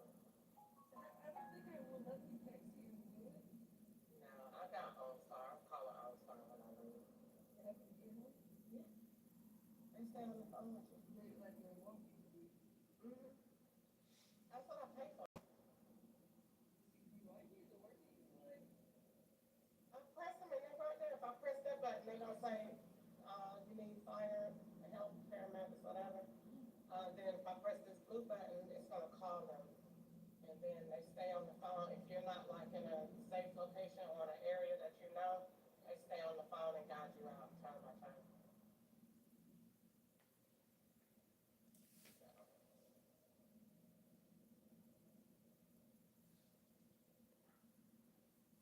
I know one thing, you ma'am, I'm telling you right now,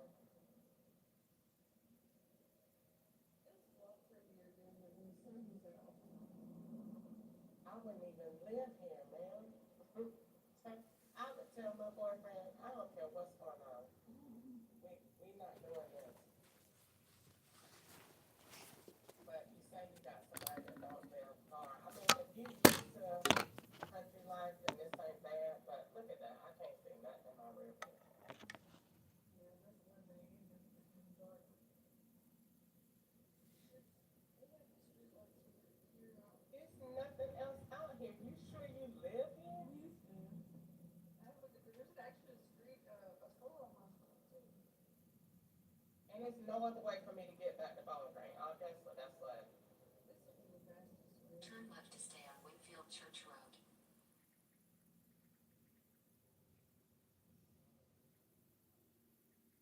Oh, hell no. No, ma'am. Uh-uh. Uh-uh. Just go slow, you'll be okay. In 1.9 I miles, live very turn far down right. that road, but I'm not gonna be able to walk. Turn left to stay on Wingfield Church Road.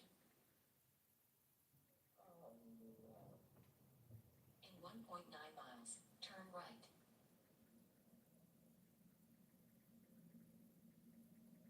So who's the other cars coming on this road?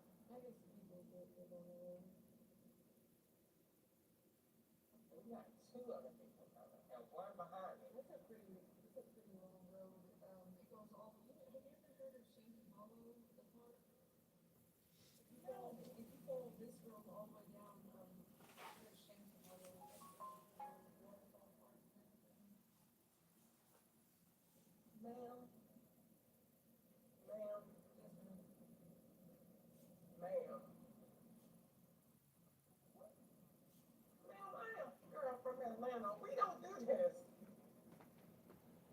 And I guess you want me to go fast.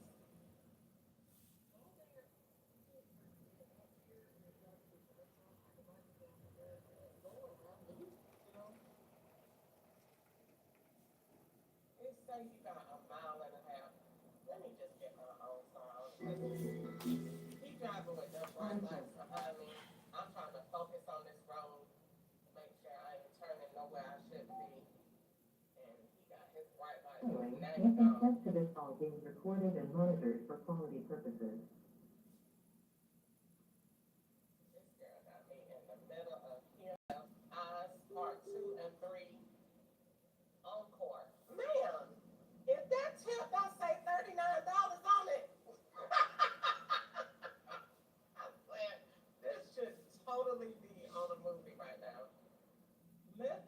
cussed out for this. Because they should have a special route for you. Okay.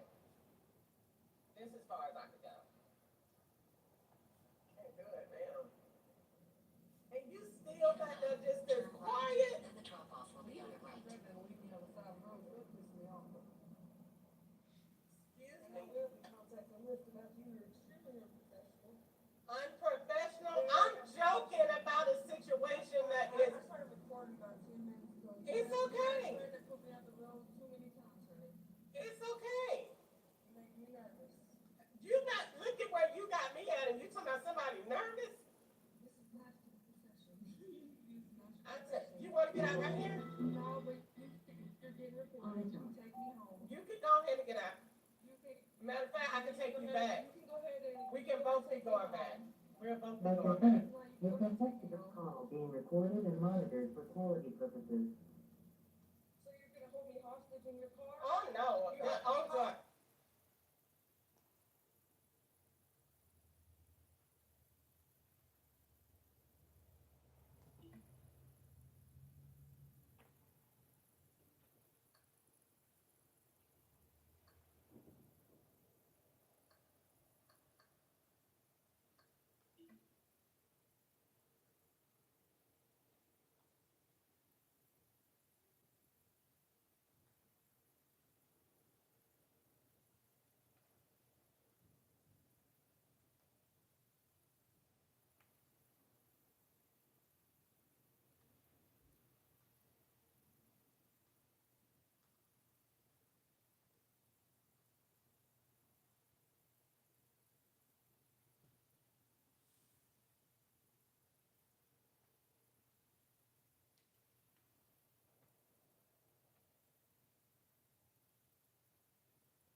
And train. You need to get you some of them shoe soles for even though you might not have it, it's good to support the heel of your shoe. They for plantar psoriasis, whatever that stuff is.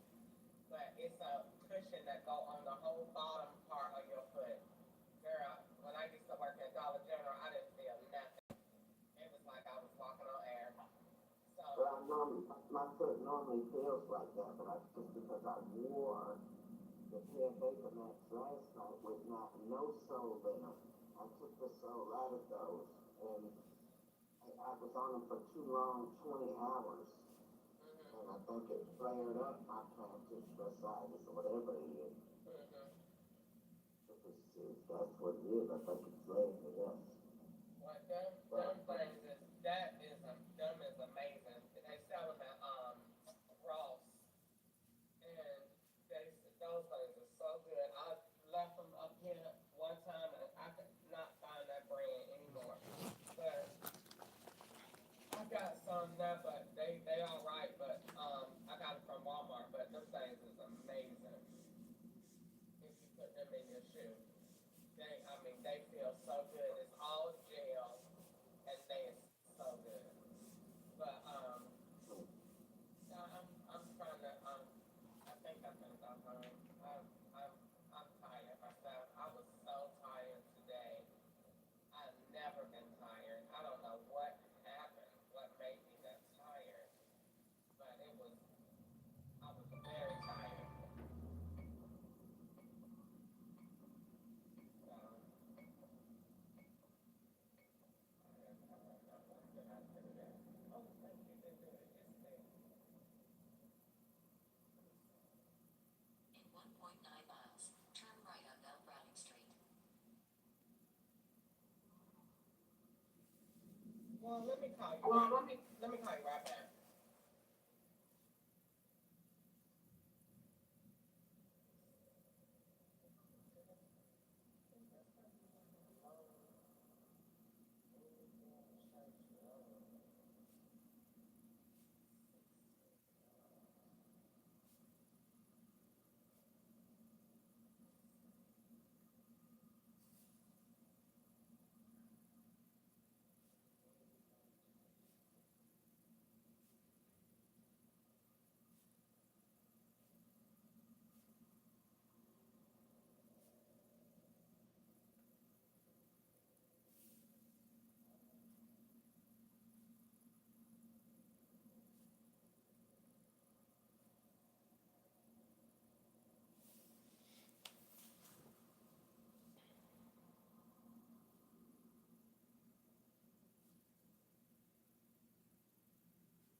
rural road.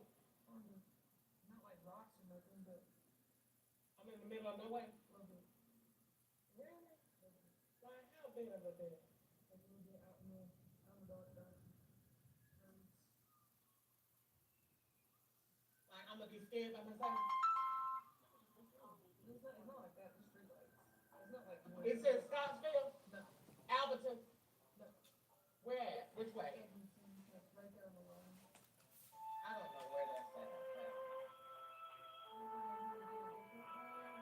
No, I don't want to do you like that.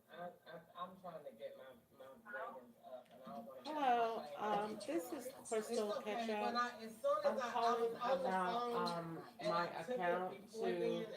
I keep getting emails saying that my account has been updated, but I'm not getting any updates on it.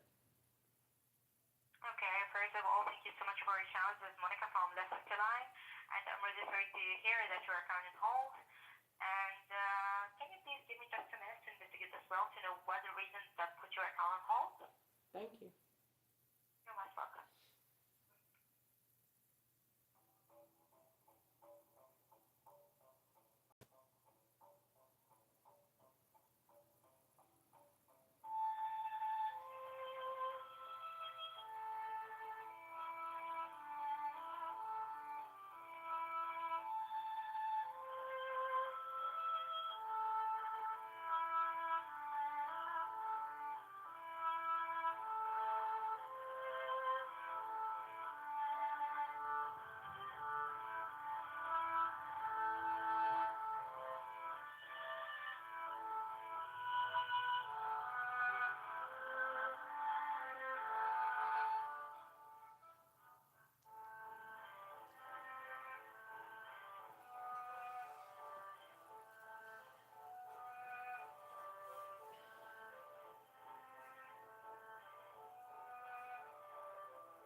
Hello, is still with me? Yes. Oh, thank you so much for your patience. And I take a look on your account. I can see this case with another team, the specialized team and higher team than mine. However, I let them know that you contact us to know what update it will take in on your account. I can see that you respond back on one of them email. What is the allegation? What's the allegation? I filled a police report. Me. Okay. So the messages are coming through. So it said that there was an update at 9:49. So is that me responding that's making that come through, or is that someone responding to me? I most probably there's someone where responding to you, and it will take a little time. Just keep your on your email, and you will receive reply for the side. I'm really sorry, but I have no access to help in this case. Okay. Pardon me. Okay. Thank you so much. Have a great day. You too. Have a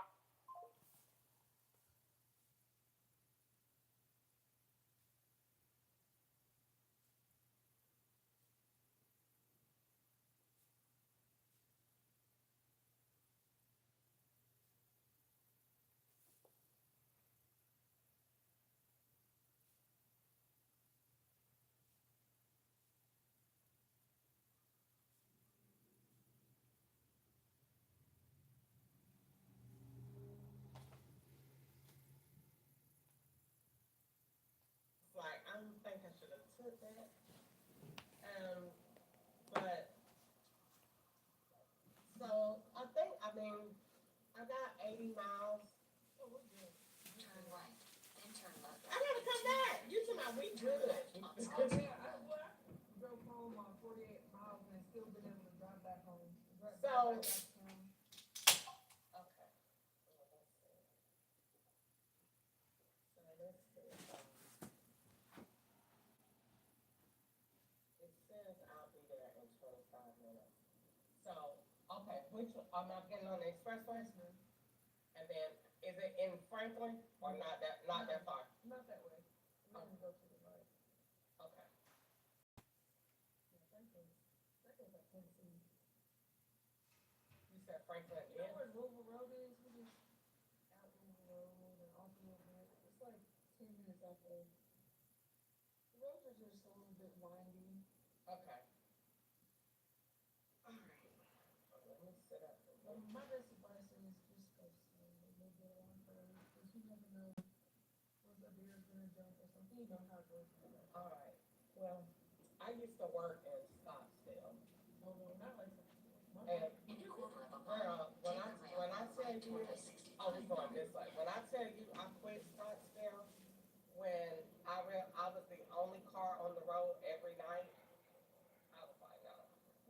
My brother-in-law was out in Scottsdale. When I say we almost hit a horse in the middle of the road, No. it was just a horse out there by itself.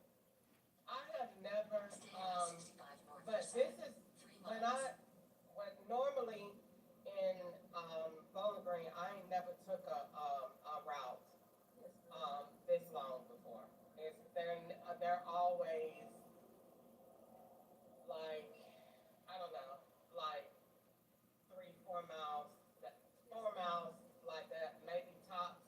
But I ain't never took one this long. When I seen it, I told my sister, let me call you back. Because I was like, let me call OnStar and see if they got a GPS to tell me if this is like in a rural area or whatever. I don't like Scottsville and I don't like Kentucky, but it's some part of Louisville Road too that I'd be like, this is, I came all the way from Atlanta. So I don't do no parts of no backwoods. So I'm still new from here, but if I had this is like a more nicer country here. it is. This I mean, it's a windy a little bit, but it's not like Scottsville, and there's lots of road. Okay. See, you could get out there and now if it's lights, I'm okay. Yeah, just if you get slow, that's what I always say, just go slow around curves and whatever. But there's lights and In Scottsville, it ain't none. You just when you get past up there past the like the church and stuff like that, you just out there, and that's it. You're just out there. So you gotta know what you're doing and have gas and all that stuff when you go. Because if you don't, if you walk up anybody's yard, first of all, you're gonna be walking miles and miles to get to somebody, and that ain't nowhere still where you gonna just knock on somebody's door and be like, I need some help. You might get shot. So.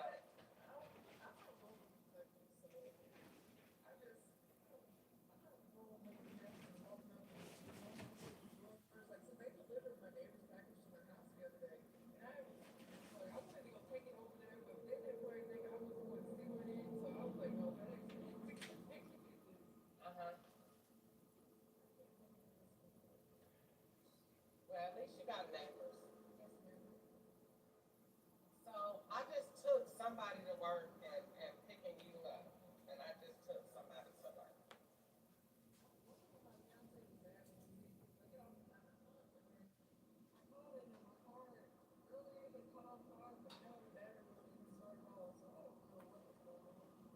Really?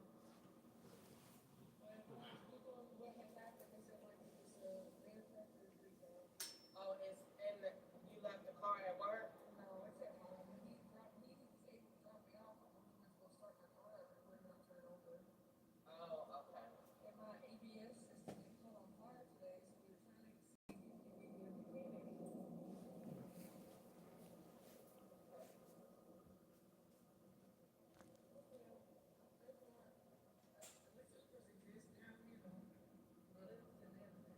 Honey, when I tell you, I said, I don't think I'm gonna do this. But I was trying to work. I got a bill to pay. So I said, if I work tonight, I don't have to work that long tomorrow. But I don't do these long rural routes in Bowling Green at all. So I just said, let me just see if I will. And like I said, I called, my sister was on the phone and I was like, just about to go home. And then I got one ride and then she called. And I was like, I'm just gonna pray and just go ahead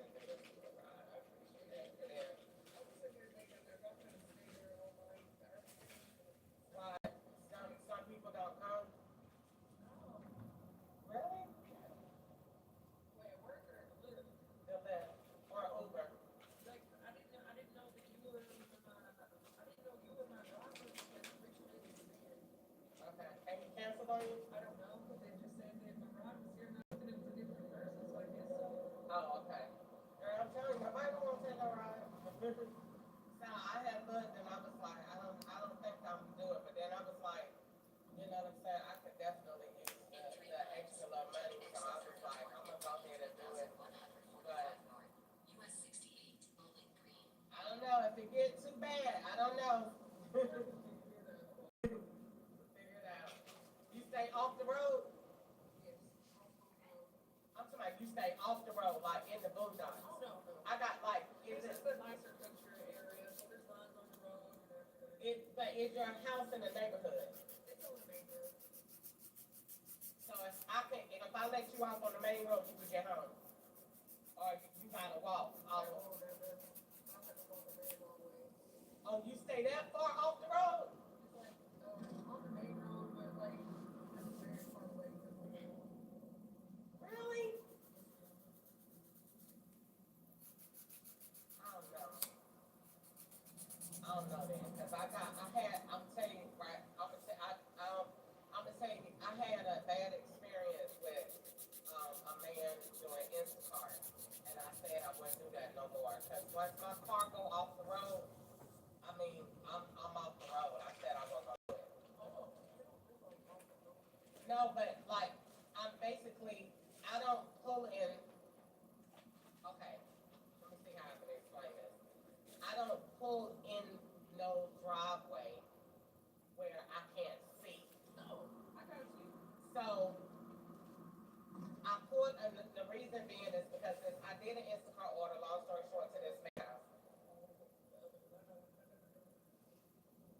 Did the Instacart to this man house. When I got to the man house, the man, his driveway, his house, you can't see his house from the road. Oh, weird. You can, but his driveway was almost a mile. Oh, no. So I it was a, like that, drop me off the end of the road. I was like, that's a long walk.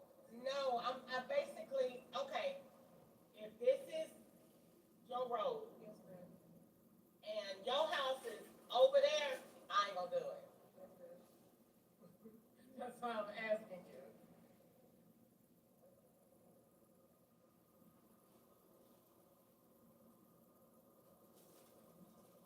Okay. He may come to my house on a Sunday tomorrow, but we'll see. I don't even know how this road is going. My ABS, when I look at the picture, look on my car, my car today, it says it's the ABS system. Which is the, what is that, the braking system? I have no idea. I have no idea how they gave me that on fire.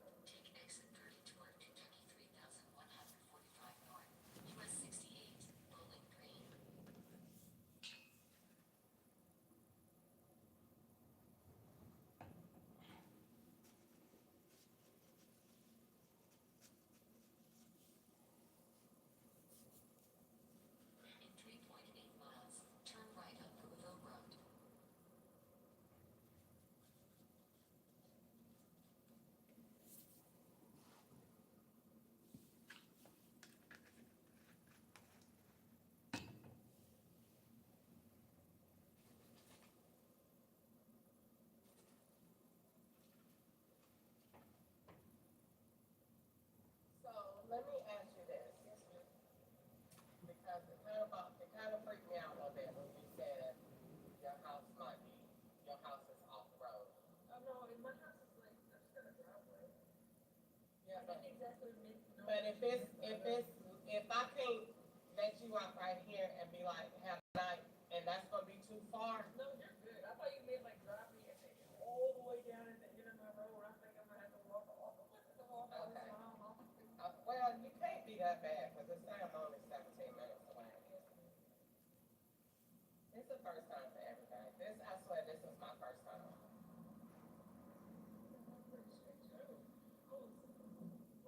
So how do you, why are you getting off so early? I get off work at 9 o'clock. I got off work late. And so, when you normally get off, who normally gets you from work? My fiance is in my car. Oh, okay. And so, God, Lisa, you're gonna have to get another ride all the way out here in the morning? Well, one of my coworkers lives like 7 minutes from the house.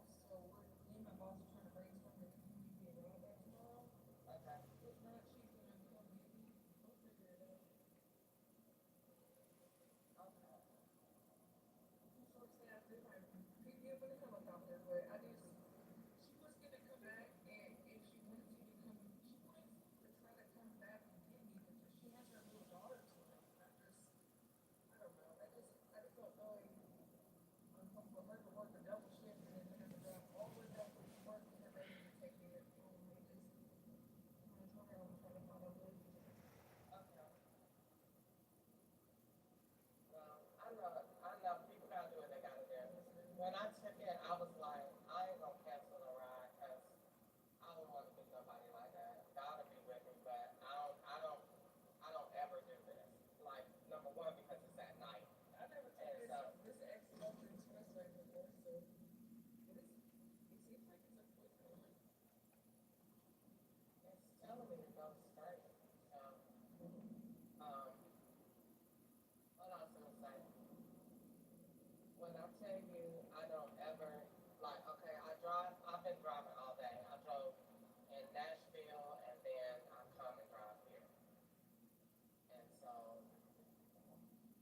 You like in Nashville, or more like in the city? um, so it is like, it's a big city area. It's more routes that you get. And, they don't look like this. You can get some that are spread out, but for the most part, they don't look like this. So that's the thing. But to me, I didn't work at Scottsdale because this to me is crazy for a woman to be doing this at night. So to be doing it now on the lift is like, no. You know what I'm saying? But I took it and I was like, I'm just gonna do it and help somebody out.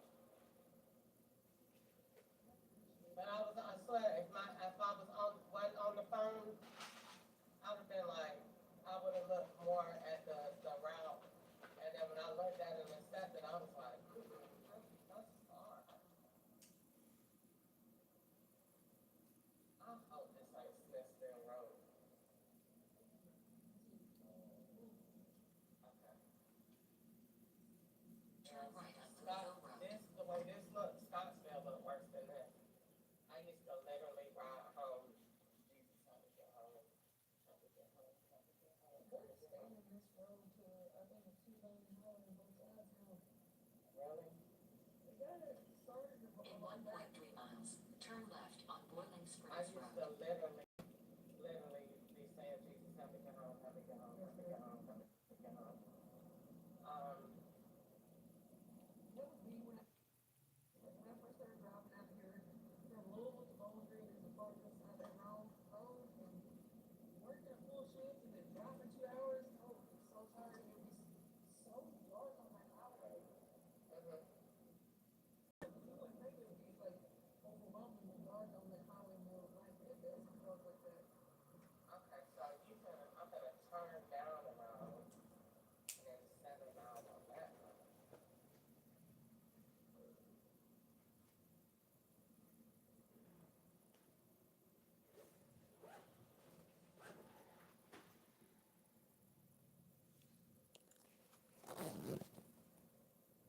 I've been on this road before. I used to do Instacart on this road, and when I used to do it, I went out here one time, and my sister got mad at me for coming out here, because I used to call her and ask her to be on the phone while I did it, Yeah.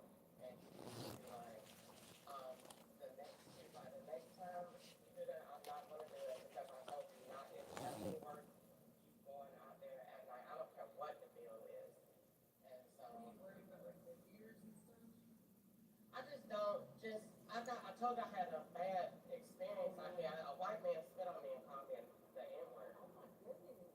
And that was it. That was a wrap. I don't, like, I'm on, Hopefully you had him arrested. that's why I told you I don't go off the road like I'm not. After that, I'm not. Cause Turn left on Boiling Springs Road. Where your street? Like, after he did that, that was like, that was like, that's the worst thing that you could do, and I'm on In his 2.9 property. miles, So take a slight if left on Kirk and Boiling Springs anything Road. go wrong and anything happen, I'm screwed because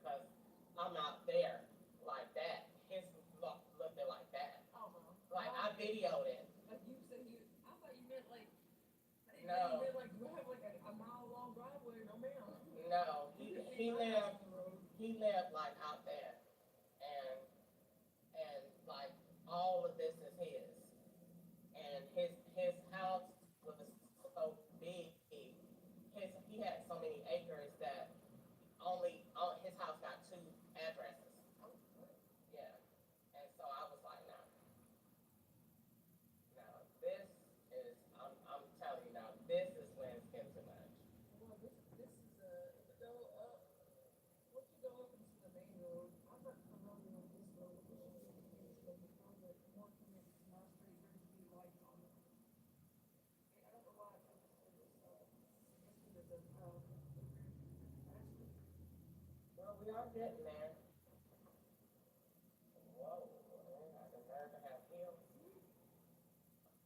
There was one hill, they called the knob, and oh my gosh, I was trying to be better prepared for this winter because I could not get up on it. Like, could not drop ugly. And had to stay in a hotel when it snowed. Well, I see Christmas lights on houses. I mean, they can live over here on the right. I commend you do not take my tree down until mid-years. If I see your name again, tell you right now. Nah, if it end up not being too bad and it's straight, once I see where I'm going one time, I can make a decision on if I do it again. That's one thing about living out in the world, you have to have transportation. Girl, I would have to see when I hear you need to move closer to I was living in in Palm Springs, but I'm helping take care of family out here. okay. We started with two vehicles, and then one of our vehicles broke down, and now where we got a chance to get out. Oh, you know how life is, but it's Okay, so now your road, you must be gonna go around some crazy road, cause this say only 15 miles an hour. just you hit a curve right there. Oh, Lord.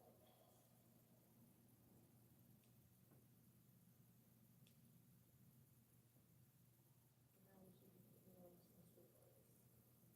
But this curve up here is gonna be these curves right here, once you get past that, that's the bonus curve. This is the curves I was talking about that I couldn't drive up. Well, my car turned on extra lights, so, It does by itself. it just said, like you say, what the hell? That's cool. This is making these into real life spaceships. I wanted to end my cousin's car, and her car beeps if another car gets too close to it. Okay, see no Christmas lights.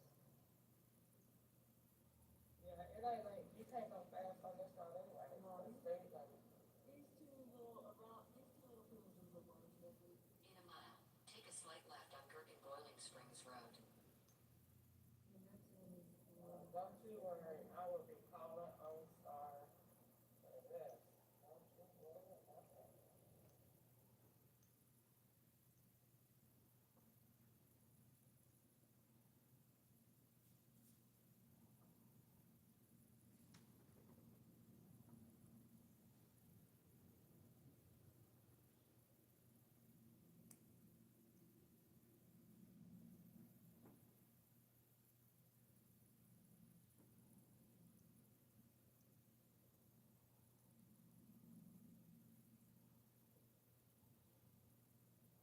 Okay, and you 4 more miles into this?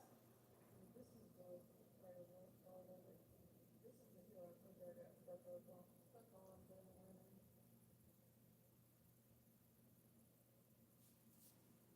I was drive up it and I slid right back down it, and then we had to go right back to town to the hotel.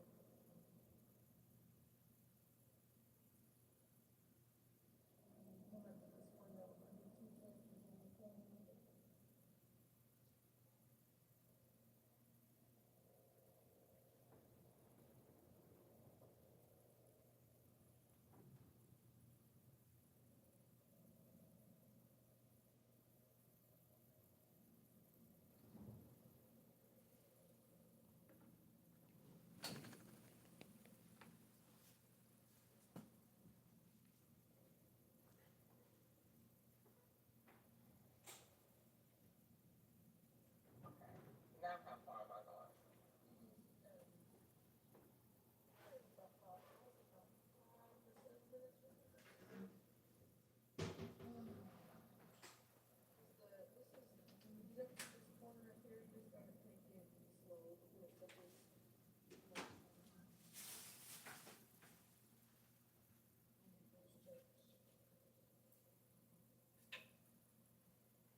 get you from here.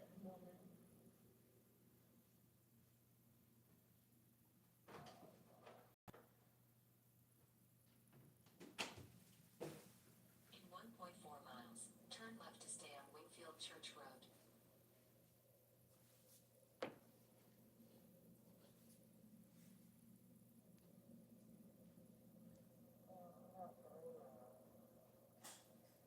Okay, now, for real. If your house don't look like that, I'm going off the road.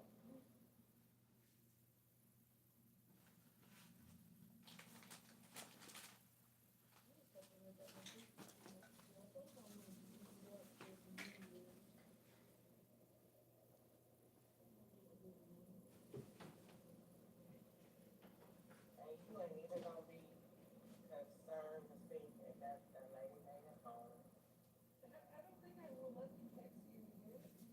No, I got OnStar. I'm calling OnStar when I leave. But I can get home. Yeah. I stay on the phone with you. Like you want. That's what I'm looking for. Like these are working. Like, I press them and they're right there. If I press that button, they're gonna say, you need fire, help, paramedics, whatever. Then if I press this blue button, it's gonna call them. And then they stay on the phone. If you're not like in a safe location or an area that you know, they stay on the phone and guide you out time by time. So,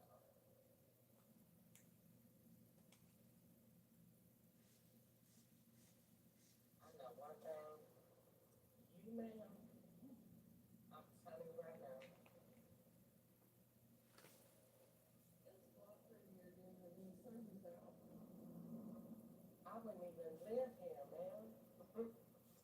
I would tell my boyfriend, I don't care what's going on. We not doing this. But you said you got somebody that don't live far. I mean, if you used to country life, then this ain't bad. But look at that, I can't see nothing in my rear view.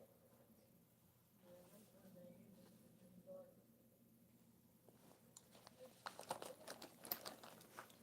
It's nothing else out here. You sure you live here?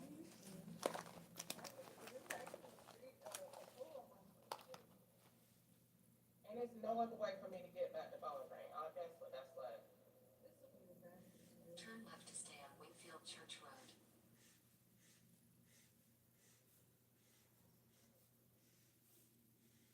Oh hell no. No ma'am. Uh-uh.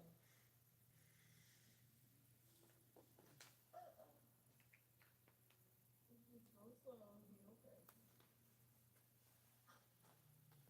1.9 miles, turn right. I'm not gonna be able to walk. Turn left to stay on Wingfield Church Road. Oh no. In 1.9 miles, turn right.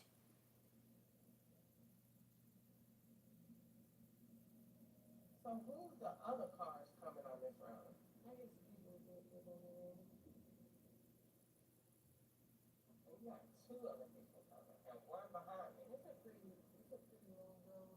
It goes all the way. Have you ever heard of Shanky Hollow, the park?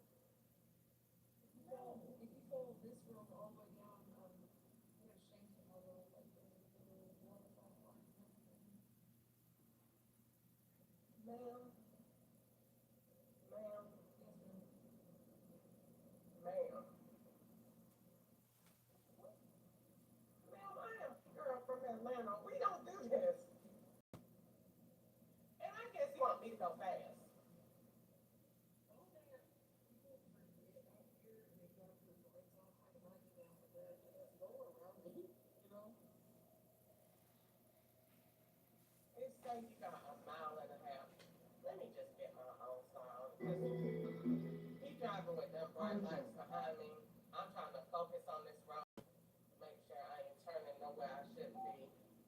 And he got his bright lights on. Now he Make gone. access to this call being recorded and monitored for quality purposes. This girl got me in the middle of Hill House, Eyes, Part 2 and 3, Encore. Ma'am, if that tip don't say $39 on it, I swear, this should totally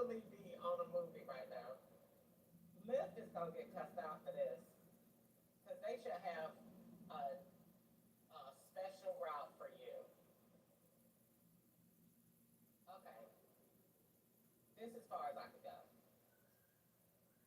Can't do it, ma'am.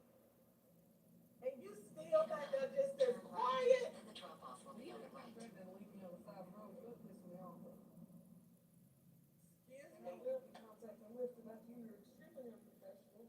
Unprofessional. Very I'm unprofessional. joking about a situation that I is. started recording about 10 minutes ago. It's okay. You had to put me out the road too many times, honey.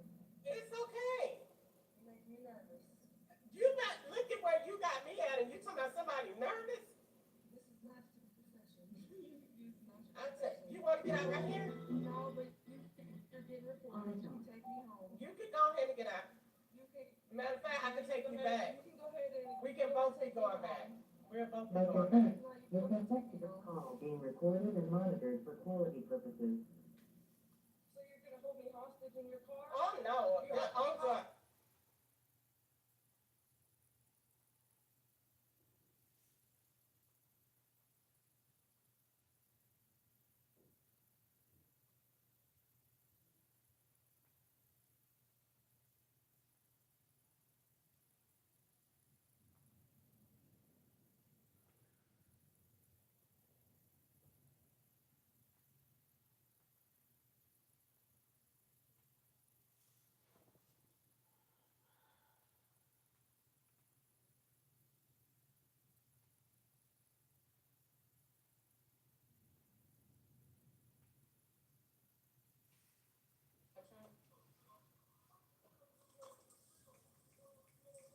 Can you hear me? Yes, I can hear you.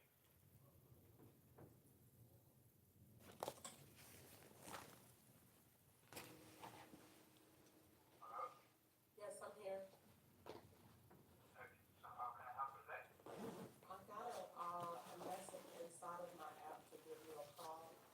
I reported, I was trying to contact you guys earlier today about a situation on the last ride that I took. You guys, it looks like suspended my account and then took the suspension off. And then when I checked the app just now, it said to give you a call to make a report about the incident. So I just called to get clarity on the issue.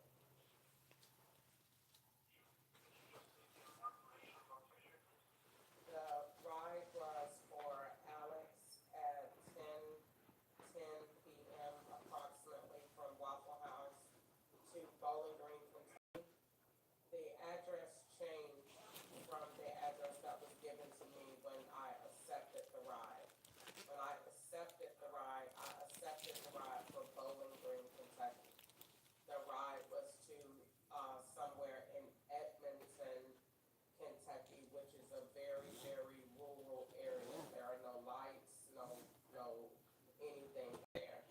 I had my dash camera on, and I explained to the customer that it was late and that I needed gas and that I would not feel comfortable doing a very rural route if there wasn't, people around or if it wasn't in a neighborhood.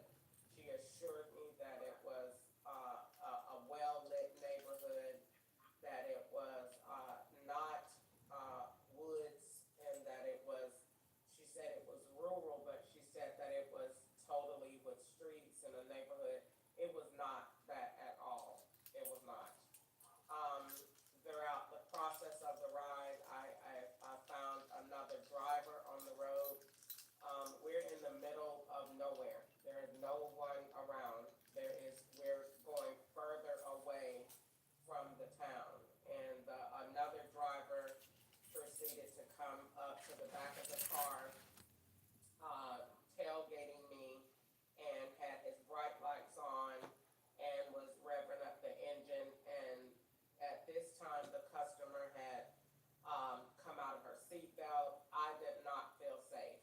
And though we were talking in the car and I was talking with her, I informed her that I would have to call OnStar to, because I pay for that, and if I'm ever unsafe, I can call them. So I told her that I would, want to reach out to OnStar, and her comment was kind of bizarre because she said, "Do you think you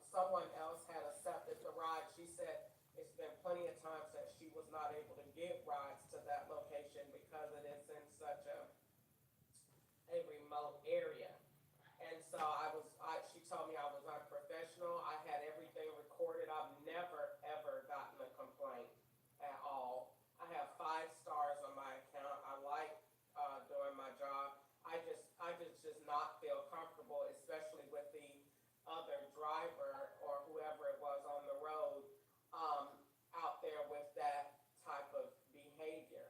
And so I just let her know that I could take her back to where I picked her up from, or if I could take her anywhere else on my own, I would totally do that. But I just could not be in that area anymore without Wi-Fi access and just without, being where I felt safe. My safety comes first. And she was told me to demanded that I continue the route, and then said, if you don't, are you holding me hostage? And she started screaming, and I immediately just stopped the car and contacted OnStar. She jumped out of the car. She slammed my door, and when she slammed my door, she slammed it so hard everything in there went off. So it did not come back on until probably 30, 35 minutes later, probably when I got to the police department. I went and made a police report about it. Um, I did the absolute best that I could do. I told the police that I had the incident on dash cam, that, I was a Lyft driver, that the girl had changed the address, or I never would have accepted it. And I asked that before I took the route. I explained that to her, that if this is a bad route, I'm not going to do it. I'm not going to go off the road. She said her house was very far off the road, even her driveway. And I said, I will not do that. If it's not within, where people can see or where it's light, I'm not gonna, pull on an off the road kind of situation. I won't. I have to feel safe because it's late, and that's pretty much what happened. And so I tried to reach out while this was going on. It's just I don't, it's not a lot of, room for me in a situation like this, because they can escalate fast. And I thought I was doing everything correct. That's what I aim to do. I did not disrespect the customer at all or anything like that, but I couldn't have someone talking to me that way in my vehicle in a situation that is already what I felt to be hostile. I could not see one thing in front of me or behind me, more or less a road. And this person is wanting me to continue in the dark with people that are out there. I don't know if they were her friends or what it was, but when I mentioned the people on the road and why were they out there, carrying on that way, she was dismissive. So I could not continue with that, and so that's what happened.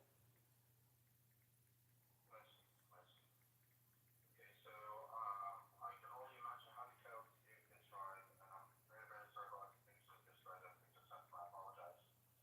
This is very unsafe behavior from the rider, and this is very unprofessional behavior from the rider, so just have to apologize. This is a mistake.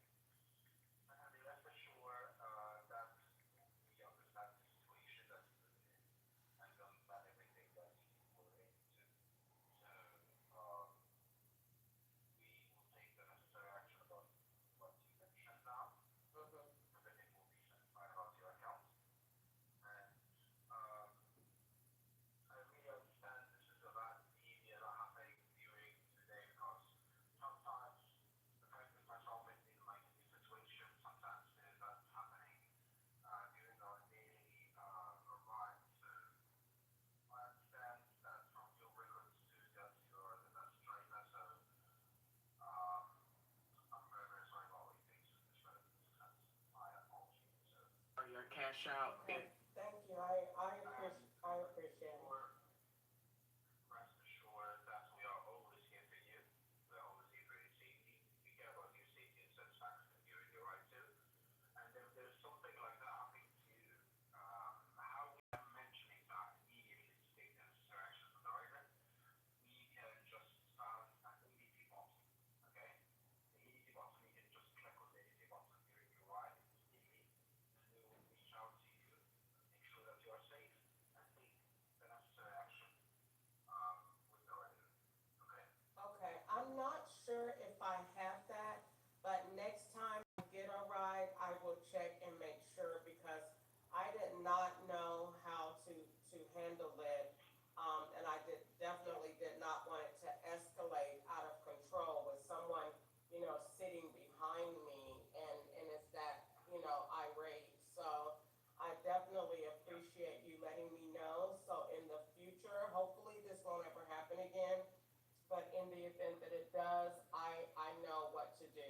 because I was going to ask you that. What am I supposed to do if someone is unhappy and I don't feel safe? Because I did not feel that that was the right thing to do, to continue on a road where I can't see, it's dark, and is nothing out there, and I just didn't feel safe. Okay. So you're in the right if you feel that there's something very unsafe or something suspicious you don't want to take this ride from the beginning. You can just cancel the ride and just follow up with us and mention that I don't feel safe to take this ride because I feel this is a worse or place or something that I don't feel safe to make it during my day.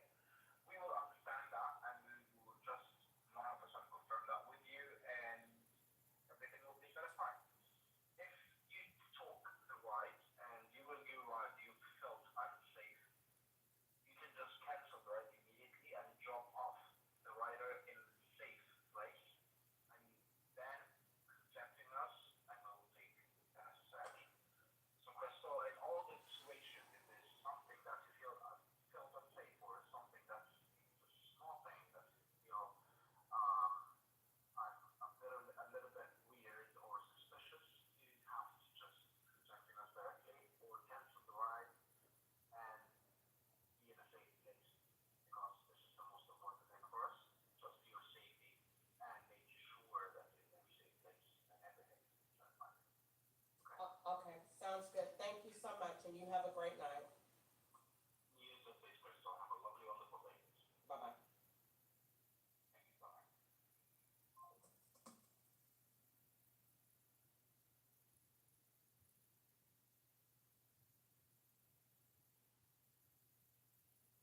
Bye. New HugFit 360 waistband versus a soccer ball. Will it stretch?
stores are trying to ban this $39 robot puppy because kids actually prefer it over real.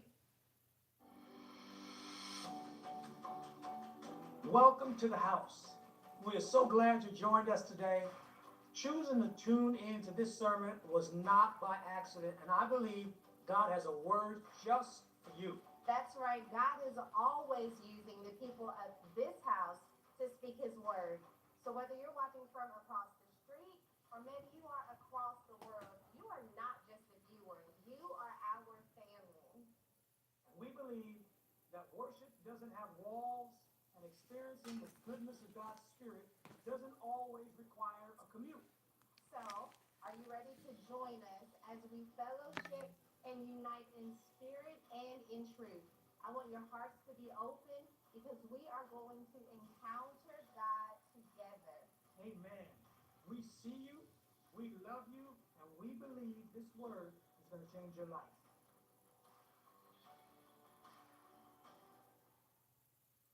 I want to draw your attention really quickly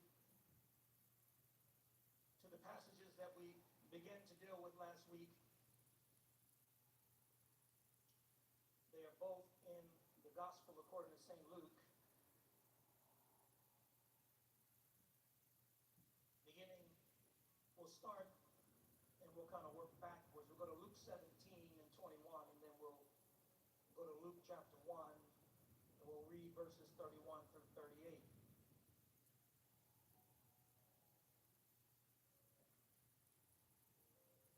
And I want to acknowledge again the father of this house, our bishop, Bishop T.D. Jakes, and our first lady, Sarita Jakes.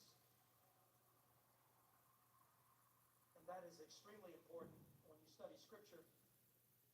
Even in the days of Joseph, Abraham, Isaac, and Jacob were acknowledged. Come on, somebody.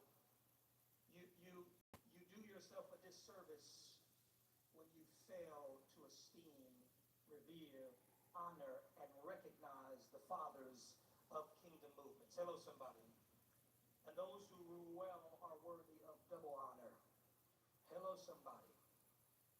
And so we honor you both very much, and we're so grateful. We are not ignorant to the reality of the shoulders upon which we stand and the sacrifice that those shoulders procure for us. And we will never be ignorant. We love you and thank you so much. Even unto now, laying hands. Thank you, sir and ma'am. Luke 17, verse 21.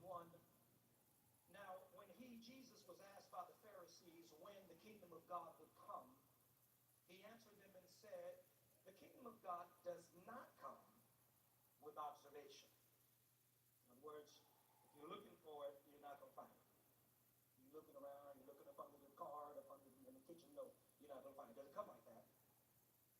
It says, nor will they say, see here or see there. It says, for the kingdom, for indeed the kingdom of God is within you. Luke 1:31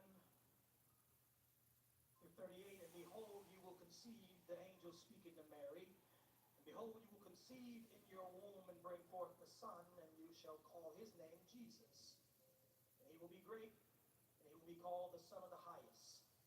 And the Lord will give him the throne of his father David. Still honoring David, the father. The throne of his father David, and he will reign over the house of Jacob forever. And of his kingdom there will be no end. Then Mary said to the angel, how can this be? How can this be? How can this be? Since I do not know a man, I'm confused, I'm perplexed.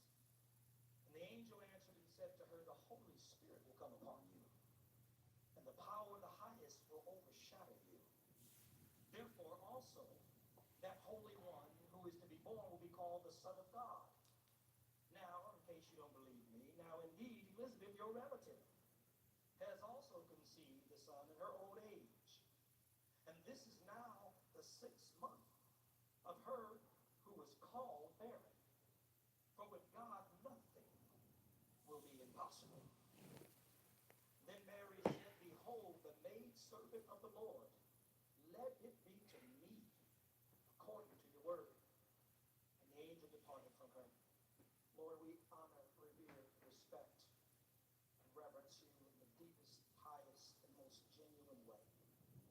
We recognize, God, that it's by your mercies that we are not consumed. Your compassions faileth not. They are new every morning. Great is your faithfulness. We acknowledge that it's in you that we live and move and have our being. Hallelujah. We acknowledge that we don't live by bread alone, but we live by the words that proceed out of your mouth. And we love you, we honor you, we cherish you, God.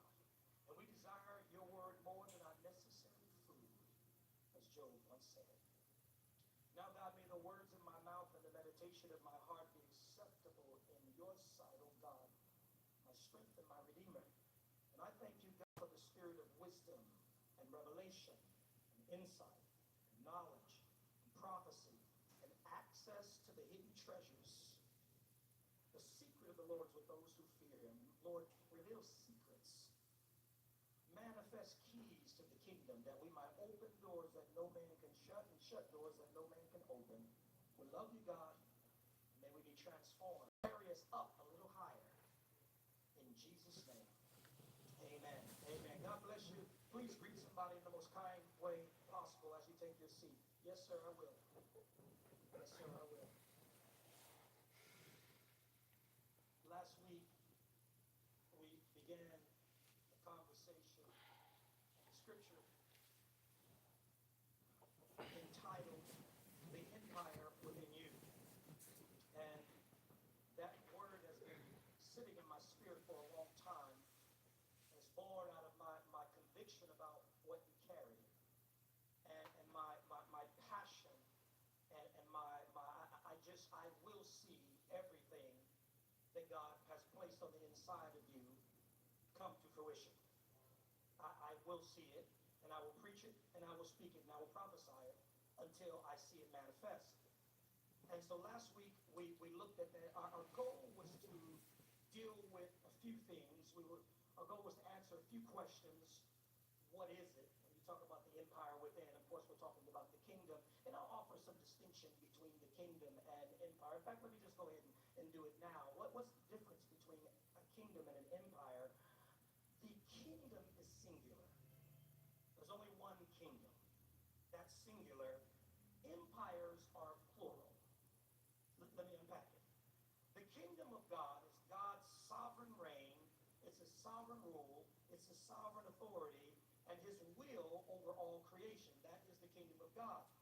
Empire, as it relates to what you and I carry, is, if you're taking notes, write this down, is the delegated domain where that kingdom is expressed through you.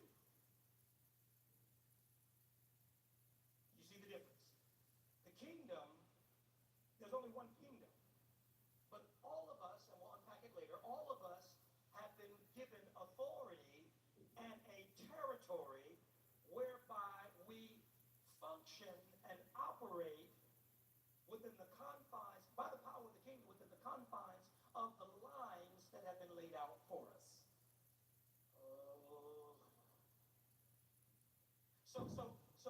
That's why he's called the King of Kings. And also, that's why we're called kings and priests. Because God has given us, he has delegated to us authority within the, as Paul wrote, we'll talk about later, within the sphere or the bounds or the territory of the spheres that have been assigned to us. That's our empire. Are you tracking with me? So obedience for me is not me trying to move in your sphere of influence. It won't work there. All of us, David said, so the lines have fallen to us in pleasant places. In other words, there are lines, there are territories, there are spheres, dimensions, and domains that only I have authority over. I still oversee a church in LA, in Hollywood. The church is 23 years strong. People have tried to start churches in Hollywood and have ended up in a scandal in the first 6 months.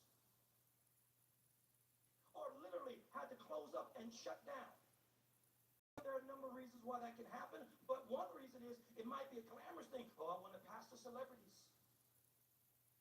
Come on, somebody. I want to pastor celebrities and take pictures with the celebrities. Yeah, but if you have not been assigned that territory, you don't have any authority in that territory. You understand what I'm saying? So when I talk about an empire being in you, I am talking about the delegated domain of authority that God has given. There are territories, there are spheres, dimensions, and domains that only I have authority over. I still oversee a church in LA, in Hollywood. The church is 23 years strong. People have tried to start churches in Hollywood and have ended up in a scandal in the first 6 months. Or literally had to close up and shut down. Now, there are a number of reasons why that can happen, but one reason is it might be a glamorous thing. Oh, I want to pastor celebrities. Come on, somebody. I want to pastor celebrities and take pictures with the celebrities. Yeah, but if you have not been assigned that territory, you don't have any authority in that territory. You understand what I'm saying? So when I talk about an empire being within you, I am talking about the delegated domain of authority that God has given to you and I, and we're going to learn in a little bit what to do with it. So last week we talked about what it is, what the kingdom is, the reign, the rule of God. And we looked at Mary because we wanted to understand not only what it was, but how to own it. You remember that? And we talked about how Mary was a very good teacher as it relates to owning it, because